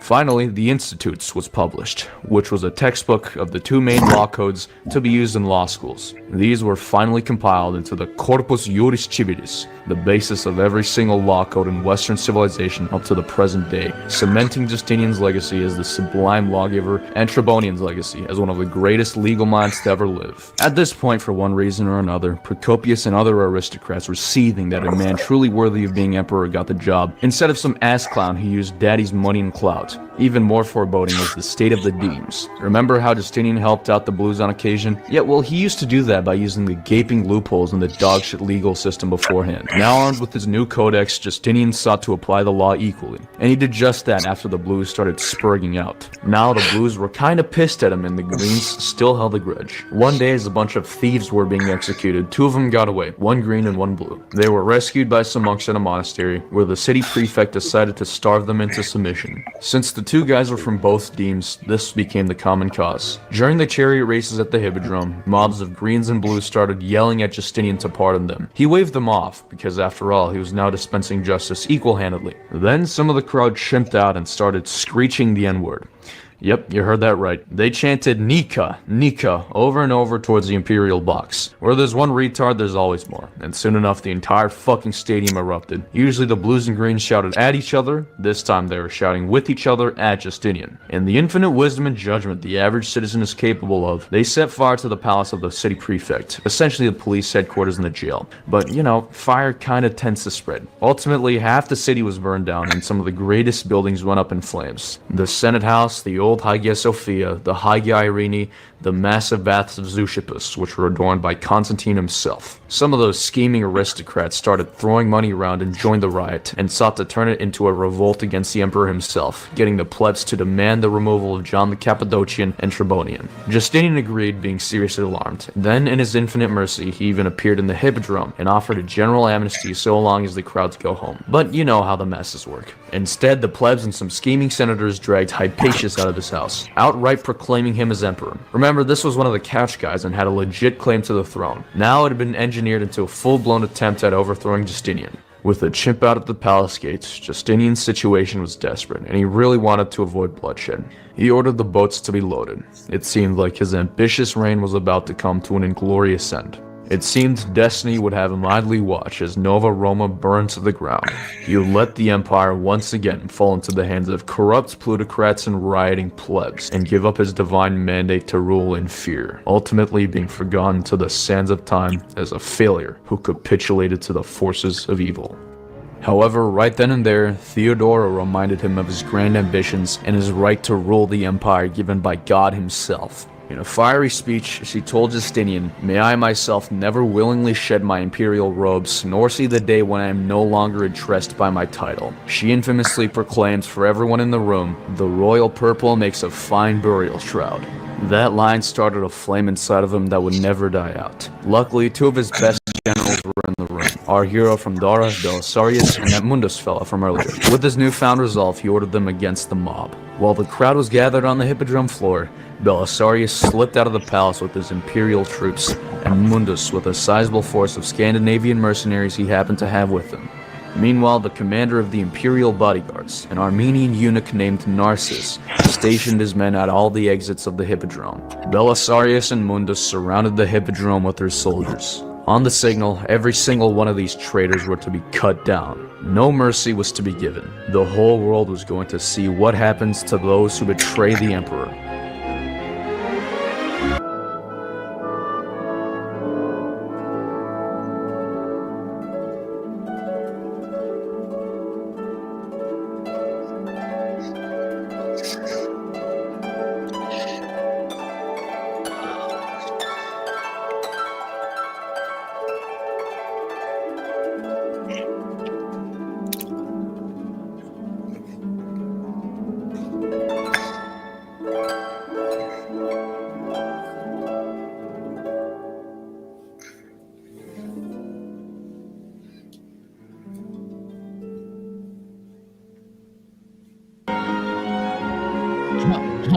All right. So, Lauren's time begins now at 10:45 is when the show will end. Does anybody want to hit the stream? If they do, I posted the link. Lauren, I guess she's feeling a little bit trolly. She posted a video, and I'm assuming she wants me to play it, so we will definitely play it. It is 10 minutes long. It is about the Great and Terrible Emu War. Yes, you'd be wrong. Absolutely. When I'm demons. not sure why you'd think that. Yes. But hey, if you love Vikings so much, then why don't you check out today's sponsor? What were you saying, Jim? Oh, actually, the Western Australia was discovered by the Dutch before Really? Captain Cook. Yes, I did not know that. Oh, I wouldn't go as far as Vikings, but the Dutch apparently have discovered us prior to Captain Cook, 1788. I thought it was the French that discovered. What place was in the Pacific that's like really well known that the French discovered, but the English get credit for it? Was it Tahiti? Tahiti, that's the grey zone, I suppose, and Fiji, I suppose that's the other one. Okay, well, I'm gonna play some more of this video. These history videos, I love them. Yeah, they've got all those sort of things, but Lauren likes that you're crackling up at the video.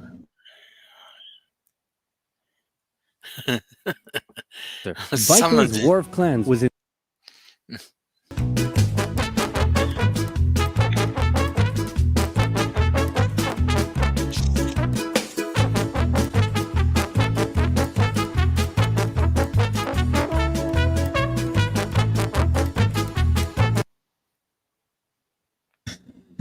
Okay, man, oh man, oh god.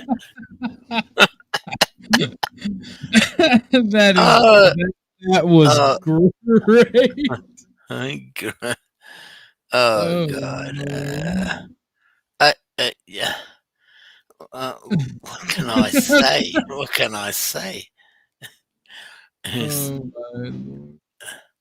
Mind blowing. Imagine, like honestly, hunting emus. Not emu. Emus. Hunting emus with a machine gun strapped to a truck is the same energy as hunting wild boar, like from a helicopter or a truck. That sounds like it would be kind of awesome. I'm gonna be real. Absolutely. At the moment, there's Brumbies. These are the Hashtag wild. emu lives matter. These are the wild horses in our mountains. Apparently, they've gone out of.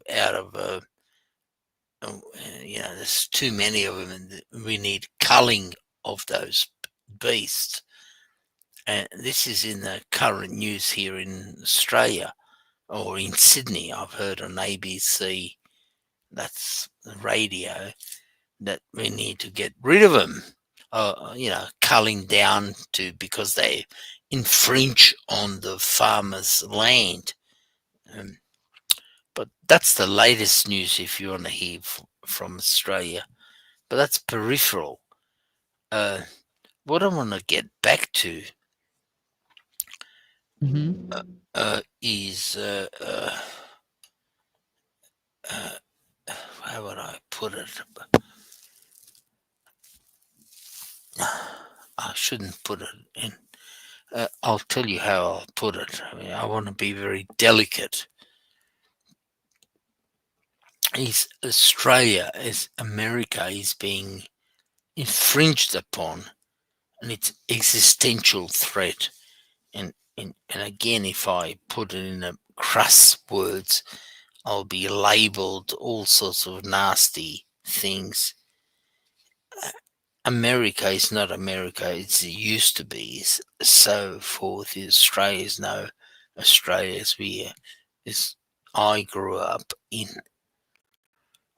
Australia's only 27 million people as we speak. Anthony Albanese, my old boy of my school, who's a prime minister slash president of Australia, is importing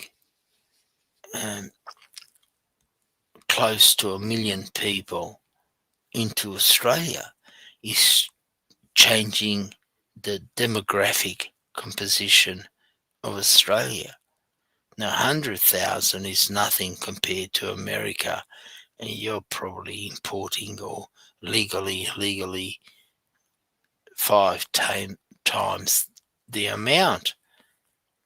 And nobody's talking about it because they're sort of afraid of being castigated or labelled or doxed or whatever, sexist, racist, and all those neoliberal lefty terms. That's my worry as an old fart, as a father, grandfather of things. The reason I'm getting of these young streams like yourself is I just want to be in touch with the young people.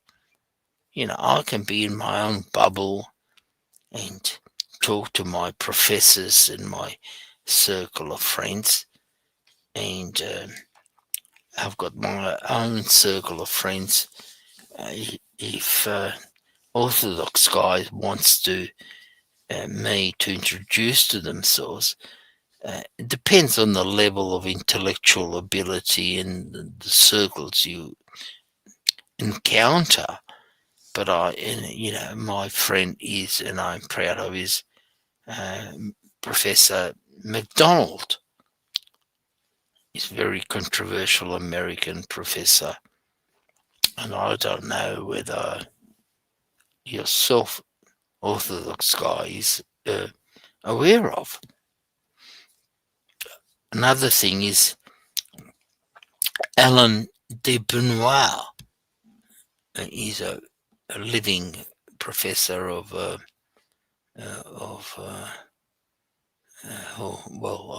I'll shut up. He lives in Paris, France.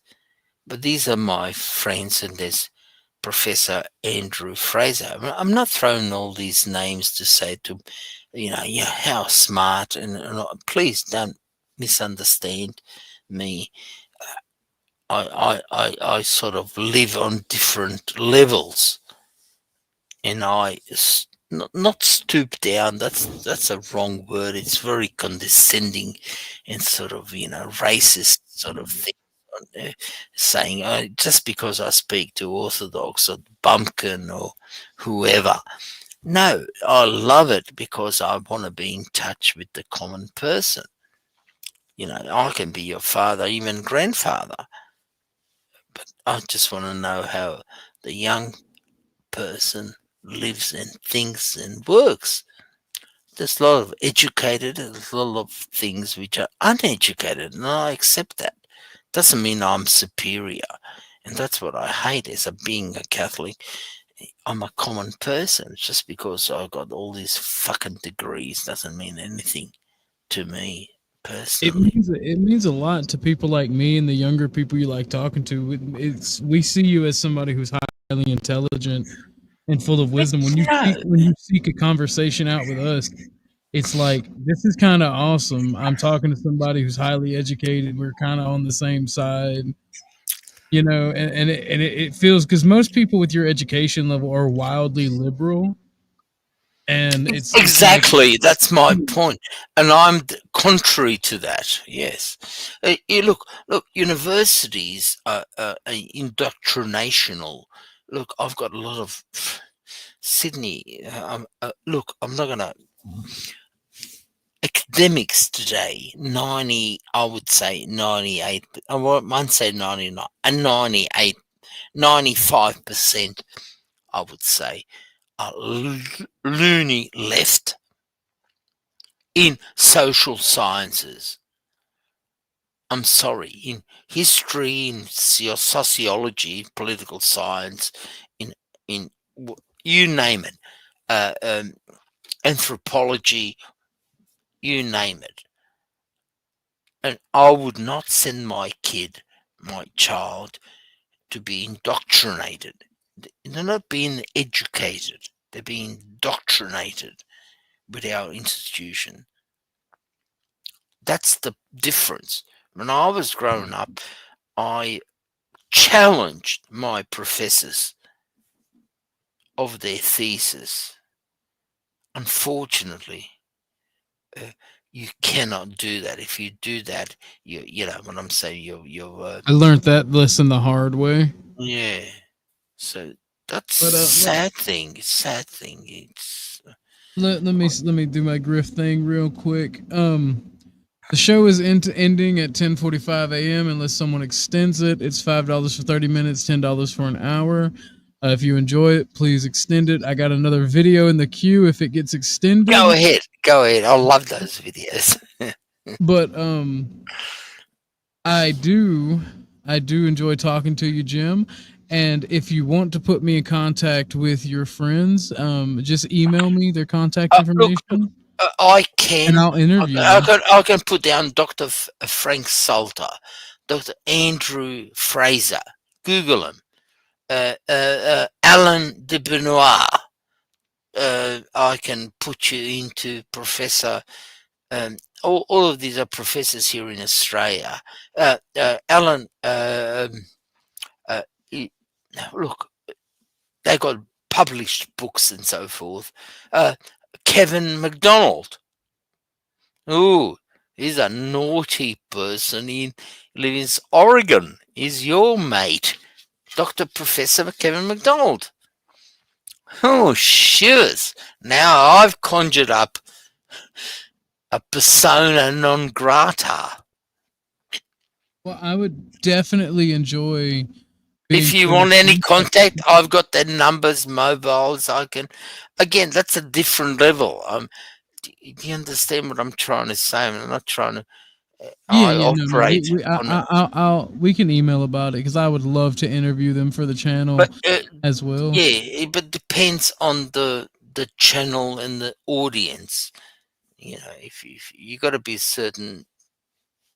How would I put it? Jesus Christ.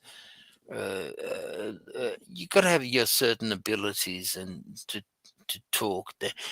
They love, and I love, a confrontational civil discourse, which you cannot have these days.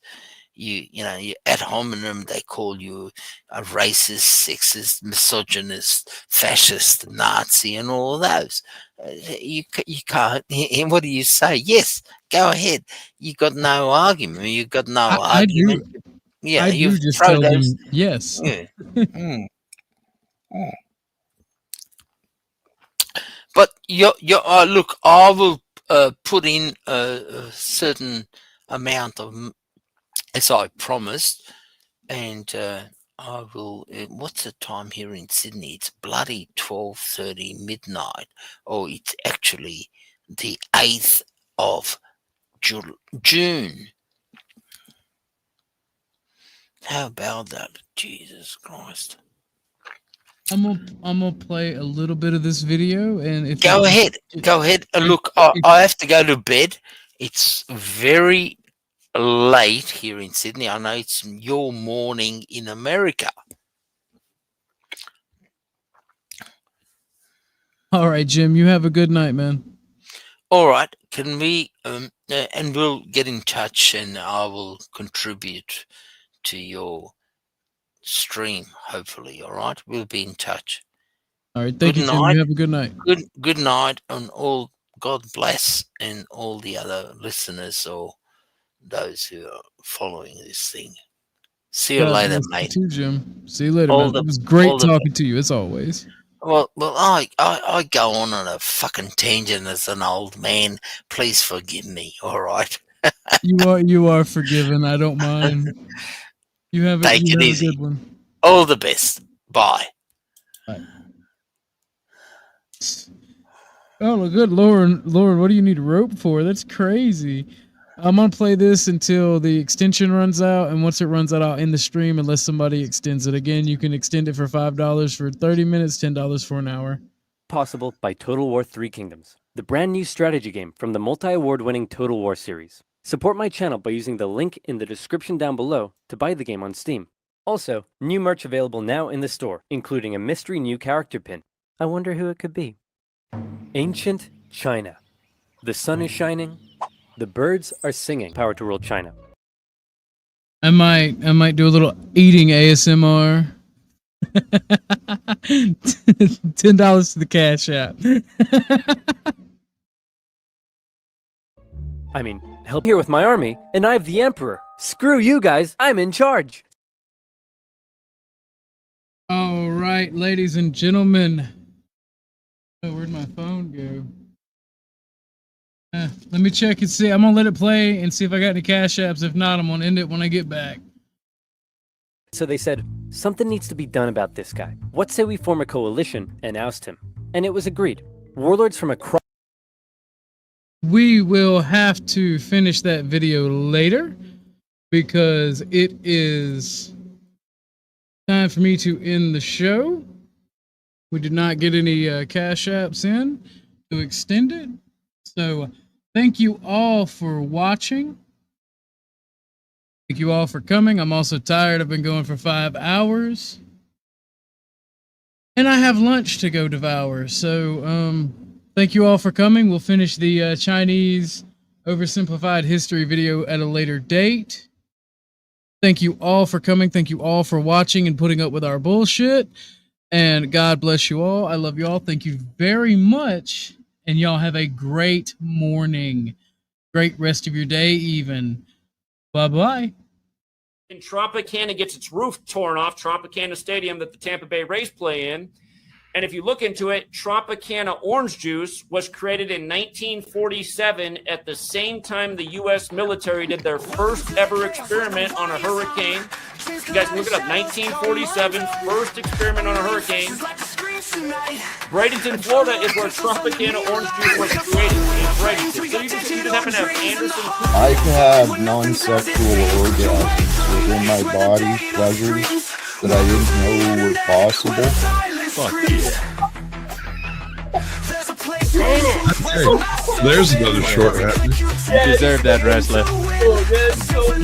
It's true. You do deserve it. It's damn near like a rite of passage in this. Oh my god, it's working. Mandy says that Dolly grips harder than me. This is fucking unacceptable. Get pulled out, bitch. don't grift enough. I really haven't been grifting hard enough. You guys, I just found out I have cancer.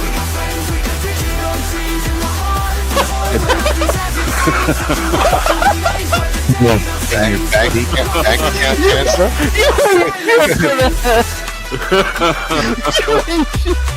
They're transferring your PP. I